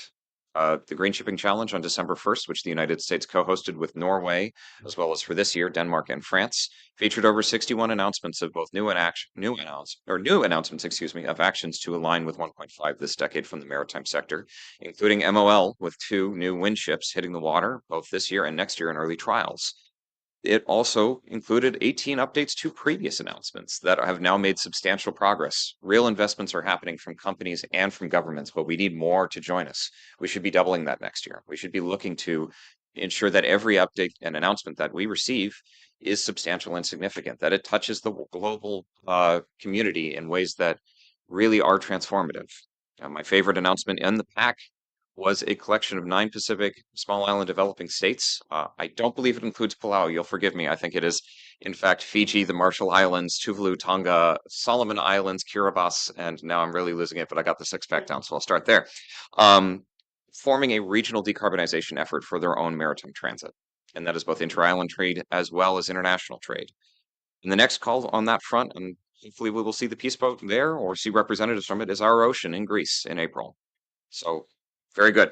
Yoshio-san, thank you. From the 14th or from the 16th through the 17th, we will have an opportunity to demonstrate our commitment to that point and to demonstrate new actions, not talk. I think that is the thing that Secretary Kerry is especially fond of reminding us. Actions, not talk this decade, is how we will get to where we want to go. Thank you very much.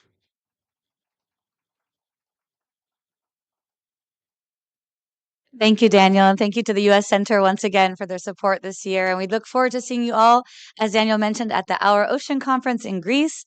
We look forward to continuing our collaboration for COP29. And thank you very much one more time to the organizers of the SDG Pavilion. And we look forward to having you all join us at the film festival tonight at the Extreme Hangout. Thank you very much to all the speakers.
Hello, everyone.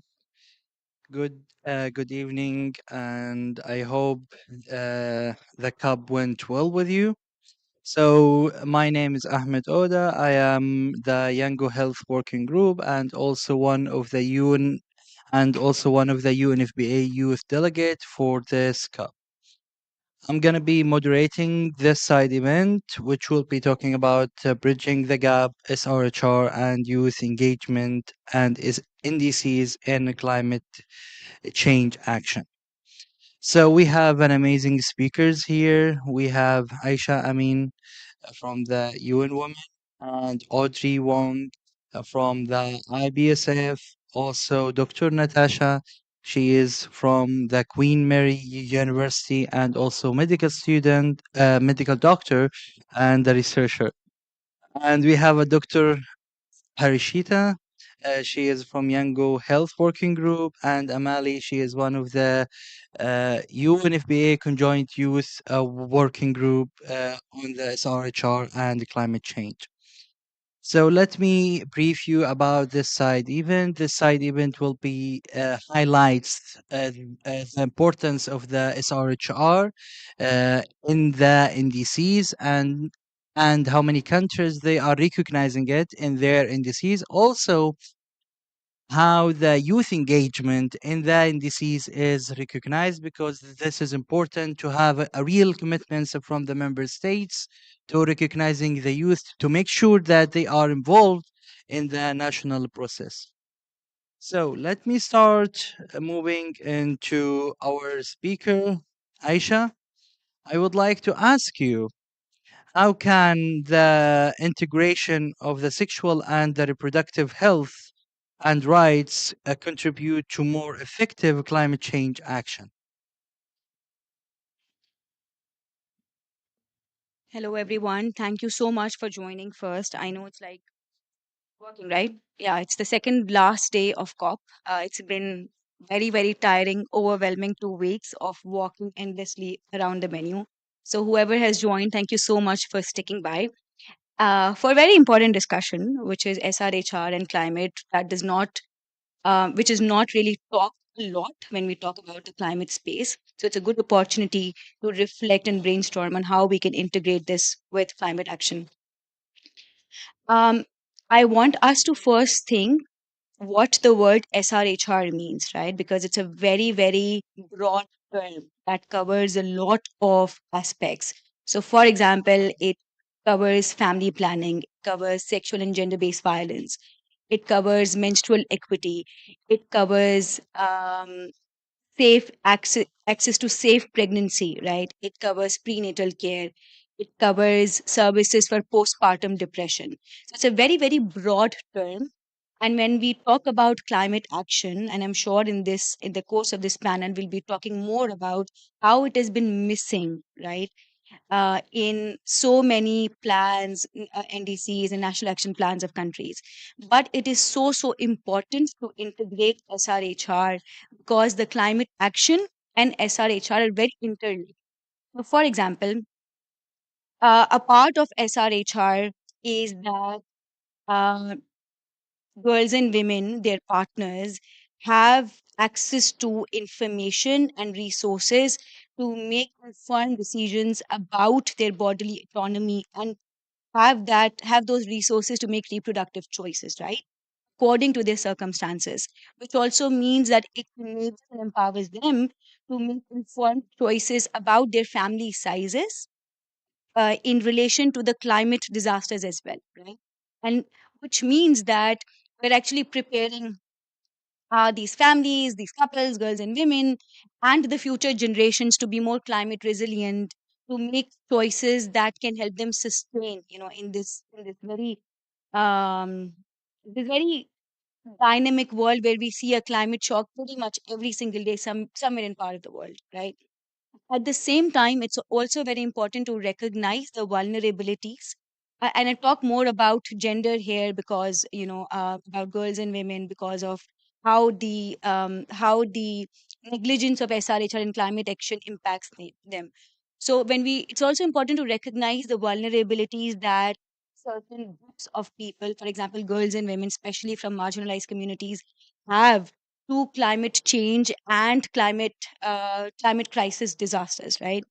So, for example, I just want to quickly quote an example from the last year floods in Pakistan 2022, which was very talked about at the last COP, but still remains relevant because not a lot has changed even after those disasters.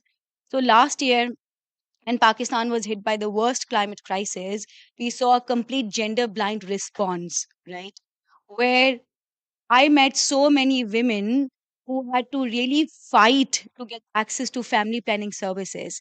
But because of that displacement, they were vulnerable to unplanned pregnancies. So you can imagine that family planning, access to SRHR, anyways, is a struggle across the globe, especially in developing countries. And then when you have this missing component in climate action and climate crisis, you undo the progress that that the world has made on these indicators. So it's absolutely important.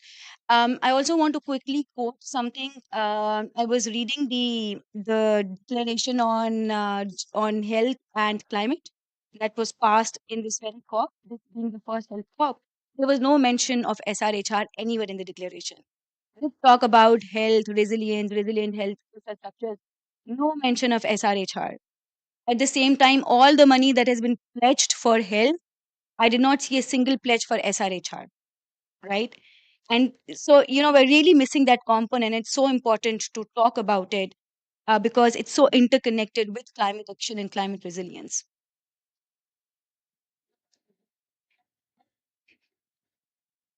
Thank you so much, Aisha, about raising the interconnection and also raising the very, very important point, which is in the health day that there is no any mention about SRHR, which is part of the SDG 3 there, and which is really, I see it as a strange that there is no mention for it. Also, you mentioned about the displacement woman during the climate crisis. Actually, this is because I was one of the youth reviewers into the NDCs, and I was noticed that a lot in the most of the Arab countries that they don't have plans how they are gonna be facing the climate crisis and how they gonna be hosting the refugees. Are they going to be having the access into the healthcare system? Are they going to be having the access into the education or into the safe housing during the crisis?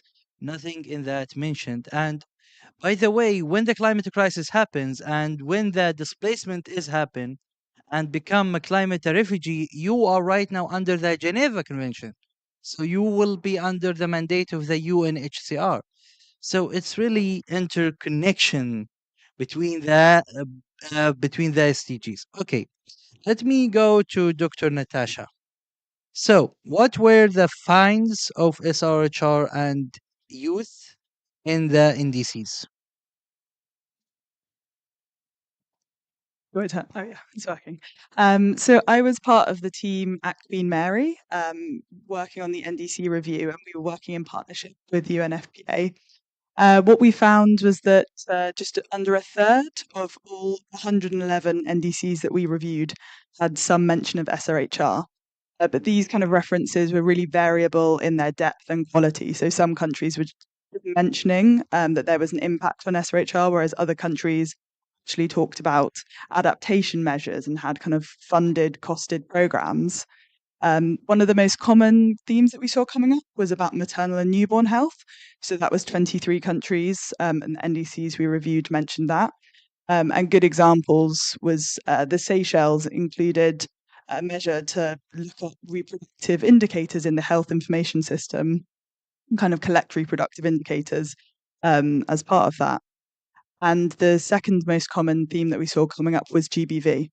So that was mentioned by 15 countries, which kind of makes sense because we know the link between GBV and the climate crisis is very strong. It increases in times of stress and scarcity, which is exactly what we see in the climate crisis. And a good example of what we saw there was Guinea had a measure to provide stoves to women, which would reduce their risk of GBV through kind of not having to collect firewood. And it's very interesting that these are the two most common themes we see coming up is maternal and child health and GBV, because these are the two impacts that are most commonly described and kind of widely known in the evidence, which is positive in that it shows that what is evidence base that's being built is being reflected in climate policy, but also there is a lot of room for kind of there are all the other impacts and all the other elements of SRHR. It might be more difficult to kind of grow evidence on these because these interlinkages aren't quite as direct and they're much more dynamic and complex.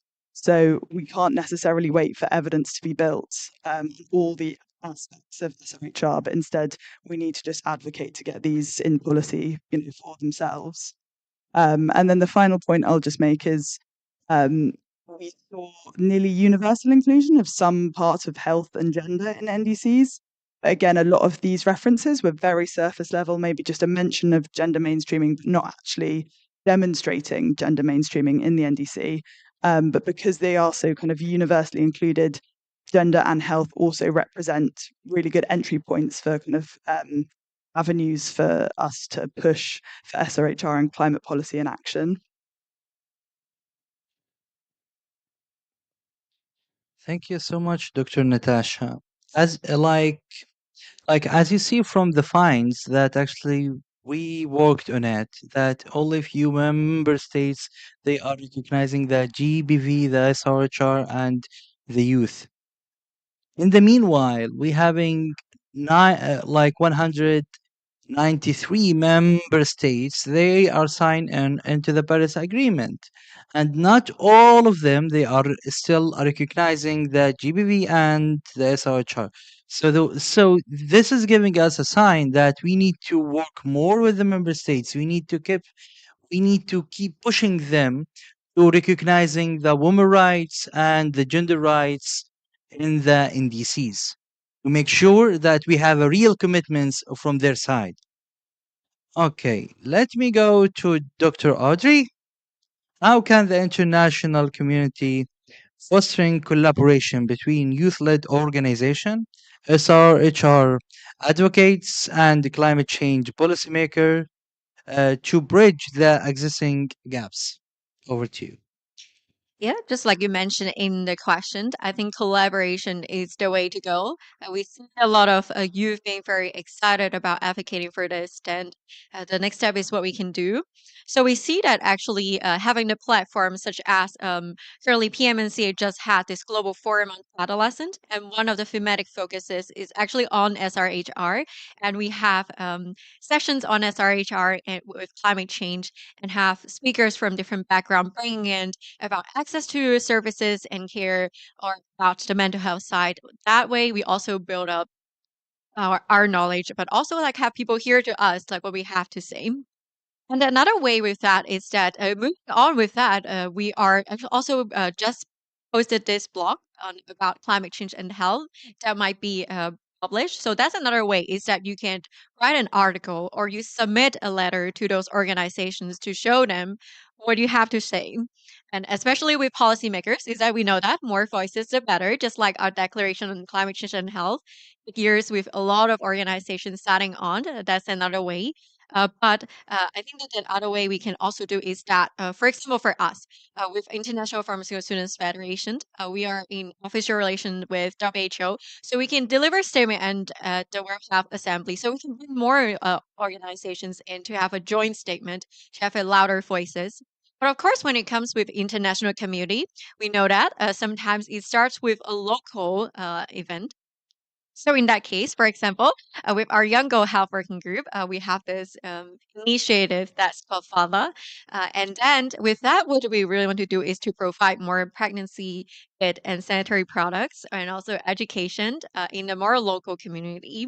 And now they've reached more than 2,500 patients. So we see there are a lot of stakeholders involved in here and try to scale up the initiatives. So I think that that will having all these initiatives, collaborations, and platforms. That's how we going to bridge the existing gaps. Thank you so much, Audrey, about mentioning the global forum of the adolescents of the BMNCH, and also congratulations for hosting a side event there too. So let me go to the Nevada initiative, Nevada initiative from Harishita. So let me ask you, how can the integration of sexual and the reproductive health and rights contribute to more effective climate change action? Over to you. Thank you, Ahmed, and thank you, Audrey, for mentioning FADA. I'll just set a little bit of context here. It will also touch upon the topics that Aisha has already previously mentioned when she talked about the SRHR issues and why it's important for climate action. So Vada was held when the India's Yamuna floods happened, actually. And what we realized was traditionally, as in literature with climate change and health, which focuses on climate sensitive diseases, pollution related diseases, um, and heat sensitive diseases, there's very little focus that actually happens on SRHR. And even in the context of disasters, public health emergencies, even in conflicts, SRHR really does not take much precedence, even though we do have MISP, which is the minimum service package, which actually touches upon SRHR. What we did as the Yangon Health Working Group is after the floods had a little bit subsided, because there's a difference between first response and providing relief, we actually found these local communities that were still secluded and whose healthcare needs had not been met. So a group of us, it was actually very multi-stakeholder, since we had physiotherapists, we had occupational therapists, we had pharmacists, indigenous medicine practitioners, and so forth. We actually went there, we did a survey, we screened them for health-related diseases. And what we realized was that people who were availing these services and the people whose healthcare needs were not met were the women and children. And that was really surprising, because even though there were so many men who were affected, most of them weren't even at home. It was just these women who were carrying these small babies, like some of them who were barely a couple of months old, coming to us and saying, "Hey, is there any provision of medicine or treatment that we could avail?" And what we realized over here is that there's a lot that needs to be done, and not just providing sanitary products and not just providing menstrual health management or techniques, because in that situations, there's literally a crisis. It's a humanitarian crisis. So we did educate them, we sent them helpline numbers, we connected them with other local organizations and hospitals that could further foster collaboration. But why are we driving SRHR into climate action? It's because traditionally, when you think about running a household, when you think about who actually helps you get your day to day food, your water, it's the women. They're the ones who are going to walk the distance, they're the ones who are going to cook for you. And if you're not able to do that, it's going to increase something that's gender based violence, violence against women, or even intimate partner violence.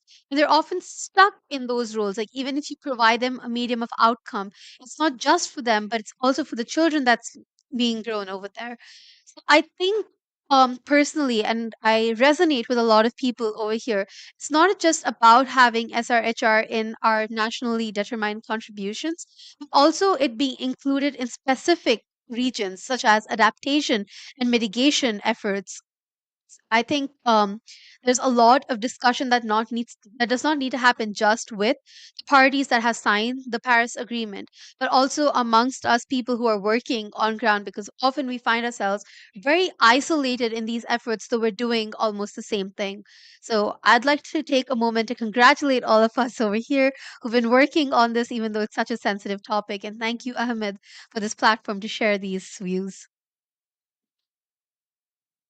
Thank you so much, Harishita, for mentioning about the initiative that actually you took lead on from the local. And this is what actually we need. We need to have a local actions. This is what we need.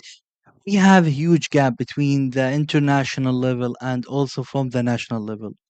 And by these initiatives and by this young leader, she is sitting here with us.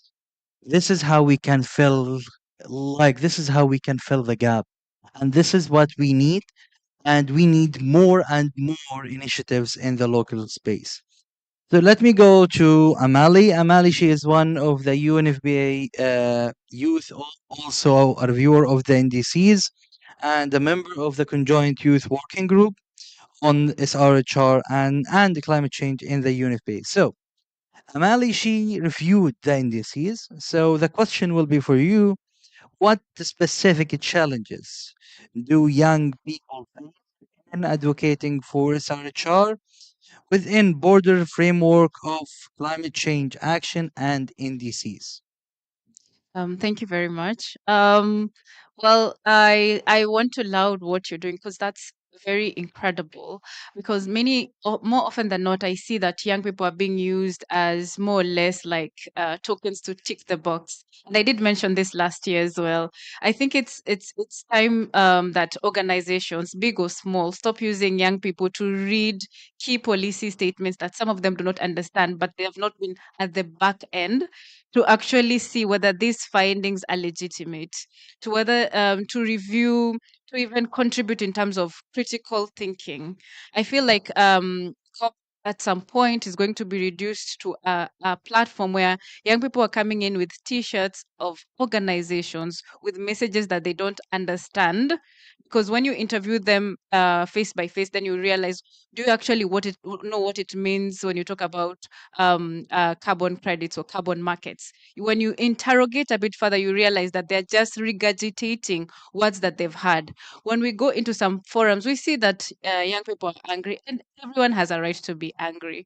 But no one ever resolved any crisis by being angry. And this actually anger. It actually puts people away from facing the critical issues and also engaging them intellectually. It actually engaging people in such forums, it's more or less, for lack of a better word, stupefies them to a level of being activists. And it's time that now we can maybe go back and see, okay, what kind of skill sets do you have? How can we put them into good use? And the NDC reviewing mechanism helped us to do that because we're able to see what can we contribute. We were able to read. We did the reading like a professor, an esteemed adult, for lack of a better word, somebody who maybe who's been in the industry for even 20 years. And we had this critical analysis. And I liked the review period because we were asked questions. What does this actually mean when you write like this? Can you emphasize this further? Do you have any percentages? Are there any demographical surveys in your country that can solidify the point that you're saying? So to answer your questions, there are quite a number of gaps I see when it comes to meaningful youth engagement in the context of SRHR. So people understand it in terms of silos. So, oh, I'm an SRHR. I understand what SRHR is, but I'm also a climate activist. But now we need to conjoin them and combine. Post-COVID has showed us that indeed there were young people who can no longer access contraceptives. Why? Distance, time, but also what has happened with the climate changes. In Kenya, we recently experienced some of the worst floods ever in the northern part, the Asal region, which is actually very close to the Chalbi Desert. Rain never falls in that side, but this time it did, and it many people had to flee their homes. Many young women and girls were now vulnerable, even to GBV more than before. Many of them cannot access contraceptives because the health facilities they would get these contraceptives were wiped off. And it did not just happen in Kenya. In Somalia, it was even worse. For the very first time, over 21 district hospitals were wiped away by the flood. Since 2022 to date, I think more than 3 million people are now internally displaced in Somalia, and that has a repercussion in Kenya because most of these refugees will now start coming, and it has other effects. But maybe just to segment on sexual reproductive health and rights, these are rights that are enshrined in our constitution. The least that decision makers and climate negotiators can do is acknowledge them. Today morning, even I think Simon Steele, when he was talking to the press conference, he said, look here, there's no that I win and you lose. We both lose if we don't put SRHR as critical components within the last discussion, within the last outcome. Then we lose because then monies that were supposed to use to purchase these contraceptives or monies that were used to even stop things like fistula, which still happens to this date. Imagine in 2023, where people cannot even access a facility so that they have proper maternal care. where monies would be used for this, these monies are going to be channeled into climate action at our own expense. So it is time that maybe young people should now, we, not just young people out there, but we should be people maybe going even online and saying, look, this is not the best way to use young people. You need to put them into these decision making spaces. Let them review the policies. Let them see the gaps that are missing in those policies. Let them go back in their countries and see there were actually policies that were put before in line with SDG 3 that are not being implemented now or are being forfeited in the expense of climate action. For me, that would be meaningful youth participation. Thank you. Wow, great intervention from Amali, actually. Thank you so much for sharing it. And let me emphasize your voice about that if like there is no something here says that if you lose, I win. If you lose, we all lose. So we need to have a win-to-win strategy, literally, and we need to think how we can all like survive without leaving anyone behind. Because what I see in Africa, Africa is left behind, and this is like this is should not be happen, because Africa is one of the most valuable countries that they are facing the climate change. And actually, when I heard that the loss and damage fund it was adopted, I was happy because all these countries that has been affected, they're gonna have something so they can start building again what was affected from the climate change. So let's go the second round of the questions to Aisha. How can the policymakers ensure that climate change initiatives prioritize and address the SRHR needs of vulnerable population, especially youth? Over to you. Advising policymakers is one of my favorite parts because there's so many gaps. Clearly, there are a lot of things they're not doing.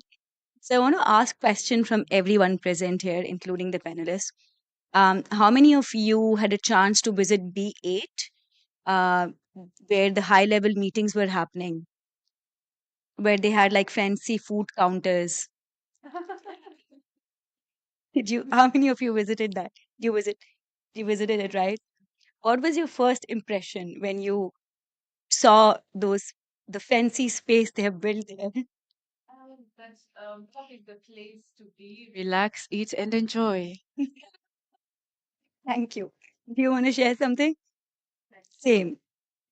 So, I mean, I know that there's a lot of distance between policymakers and the masses, but when I walked into that space, it was very unsettling for me. I could not process what I was seeing, because you know that there's a lot of distance, but when you see it, I want to explain what I saw first. Walked into the space, there were fancy counters of food. There was also sushi there. Okay. And uh, the cutlery was very fancy. There were three people serving one person. Okay. So I remember I wanted to take a glass, and from the glass was here. And one of the servers was like, no, no, no, don't clean hand. I will take it and give it to you. Right. It was very, very unsettling for me because all the state leaders, policymakers, people who have the power have only gone to B1 and B1 visited their country pavilion. That's it, right? So within the same menu, they even have the entrance was separate for them, right? So they don't even have to do all the walking and everything that we've been doing. The I just felt like, oh my God, these are two parallel worlds inside the within the expo center, right? And the policymakers are so distant from reality. They don't care. They're having sushi. Yes. Because climate change and climate crisis, while it's affecting them, it's not affecting them directly, right? So they do not even care, SRHR, climate action, what people want. And I think it's so, so important Unfortunately, where people are speaking about the lived realities and ground realities of climate crisis, policymakers are not present there. I work with grassroots communities in Pakistan, and the communities that I work with are the most vulnerable to climate crisis and most affected by climate crisis, right? These people, the policymakers are so distant from what we see on ground. And it's so important first for these policymakers to be closer to the reality, right? I always feel like you can't care about making effective policies if you don't feel the pain. And to feel the pain, you have to be on ground, right? All these policy makers, decision makers are not on ground. They can't feel the pain of people, of women, of vulnerable communities affected by climate crisis. So, A, they need to come closer to the reality, right? It's not only us knocking, they need to come also that we need more grassroots representation in those policy making spaces. It is so important. Like, I cannot emphasize enough to have masses in policy making spaces and actually have those communities in as decision makers, right? Because we don't see that often. So that's very important. Third, I remember, I just want to quickly quote an anecdote from this year. So after the floods in Pakistan, there were consultations on gender and climate, where all the UN agencies and the government were like, okay, let's see what's happening. And in those consultations, there was also government. And someone from the Ministry of Climate Change in Pakistan was like, there is no provincial climate policy in Pakistan. Like, our province does not have climate, and this works in the government. And we had to tell him, what are you talking about? There is a policy. It was like, there is no policy, and there is no and we have to show him the gender component and show him how vague it was, right? So it's also important for these policy makers to actually build their own capacity on policies, build capacity of people who are actually on ground and who are running these ministries and stuff. There's so much the government can do, and I wish they were here to listen. But unfortunately, we all know what they have to do. They need to come closer to the reality first, step one. Then we will talk about the rest. You you raised a very important point that we always knocking the doors of the leaders when we need to stop knocking their doors and they start knocking our doors. And this is, let me say it clear here. Leaders, they usually knocking the doors of the people when they having elections. Okay, because they want to learn our vote like for them. Then we need to wisely choosing the leader who is going to be representing us. It's not about finding the solution in the short term. This leader will be taking 5 years in the country and leading it. And this leader, he will taking a decision on behalf of the people. So we need to make sure that this leader is a trustable who who will be listening to us. Plus, we need to have a policy about if this leader has been chosen but not doing their mandate and not doing their job very well and listening into the people, how we can remove them from the mandate, because this is so important, because usually the leaders is not listening to us, and they must listen to the youth, they must listen to the women, they must listen to their own people from the country. But this is unfortunately is not happening. And yeah, let me go to the second question. To ah, I bet. Just give me a second. It's moving moving around. The iPad is messing with me now. Okay, let me go to Natasha. Dr. Natasha, what are the next steps going forward for the further integrate SRHR and youth in the NDCs? Over to you. Thanks. So I mentioned before about maternal health and GBV, and I didn't mention any other aspects of SRHR. And that's because we didn't really see anything else coming up. So, we saw maybe 1 or 2 countries referencing menopause, fertility, abortion, contraception, HIV, STIs. It was 1 or 2 countries for each of those. And I think that speaks volumes. So what I would like to see in NDCs is kind of reflected much more of the broader range of all SRHR and all that that encompasses. Um, and in particular, something that I would like to see more of is more focus on sexual rights. And I think even within the SRHR community, this is only something that we're kind of just starting to think about and expand ourselves to.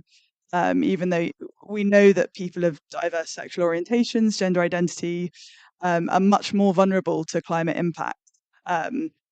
Because of pre-existing discrimination, stigma, lack of legal status, lack of rights.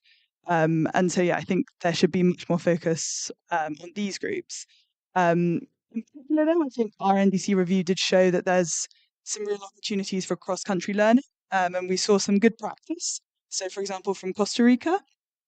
So Costa Rica was one of 3 countries to mention sexual rights, and they described kind of measures to include the transgender population in dialogue and participation, and including them in decision making spaces, and training and building institutions on their kind of that include the transgender community. So that was kind of good to learn from that. And then I think there's a couple of other things that we could kind of learn from the NDCs is there were some calls for disaggregated data, which is good, and that's a good start. But that disaggregated data needs to go beyond kind of age and sex, which is what it is at the moment, and it needs to go to kind of indigenous status, migrant status, sexual orientation, just so we can start to collect more data on the differentiated impacts in all of these groups. And then, as Amanli said, also just kind of more focus on truly participatory and inclusive processes. So yeah, I think those would be my kind of key takeaways. Because when countries start to prioritize kind of bodily autonomy and realization of SRHR, then that is a strategy for climate resilience in itself.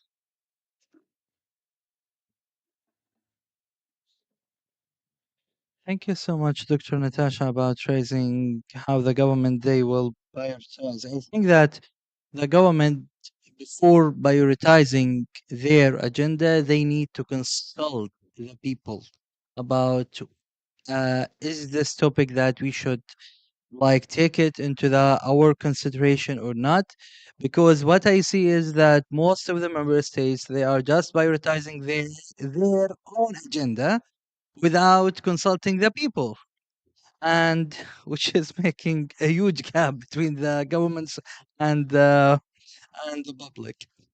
Okay, let me go to Audrey.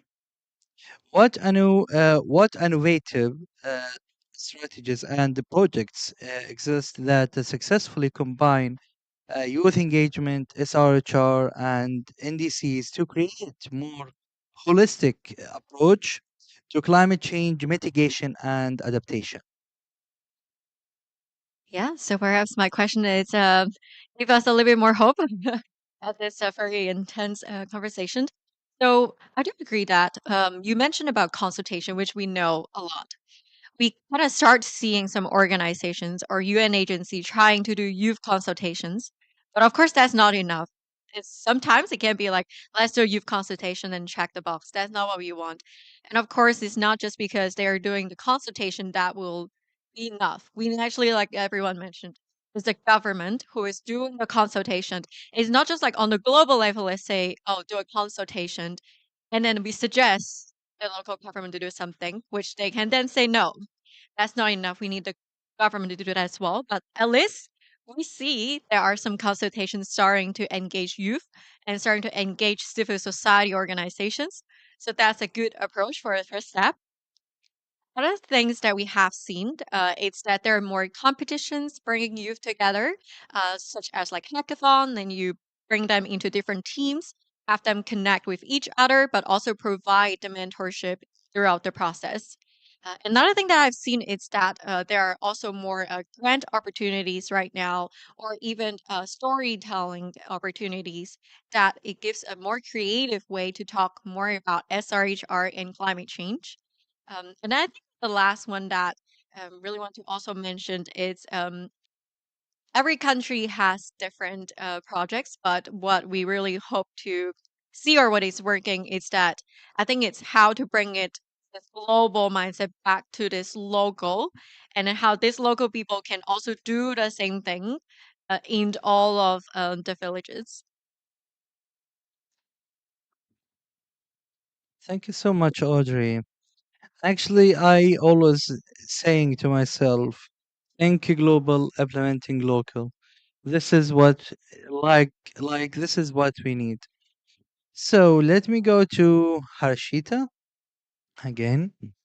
What role can education and awareness play in promoting intersectionality of SRHR, youth engagement, and NDCs to create more sustainable and inclusive approach to climate action?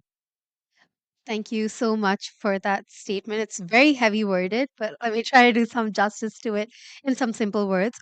When we talk about climate resilience or we talk about climate action, I think what we all really want is actions that are rights focused, gender sensitive, and people centered. But one of our biggest barriers to this is people don't even know what they don't know. Whether it's the policymakers, as Aisha was mentioning, that they're unaware of the ground realities, or it's of the local people not being aware how to contact these policymakers, or even if it's just about local people not even knowing their rights. Like our right to health, our right to a healthy environment, our right to bodily autonomy, just our right to basic water. The structural inequalities of the system, the struggle of gender power and the balance, it's been so historically deep rooted. I think everyone just normalizes it at some point of time. They're just like, oh, but this is the way of life. This is how it is. I don't see how it could be a future without this, or even something different. I mean, isn't that how it is? Like, is there something different? I think the biggest thing about education and awareness is about targeted education and awareness. It's about targeting local groups and telling them, hey, you have these rights, wear your glasses, and hold people accountable. Because as we've mentioned, the government are for the people. And by powering people, you have powerful actions happening. And thereby you have powerful commitments and people being held accountable for all the mechanisms and the mandates that they've promised us, but also about holding the policymakers accountable and teaching them about their own policies. I mean, you're in this space, you've been elected. I thought you'd know about this, but all right, you don't know about it. So let's teach you about it. Let's learn collectively. There's so much of unlearning to do as well when we say that, traditionally health was not even considered to be a part of climate action. 2009 Lancet Countdown was when they mentioned that climate change or the climate crisis is the biggest global health threat of the 21st century. But it's taken us from 2009 to 2023 for us to actually acknowledge that, hey, health should be here. And still, health is not in negotiations, not on the table. And a lot of us health advocates are being asked, why are you here? What are you doing here? What's the reason that you guys are here? Like, I don't really see health as an argument for climate action or even climate change. So I think that's something that we need to be educating the climate community about, that health is, yes, one of the most important arguments that's there. Also, when we talk about all of this requires finances and funding. And how many times would you finance a youth led initiative? Like, raise your hand if you'd finance a youth led initiative. Okay. Raise your hand if you would finance a feminist led approach to climate change and climate action. Oh yeah, one more hands. I like this. Tell me, would you finance something that your government is doing or finance something if a man brings it into the room? I think we'd all raise hands. So we're seeing happening over here. We're seeing investments being made to those spaces, but we're not seeing investments being made into these local actions, youth-led initiatives, SRHR spaces, or even feminist-led approaches. So I think that's one more thing. And I would like to end by saying the final thing would be acknowledging what's already there. There's a lot of resources that's already present, a lot of resources that we are ourselves unaware of. I think we need to acknowledge that, hey, these are the resources instead of just identifying the gap in these resources and see what's being done to actually implement these resources on the ground. I know there are a lot of promises that have been made, but they're just empty if they can't be translated into action. So I would start there and by educating the people. So thank you, and I hope this gives you a little insight of what I would do.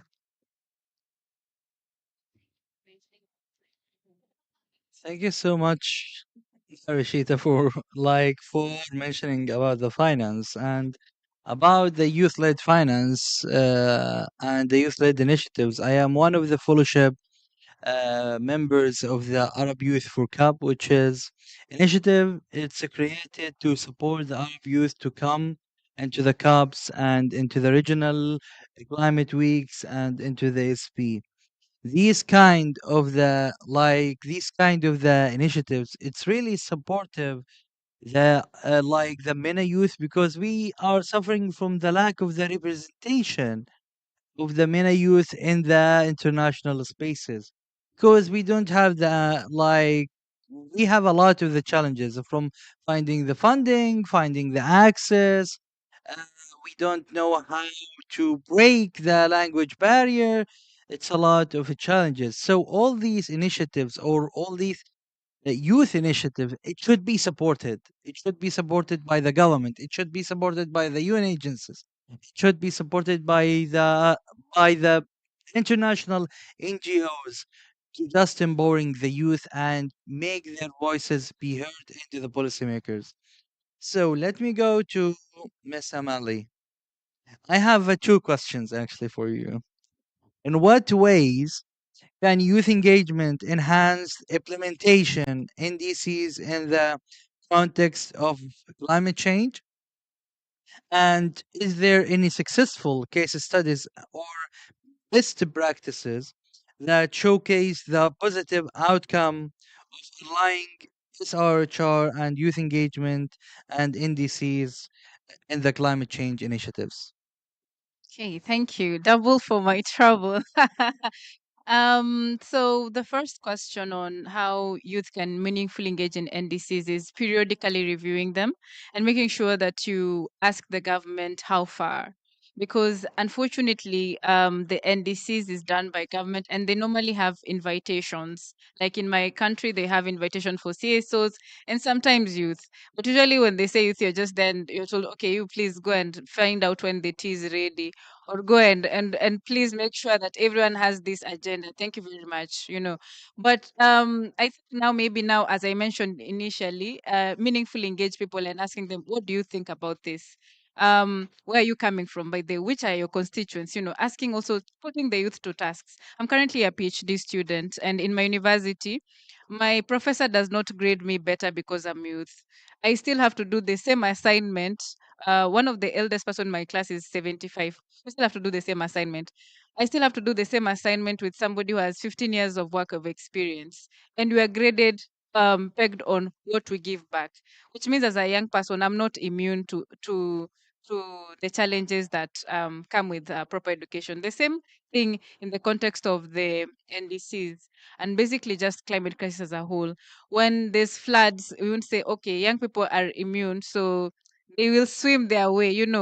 Or there's drought, young people are immune, so maybe they'll get this food samples, or maybe they will get something from the US. No, so you put them to task and make them think, make us think, because people.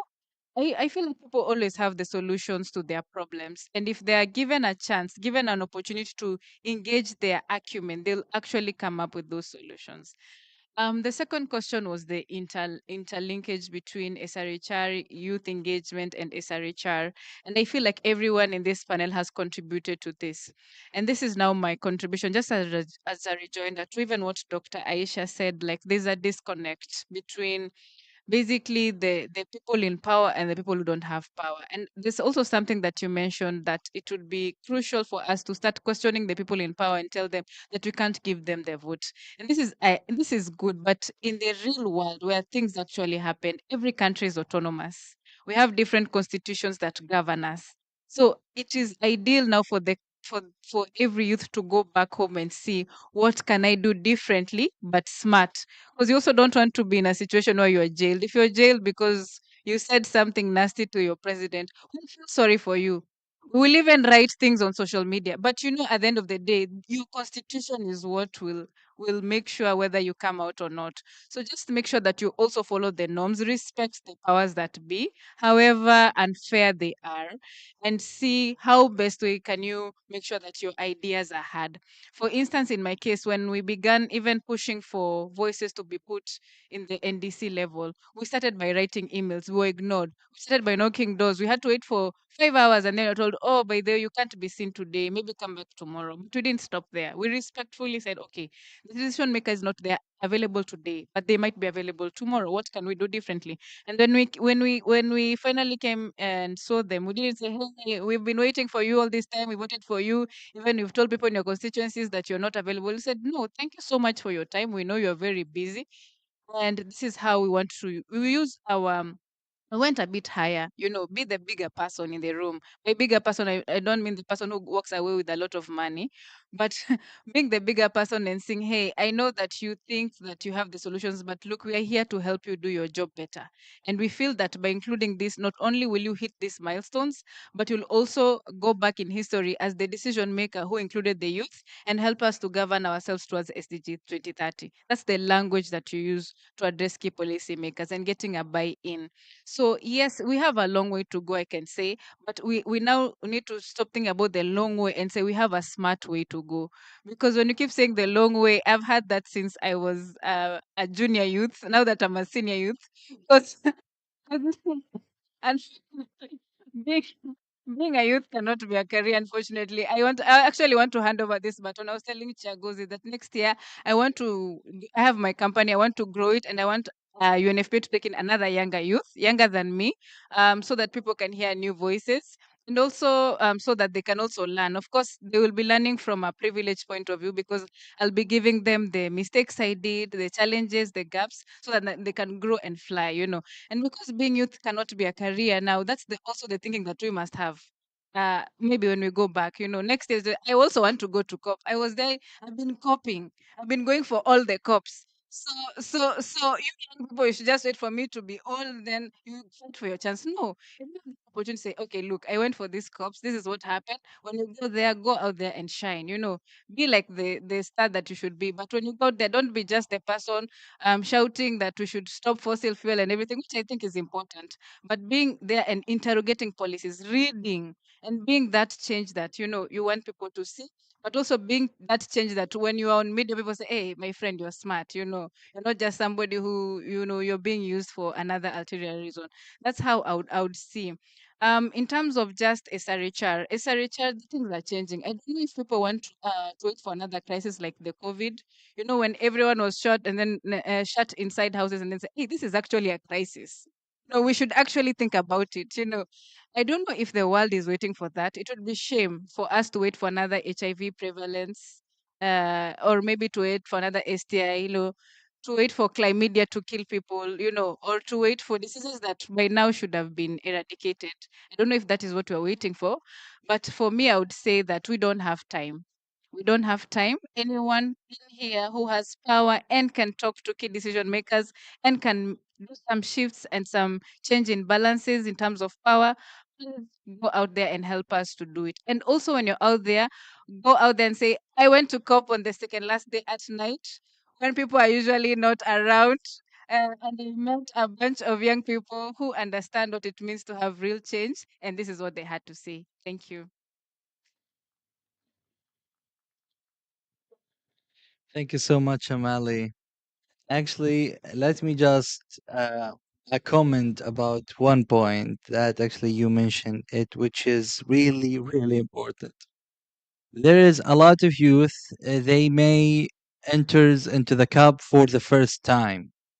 When they enter, they feel that they are lost. They don't know how to express their voices and how they be integrated in the system. So we as an expert youth, we attended 2 cups, 3 cups, or or whatever the number is. We need to increase their capacity. We need them to do like, hey, you should go to this way. There is like the entry point for you here, like to raise your voice.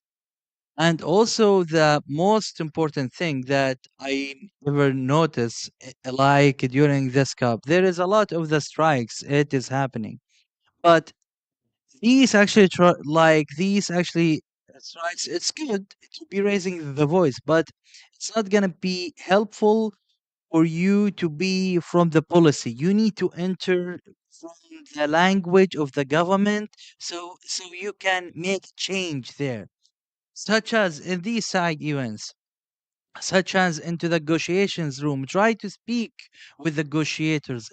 Try to raise your voice there. This is the ways or the entryways so you can change something. Of course, the strikes, all the member states, they gonna be listening to you and they gonna be like hearing it. But where is the impact? We need to find the impact. Thank you everyone for joining us, and we need to wrap up because of the time limit. And thank you for attending with us, and thanks for the UNDASA team, who is amazing team that behind of these cameras, that supporting us and hosting us here in the SDGs Pavilion. Thank you all.